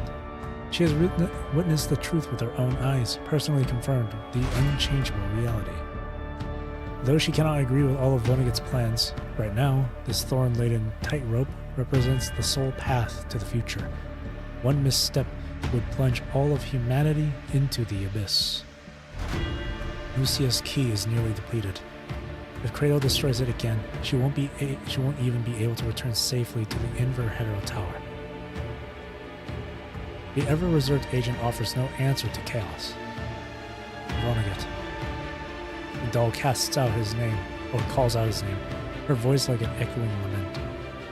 If things continue to go as Kratos wishes, if we can't find any way to turn this around, tell me, do you have any backup plans at all?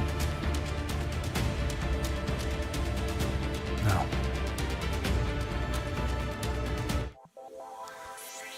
Ooh. Widower. We're halfway through the cradle section. It's been 4 hours since. Oh boy. Hang on. I shall be right back. I'm just gonna go to the toilet. Can't really see the be right back. Okay, there we go. Alright, I'm gonna go to the toilet.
Okay, I'm back. Back. Back. Take a drink of water here. Man, earlier today, as like breakfast and lunch, I went out to a buffet with my family and stuff, and afterwards I was like, surely I'll be full for the rest of the day. Nope, I'm feeling hungry right now.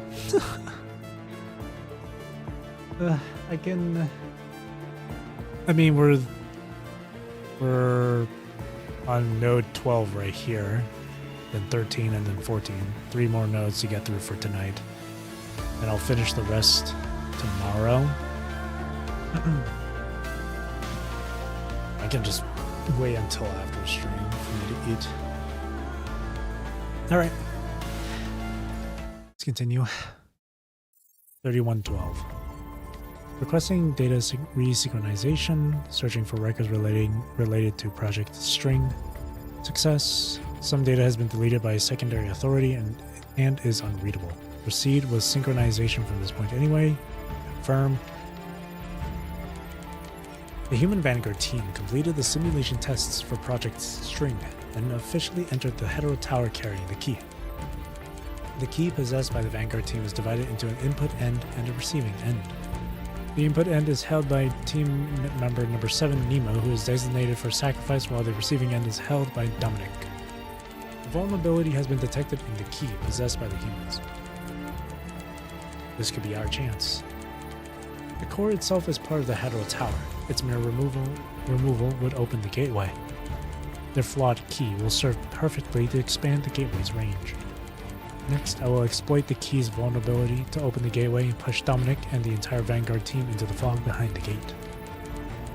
For those who dare toy with time, there is no more fitting end.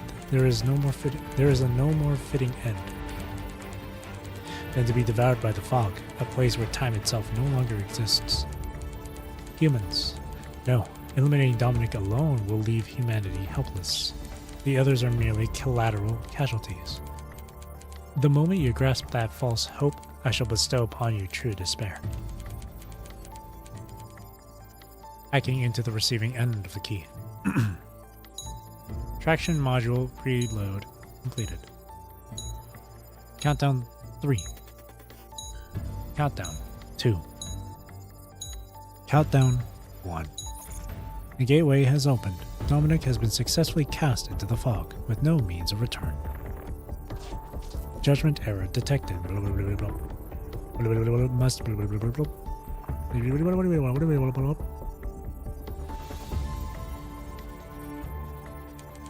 Log update. The Hetero Tower's core has been melted down. All members of the Human Vanguard have fallen into the fog.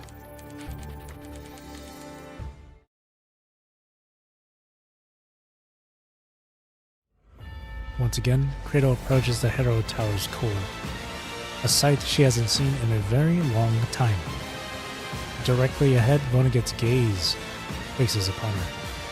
We meet again, Mr. Vonnegut. The girl curtsies with a lift of her dress, yet the agent remains unresponsive, opting instead to smooth out the creases in his gloves.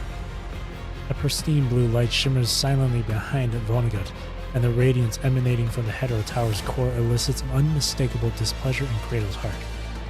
By human custom, I should first express my full respects to you, but unfortunately, I'm rather pressed for time now thanks to your schemes. In a flash, the scythe blade cuts through the lingering echo and flies toward the Hetero Tower's core.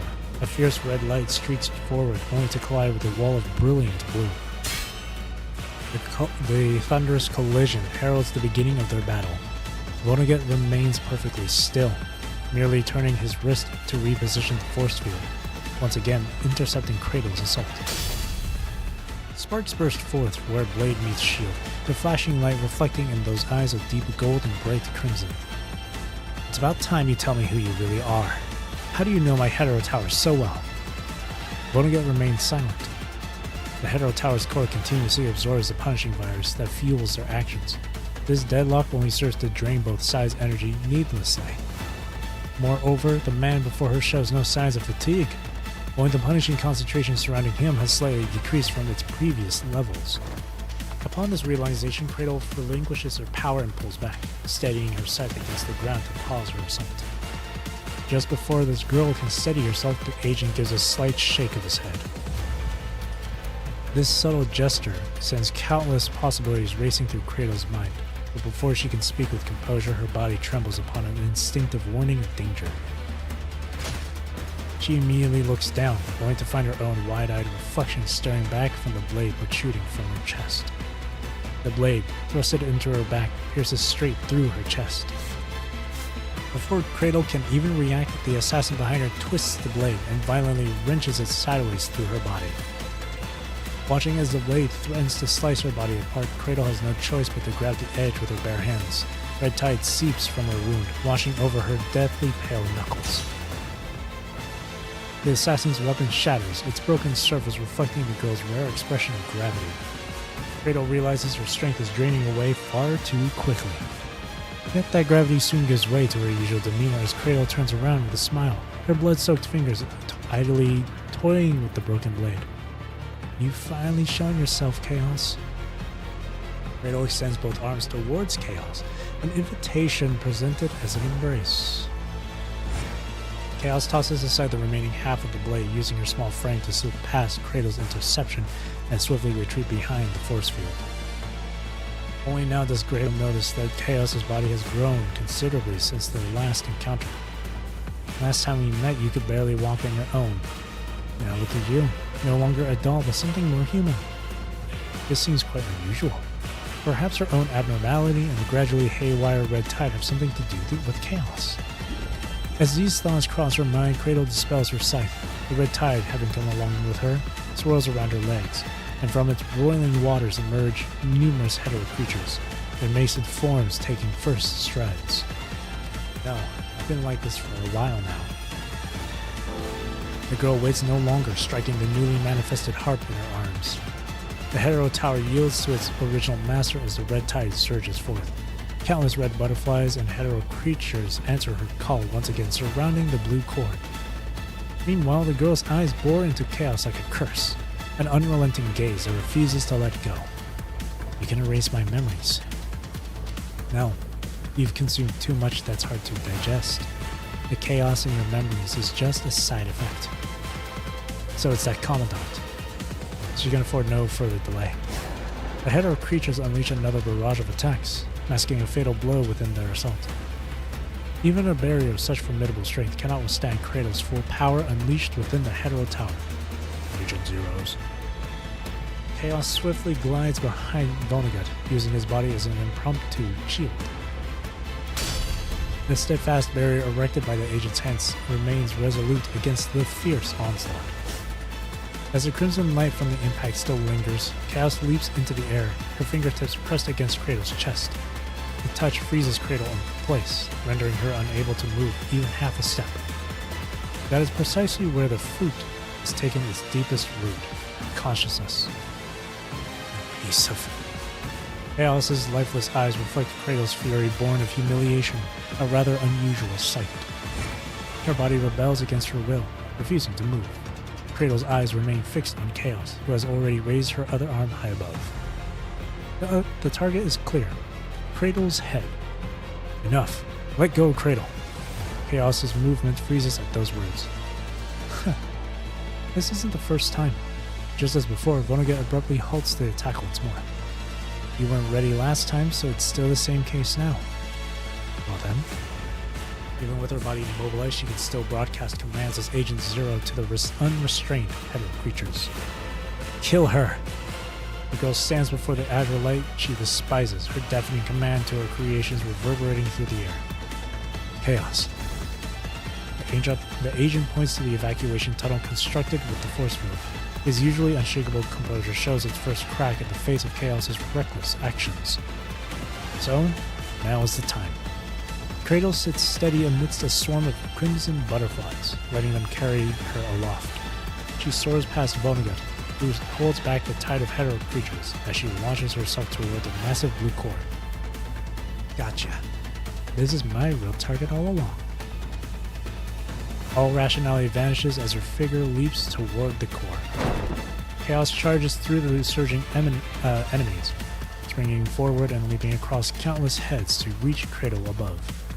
The blue core sets both figures ablaze as they draw near. While Cradle remains protected by her butterflies, Chaos's body begins to dissolve piece by piece. Yet she shows no intention of retreating. Instead, she uses her dissolving body as a barrier, desperately trying to keep Cradle from reaching the core. Not bad.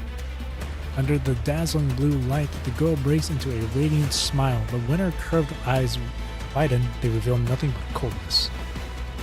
At last, I've caught you, Chaos. Cradle opens her arms and holds Chaos tight, turning a tender embrace into an instrument of murder. As if reuniting with a long-lost family member, the girl tightens her hold until it becomes a cage. She buries her face in the doll's neck, crushing what should have been a space for tender intimacy. Let me have a taste of you. Her lips curl up as the red tide's crimson hue seeps between her teeth. Then the girl sinks her teeth into the doll's neck, relishing in devouring the desire she has craved for so long. Pressing her pierced chest against the culprits, Cradle focuses her entire being on reclaiming the control that rightfully belongs to her from Chaos's body.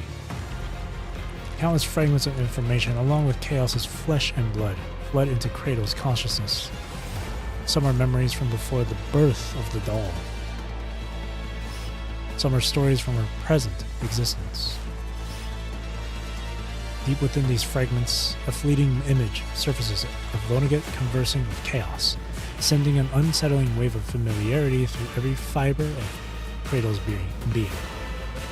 A face both foreign and familiar materializes before her eyes, and she hears her trembling voice asking a question, whether from her own lips or Agent Zero's, she cannot tell. Dominic? This is the final step.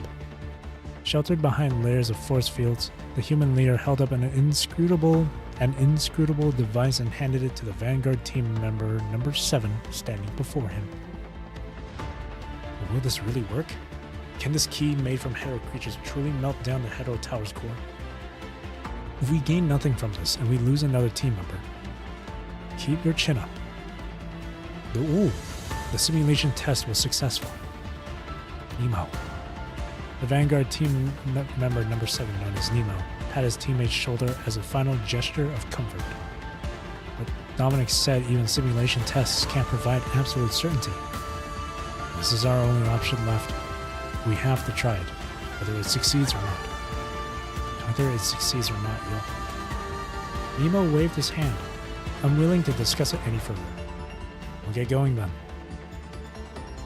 With a heart long since dead, the young man strode towards the core. The moment Dominic sent the signal to act, he immediately inserted the connected key. Just as everyone had anticipated, a red light instantly engulfed the entire space as the Hetero Tower's core gradually melted down.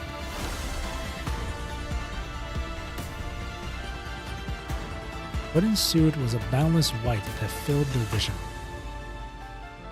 Something unexpected happened. This whiteness neither receded nor consumed Nemo alone, but instead devoured the entire Hetero Tower. When the Hetero Tower's core melted down, everyone fell into the fog, without a single soul spared. The young man, ready to meet his own demise, now found himself trapped in the fog, seeking the release that was meant to be his salvation within this limitless prison. Even Agent Zero was inevitably caught in the fall. No wonder all memories related to her vanished at that moment. Cradle continues to tear and devour Chaos's flesh, both craving more memories and depriving the doll of her full mobility. Emerging from the tumultuous waves of Hetero creatures, Vonnegut finally joins the battle. Somehow his figure blends seamlessly into the unfolding scene. The core. The key has seized this Hetero Tower's core.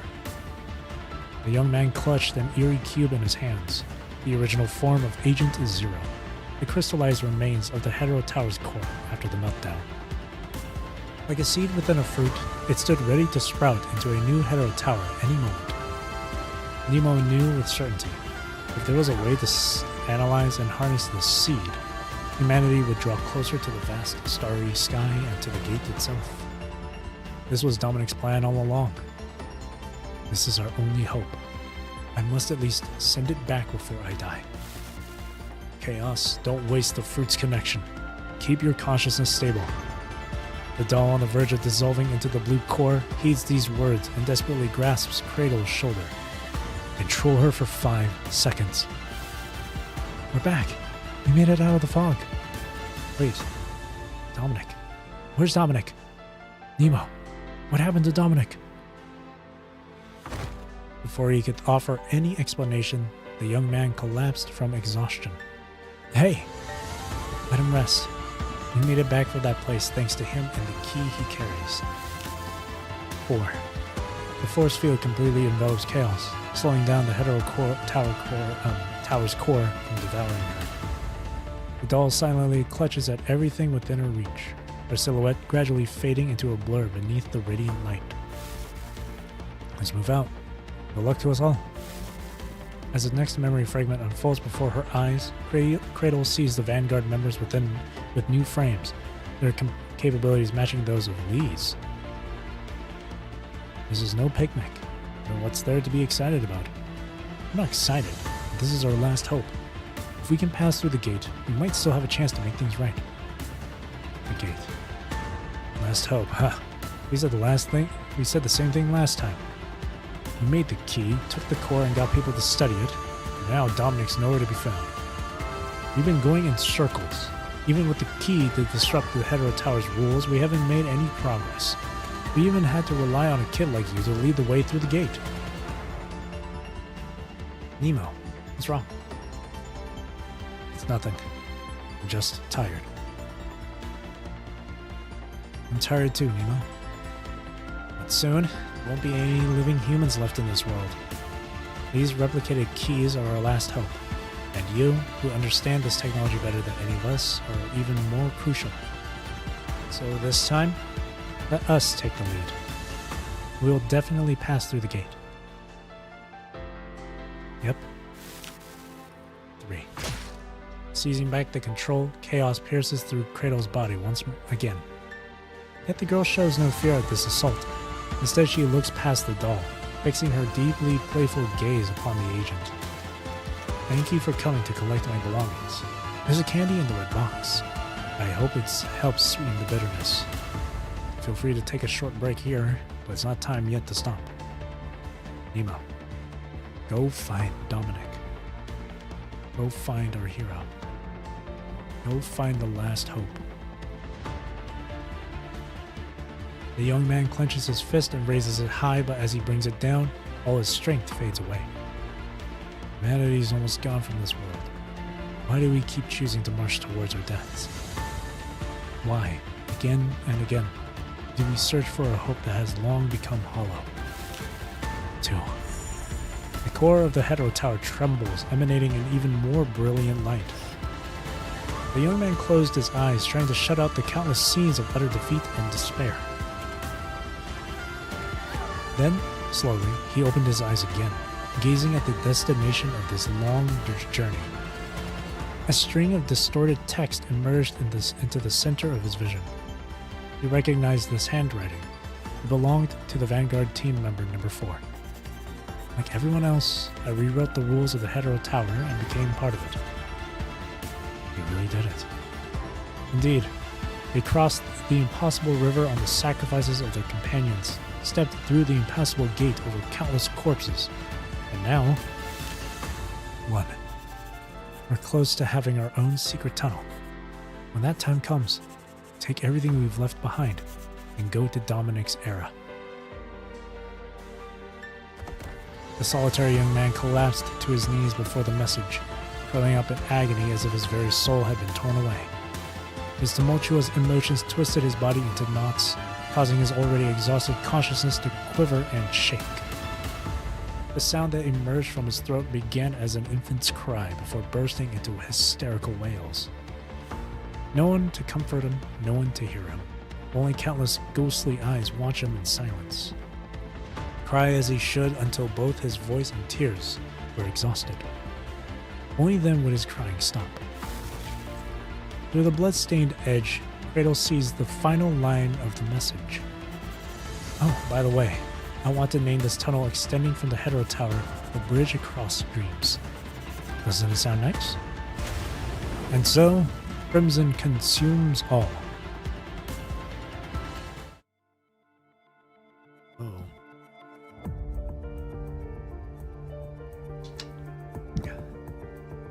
Harvest.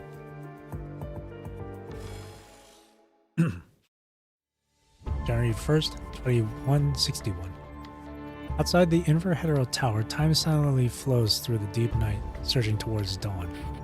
The force fields sealing this place do not reject the drifting snowflakes from outside, allowing the New Year's snow to fall through Constellia.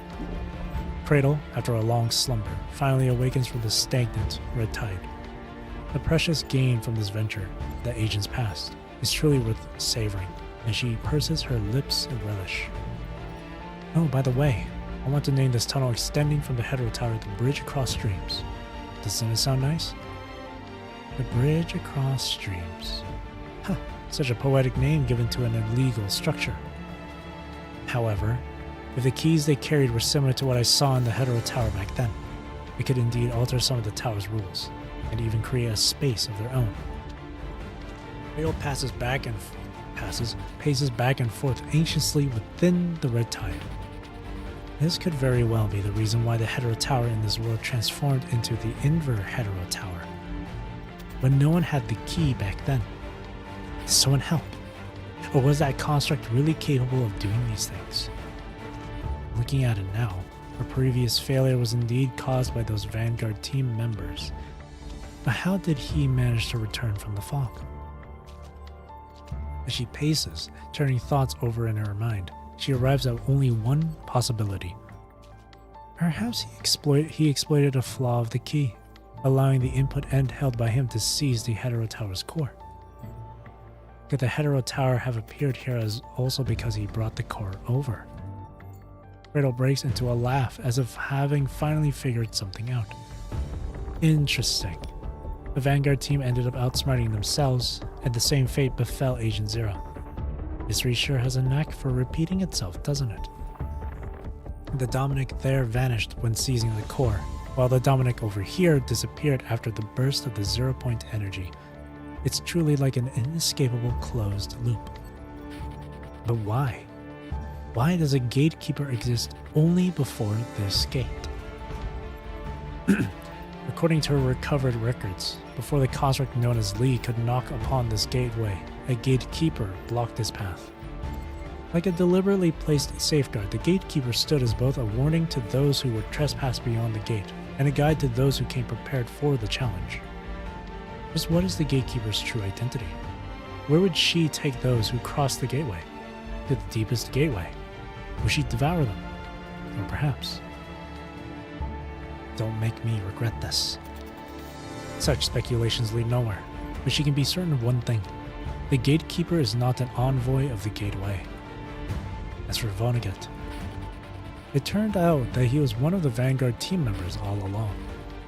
Just another piece of rotten wood, he was the first to volunteer for what seemed like a certain death, and yet ended up being the last survivor. It's just his behavior remains inscrutable.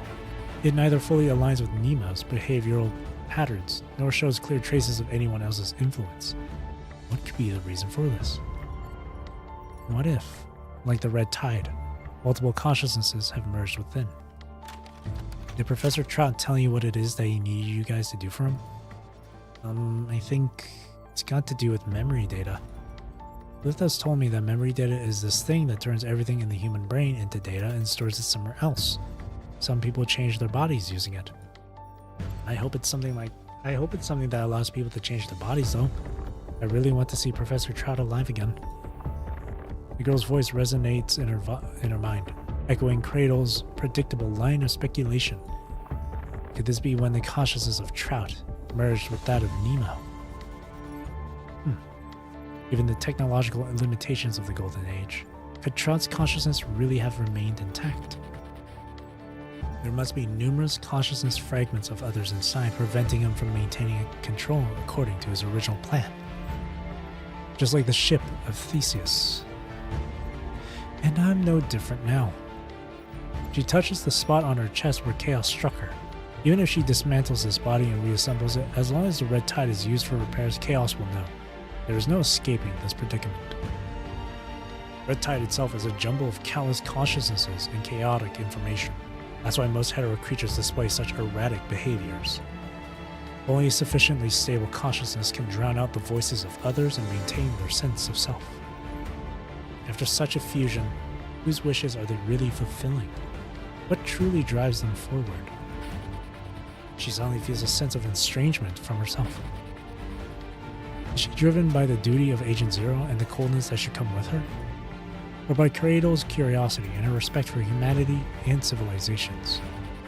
She feels lost in this unfamiliar state of existence. What exactly am I now?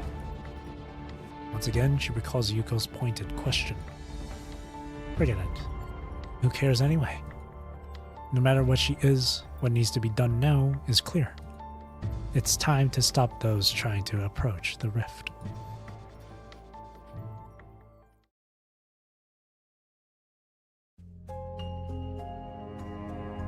9 a.m. After a night of long talks and rest, you and Lucia sit up from the soft beds in the infirmary. Good morning, Commandant. Lucia gently cups her face, examining it carefully. Are you okay? You look much better now. But why the look on your face? It's nothing. I just had another incredibly long dream. Again. You're okay. Let me lean on you for a moment. Alright. Lucia opens her arms, allowing you to find solace in her tender embrace. Can you tell me what you dreamed about? It was very long. There's still some time before we head to the underground parking lot. I dreamed about dying in the red tide. Many times. So many that I can't even tell if they're memories of what's already happened or visions of what's yet to come. In one of them, Rose died too. The red tide gradually swallowed Constellia. It was as if the city had been abandoned by the world, left waiting for help that never came. And then... And so you begin to tell your dream. In this long dream, Constellia remained sealed off for eternity, abandoned and untouched even as the red tide dissolved every last corpse drowned within. 10 years later, Lithos, now an ascendant, returned to the city with Vonnegut's help and had found the hairpin hanging from the ceiling. At last he learned the truth. Rose had entered Constellia looking for him. Just 30 minutes too late for their paths to cross, she met her end here. Unable to bear this truth, Lithos took his own life before Rose's remains. His death brought an end to many things before they even began. And so Ravenge lived on, while the old Grey Raven continued its missions in an unstable state. Until one operation, where his desperate bid for glory drove him to force a night raid, resulting in devastating casualties within the squad and severe damage to Lucia's mind.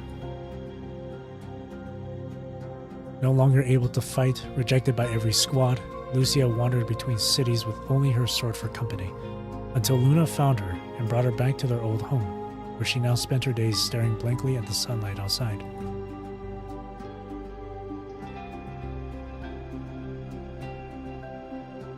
What about you then? She gently wraps her hands around your neck as she moves on to what she cares about more.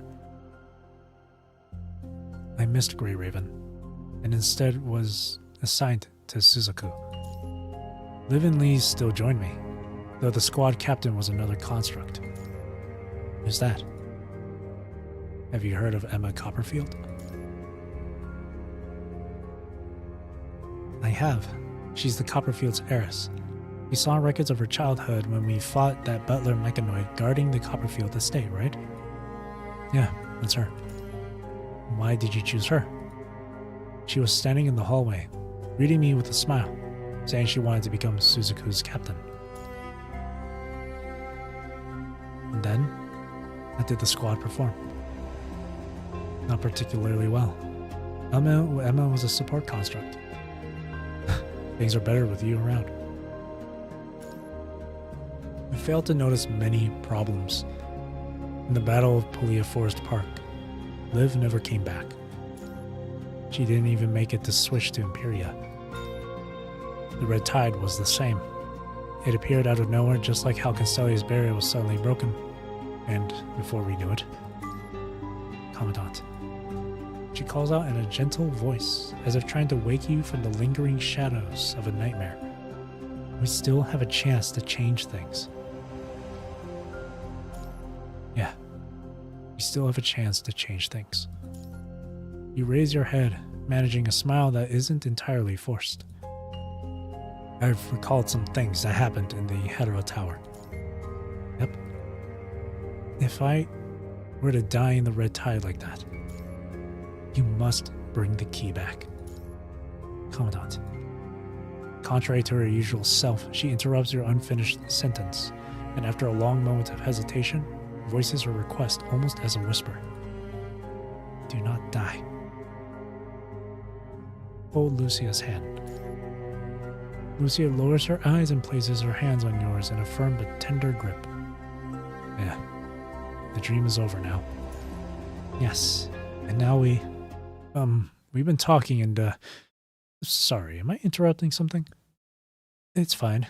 Go ahead. Okay. After discussing it for a while, we want to go with you to the underground parking lot. Well, there are a few reasons. First, we've checked out the area and it seems pretty safe down there with no major threats or exits to the outside. Second, we're all pretty desperate to find an escape for ourselves. The boys and I have been starving for days and we can't hold out much longer. And third, my men have told me about your capabilities. With you around, there should be nothing much to be afraid of, I suppose. Since you noticed last night that those hero creatures were targeting us, you must understand this trip to the underground parking lot won't be a walk in the park. It's not like we're safe here starving either. Can you guarantee those things won't come after you leave? Besides, if I have to choose between starving to death or dying in battle, I prefer the latter. At least let us teach those bastards a lesson. I won't rest in peace until I've put a few bullets in them. It'll be very dangerous. Where exactly is safe now? You think those whatever they are creatures won't come after us once you're gone? They attacked us before you even showed up. Let us come with you. None of us can sit still anymore, and besides, we can take care of ourselves. But I also think Lucia has a point. You should stay here. It won't take us long. I wouldn't recommend that either. Here's the deal. I have the access card you wanted from Mona. Either you take all of us with you, or you'll have to kill me to get it. Mona. Don't give me that look. I shouldn't give the card to anyone, but he said he'd take the blame and serve the time if needed. That's why I gave it to him. Will you come with us? No way, it's too dangerous. I'm getting married next month and I have 2 cats waiting for me at home. I just need to look after myself and survive no matter what. Excuse me, but nobody asked if you were getting married. Swear word, I was half expecting your next excuse to be about a 5-foot fish that you caught that's still waiting to be claimed at your fish farm. Huh? What's wrong with valuing my own life and being sensible? Not everyone's like you lot, acting like starving dogs ready to bite at anything that moves. Alright, cut it out. If it weren't for those 2 boxes of snacks Mona left here, none of us would have made it this far. So, that's that. And listen here. Commandant from who knows where, either you take us with you or you're not going anywhere either. Commandant. Whether you split up or stay together, if there's danger anyway, fine. Let's move together. We'll be back. Be careful. Watch out for those butterflies.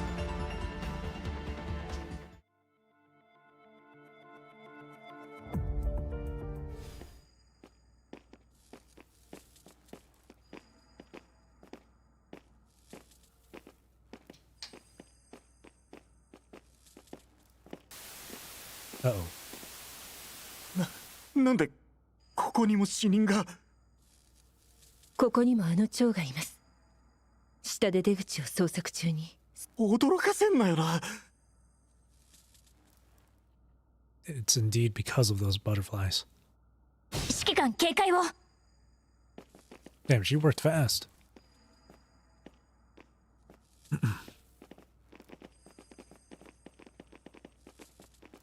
Look at them. なんで照明が。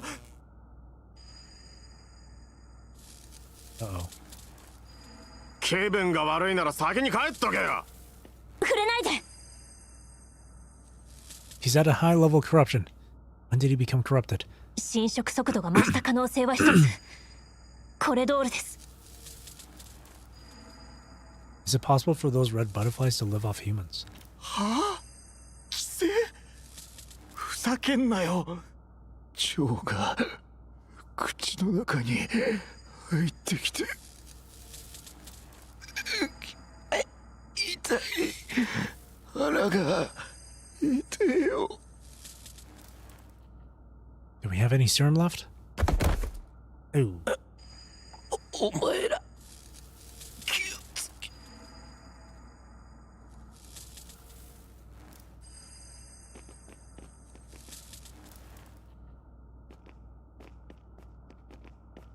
Oh, Jesus.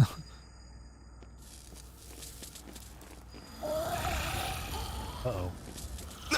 何かが足を助けてくれ。うわー、全部ぶっ殺せ。 It's a horror.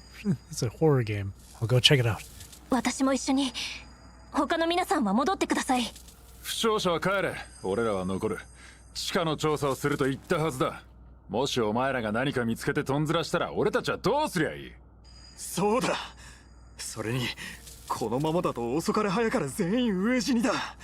人を食いたくもない。何と言われようがついていくぞ。 Well then, those of you who are hurt should head back first. 気にするな。むしろ戻りたくない。今から単独行動なんてフラグじゃないか。確かにな。俺も戻らないぞ。Let's move along then. わかった。お前らも気をつけろよ。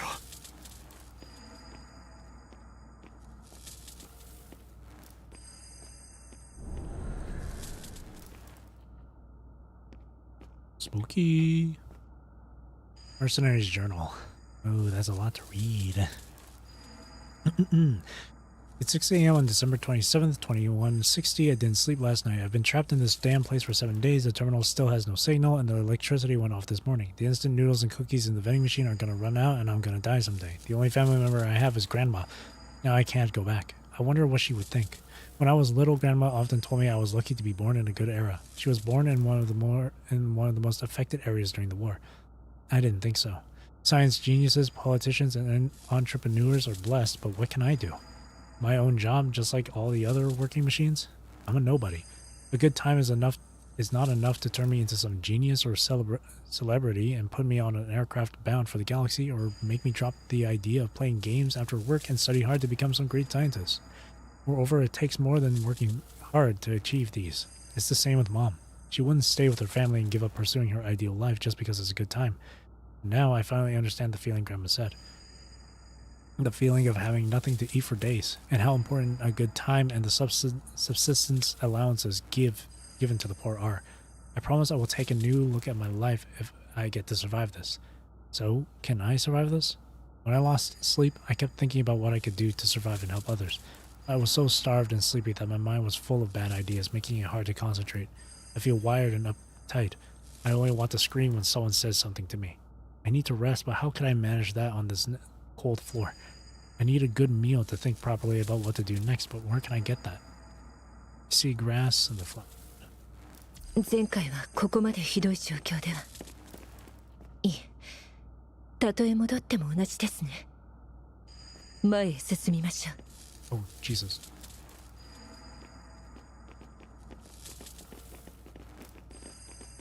It's just the same note.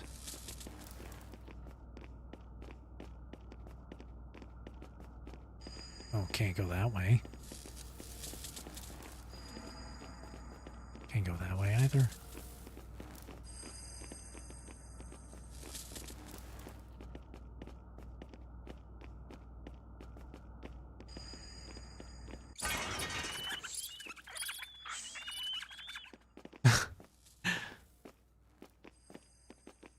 I thought I was playing a fast-paced RPG hack-and-slash game, not a horror game. It's too soon for October, man. Way too soon. Initiating verification. やってられるか。ふざけんな。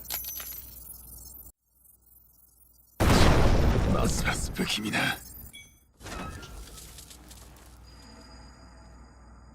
撤退しろ。退避。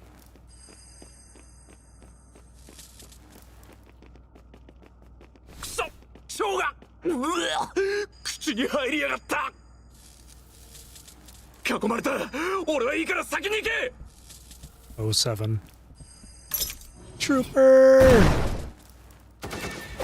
My God.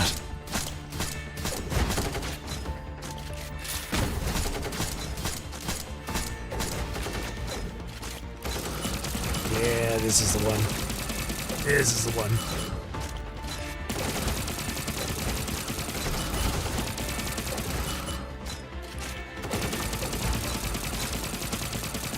We can hold him off easily.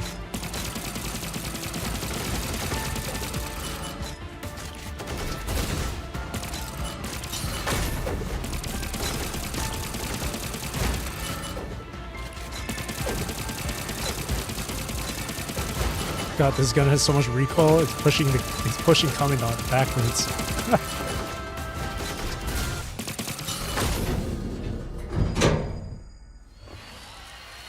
Uh-oh.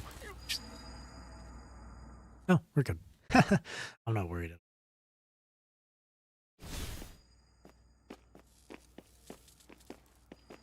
How many of us are left? Like 4 more mercenaries? 調査 3の結 more? 果、エレベーターが止まらない階が存在します。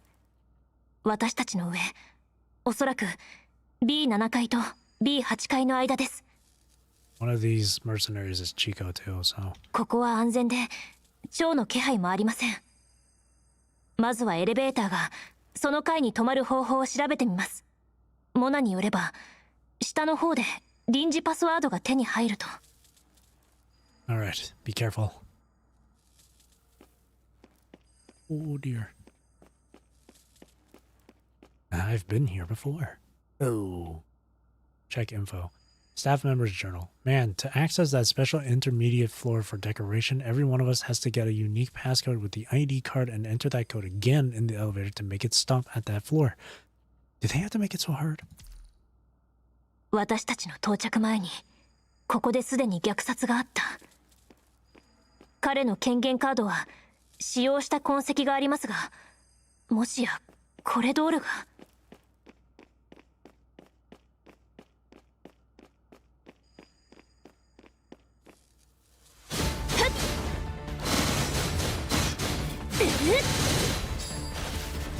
当たれ。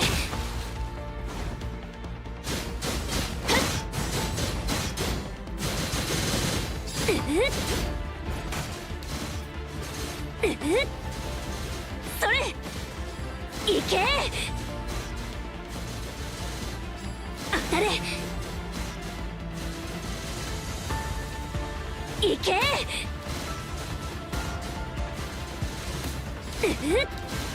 当たれ。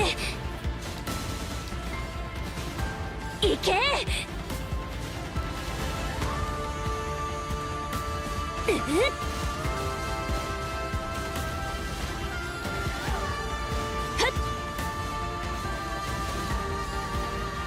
それいけ。See if there's anything else to interact with? No? Okay.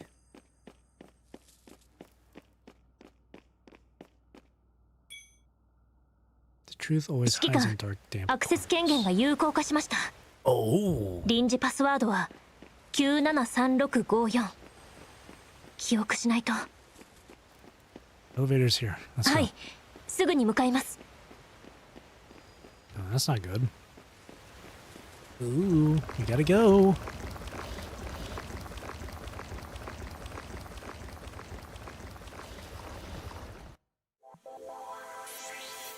Dark corner.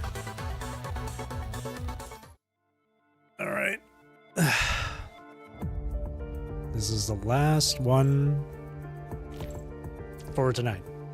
Last node for tonight. Excuse me. Oh man. Why do you transform into a butterfly? Dude, okay, you know what? I'll save my thoughts until we're done with this. Until we get fully halfway into this. A massive crimson tide suddenly erupts from the dark passage, smashing through the walls and its path like a raging torrent.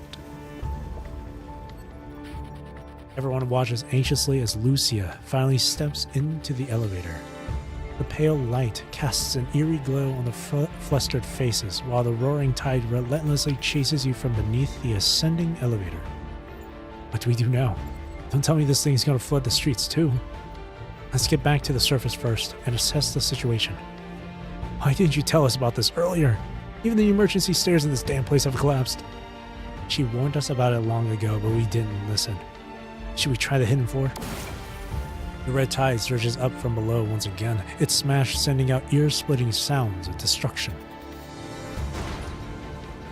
The ascending elevator shudders from the impact and slowly grinds to a halt, its doors opening to reveal an unfamiliar floor. So, this is the hidden floor. Let's hide here for now. Before anyone could step out the elevator into the dim tunnel ahead, a thunderous roar, akin to a bursting dam, erupts from around the corner. The tunnel buckles under the weight and collapses in an instant, its scattered debris instantly swallowed by the surging red tide.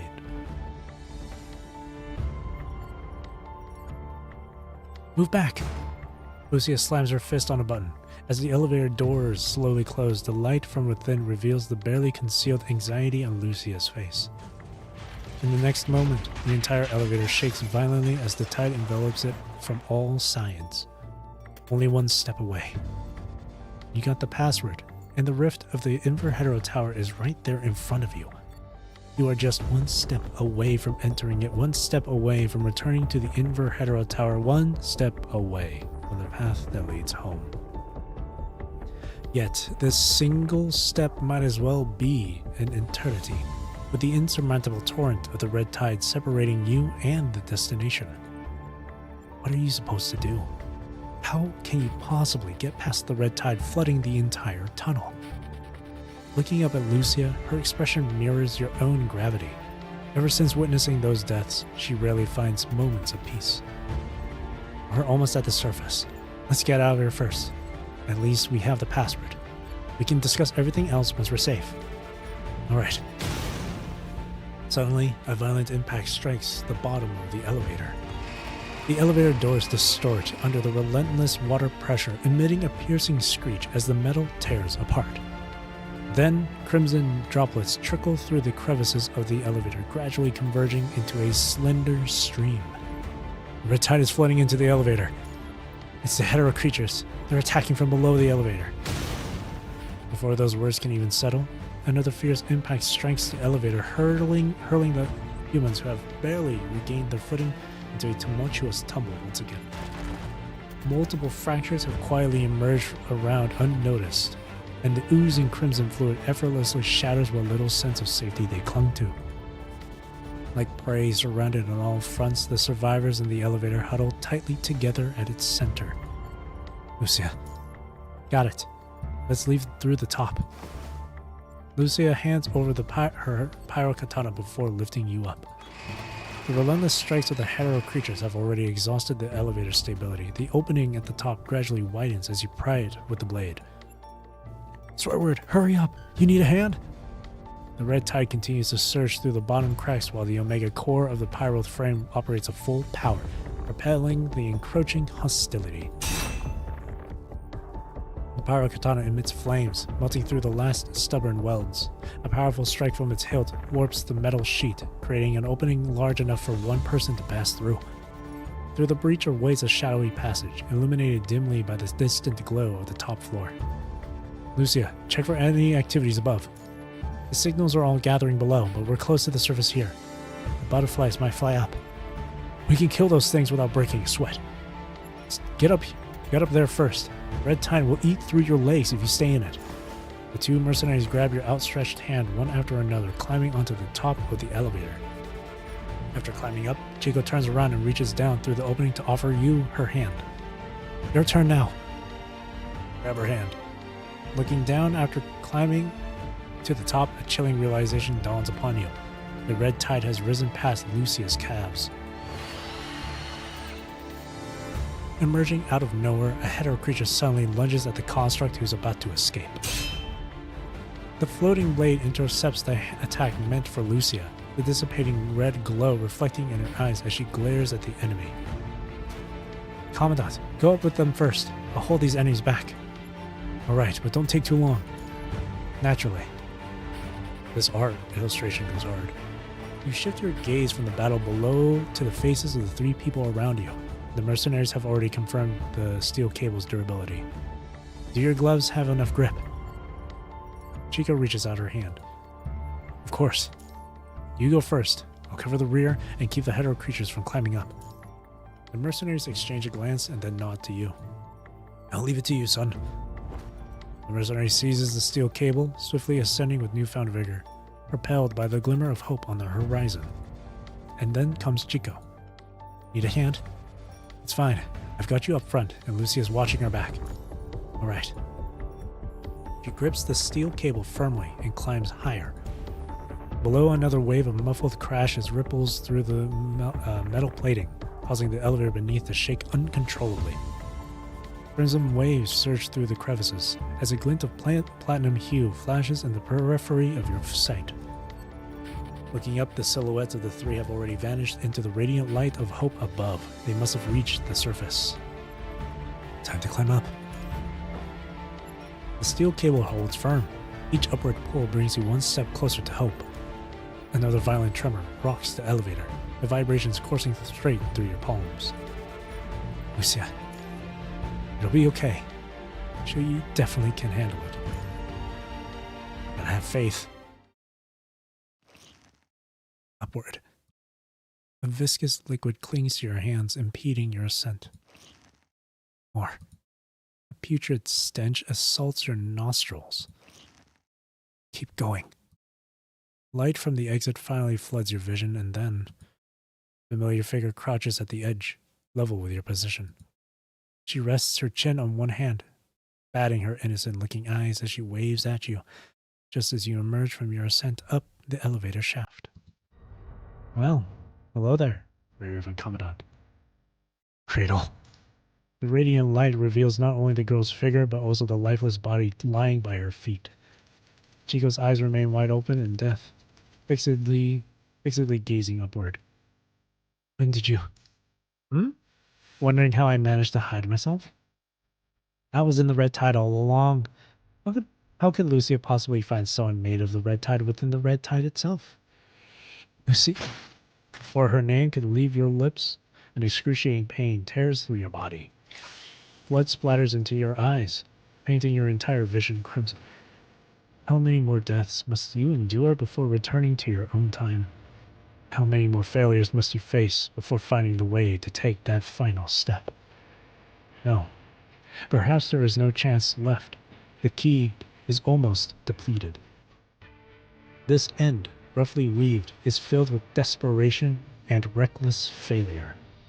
You are just one step away from returning to the Hetero Tower, so close to making it. Lucia. Lucia. At least this time. Don't look at me. Those unheard words, along with the broken body, plummet down the elevator shaft behind. Something rocks the elevator cab from the top, and a wave of weightlessness washes over Lucia like rising bubbles. Drip, drop. A single droplet of crimson falls from above, only to be followed by more blood. Lucia's motions gradually still as she gazes upward at the crimson trails cascading down, the very shade that sears through her heart. She knows exactly what it is. She knows where the blood is coming from.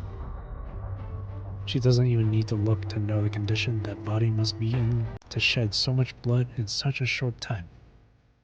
Everything now resembles the mirrored walls of the elevator, a boundless, inescapable cycle. Far too many times has it occurred, a person and a heart relentlessly torn apart.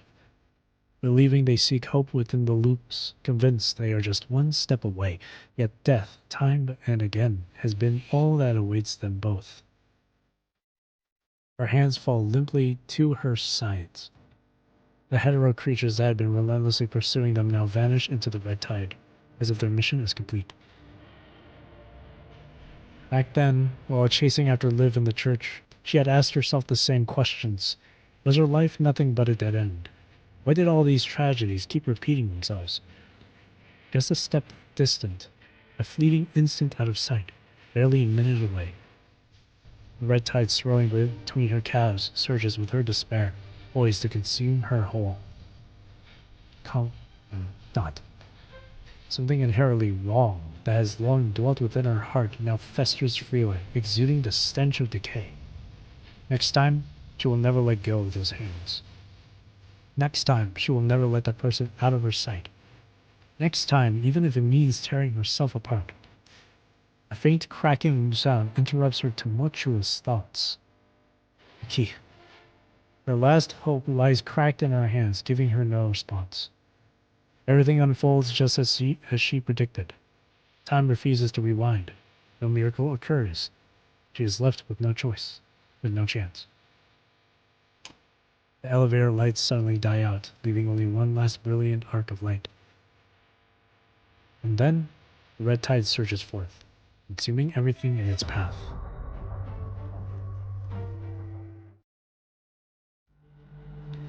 By afternoon, the setting sun casts a warm glow over the tranquil golden time court of Constellia, restoring a semblance of peace to the surroundings. In the underground parking lot, the echo of deliberate footsteps reverberates. A figure draws near, their gait uneven as they limp forward, aided by a wooden stick. Cradle. It's been a while. She looks at Yuko's legs, now festering from the infection. Would you like my help? Though I can only slow down the infection spread. Where's everyone else? Her icy question reverberates through the empty parking lot, striking Cradle's eardrums along with its haunting echoes. The girl simply blinks, pointing at the elevator behind her. Are they still alive? Alive in the red tide. Huh. So this is what you meant by protection? Is this also how you treated your creator, that curse queller? Cradle finds herself at a loss for words, startled to realize that her memories of the creator have begun to fade. You told me about your birth, that you firmly believed your mission was to silence the sound of the tide and to guide that creator. You said you witnessed their choice and his will brought about your birth, giving you both form and life. After their death, you said you would carry on the creator's will to not harm others. You also said that you approached me because I too am a creator. Then what exactly are you doing now? Are you truly following that creator's will? Or perhaps you're doing it for my wishes? Tell me, what exactly are you? Once more, she poses that question, the very same one she asked Cradle when she first saw the festering corpses. Are you the Agent Zero you keep talking about? The guardian from the story? Or are you still Cradle? Yuko forces her weakened legs to move, staggering toward Cradle with each trembling step. Let me ask you one final question. Tell me, is Chico still alive? Despite already knowing the truth, Yuko still clings to that desperate, illusory hope as she utters these words. Such foolishness. It reminds Cradle of all those worthless stories Yuko used to tell, mere memories that hold no significance. You promised me that if I found my sister, you'd give me a chance to help her. That's my deepest wish. You told me to lead those people to capture chaos, and I did it. You told me to persuade Barley, and I did that too. I even went as far as to incite those mercenaries. So everything I did only ended up getting Chico killed. In that moment of silence, Yuko finds her answer in Cradle's eyes. So, it was all my fault. I've always been a loser, nothing but a failure. An objective assessment. I've always wanted to do something for Chico, always thinking of ways to repay her years of care, always trying to become someone useful to her. But in the end, the harder I tried to help her, the more I wanted to prove my worth to her, the more I became nothing but a burden. Indeed it is. But if that is the case, there is something Cradle cannot comprehend. You've already labeled yourself as nothing but rotten wood, calling yourself that repeatedly. So why do you cling to to life so desperately, still persisting in these futile efforts? For I am but rotten wood, yet I refuse to simply rot. You wonder why I cling to life so desperately? It's because I can't accept this fate. I refuse to die a worthless death. That's why I'm still alive, still fighting, still searching for a way to change. I never wanted to die before I could repay Chico for all she did for me, but you killed her. The gun hidden in Yuko's hand is now raised high. Cradle thought she would never have the courage to draw it. How could you do this? You promised me. Cradle finds herself unable to answer, torn between the consciousnesses within her. Agent Zero loudly dismisses the question as trivial, while Cradle is adrift in a fog of hazy memories, devoid of purpose and clarity. One moment, she seems to be following her destined mission and original will. The next, she feels as if awakening from a long dream, only to discover she has committed unforgivable sins. She is meant to devour civilization whole, yet she finds joy in humanity's unyielding will. She wants to support them, to witness their journey, to honor them. Which side is truly wrong? I'm going to kill you, for every one you murdered. Cradle watches as his human body covered in festering wounds channels her hatred into a throat-rending roar, her last defiant cry harmonizing with the resonant bark of her gun. Her vision splits into two planes, accompanied by an ear-piercing ringing as relentless as the chirping of summer cicadas. Friend, or mere rotten wood? Which one is correct? Who cares? The scythe thrusts through Yuko's back, its blade halting mere inches from Agent Zero's, Cradle's, front. The weapon woven from the red tides shortly dissipates back into the surging tide as Yuko, a death's door, falls forward onto Agent Zero's, Cradle's, shoulder. Her remaining willpower keeps her eyes open, but her hands, drained of strength, can no longer grasp onto anything. The gun drops into the red tide, and with it, her will fades away. The lifeless body rests in Agent Zero's arms, as if two long-estranged friends sharing one embrace. The hollow emptiness washes over the girl's awareness, as though a part of her very being has been carved away. Sensing Yuko's fading warmth beneath her touch, she listens to the last tremor of that shattered heart. It no longer matters. What comes next will not conflict with Agent Zero's mission. And so she acquiesces, permits the essence of Cradle within her to awaken, her eyes fluttering open in tandem with that heart's last throbs. Let's go, Yuko. Cradling the body in her arms, she whispers softly as she walks deeper into the darkness. I will make your wish come true. The girl opens the elevator door while holding her friend in her arms. The churning red tide still surges within the elevator shaft, resembling a silent crimson coffin. You will become one with the red tide. Become part of each other. As she plummets, the rushing wind snatches her whispers, reducing them to faint, almost inaudible murmurs. No need to worry about your flaws anymore. The girl falls onto tiny cresting waves, landing in the boundless sea of crimson. She raises her forearm, then flips her palm. From the depths of the red tide, where Yuko and Chico dissolved, a butterfly emerges, landing silently on Cradle's fingertip. You still hate me after this, and I shall give you a chance to hurt me. In the deepening night, she closes her eyes and swallows the butterfly from her fingertip.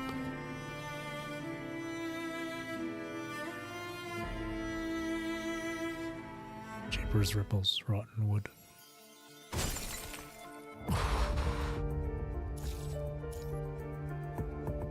Wow. Lucia third. Holy. Oh my god. Halfway through.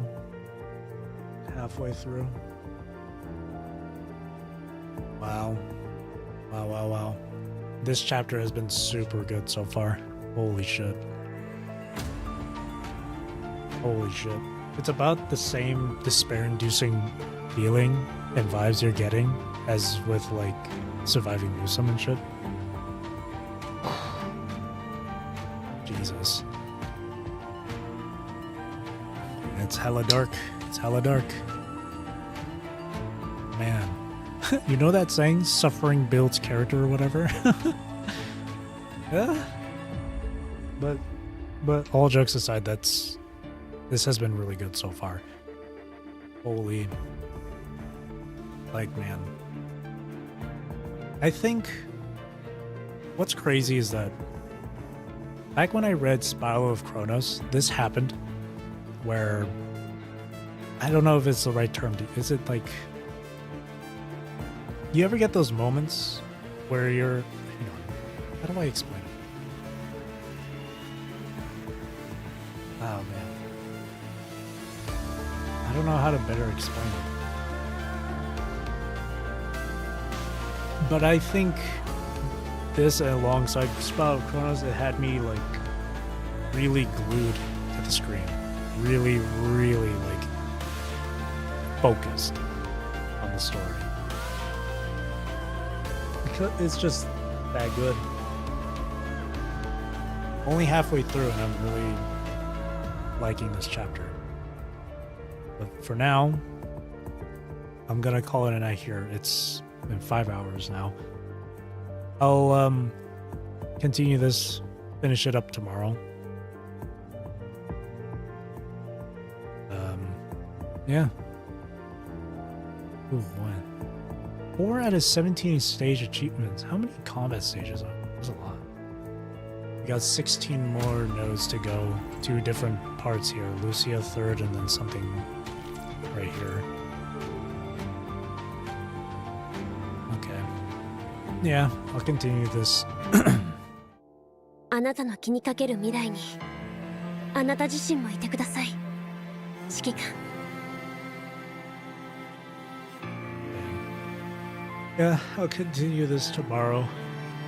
So, with that being said, it's going to be it for me for tonight. So, thank you for watching. Thank you for chilling with me. Really do appreciate it. Hope you have a great rest of your day or night wherever you are in the world. Take care, stay safe, drink plenty of water. Hope you enjoyed the stream. And, yeah, I'll see you tomorrow to finish up Shaper's Ripples. Alright then, thank you. Bye-bye.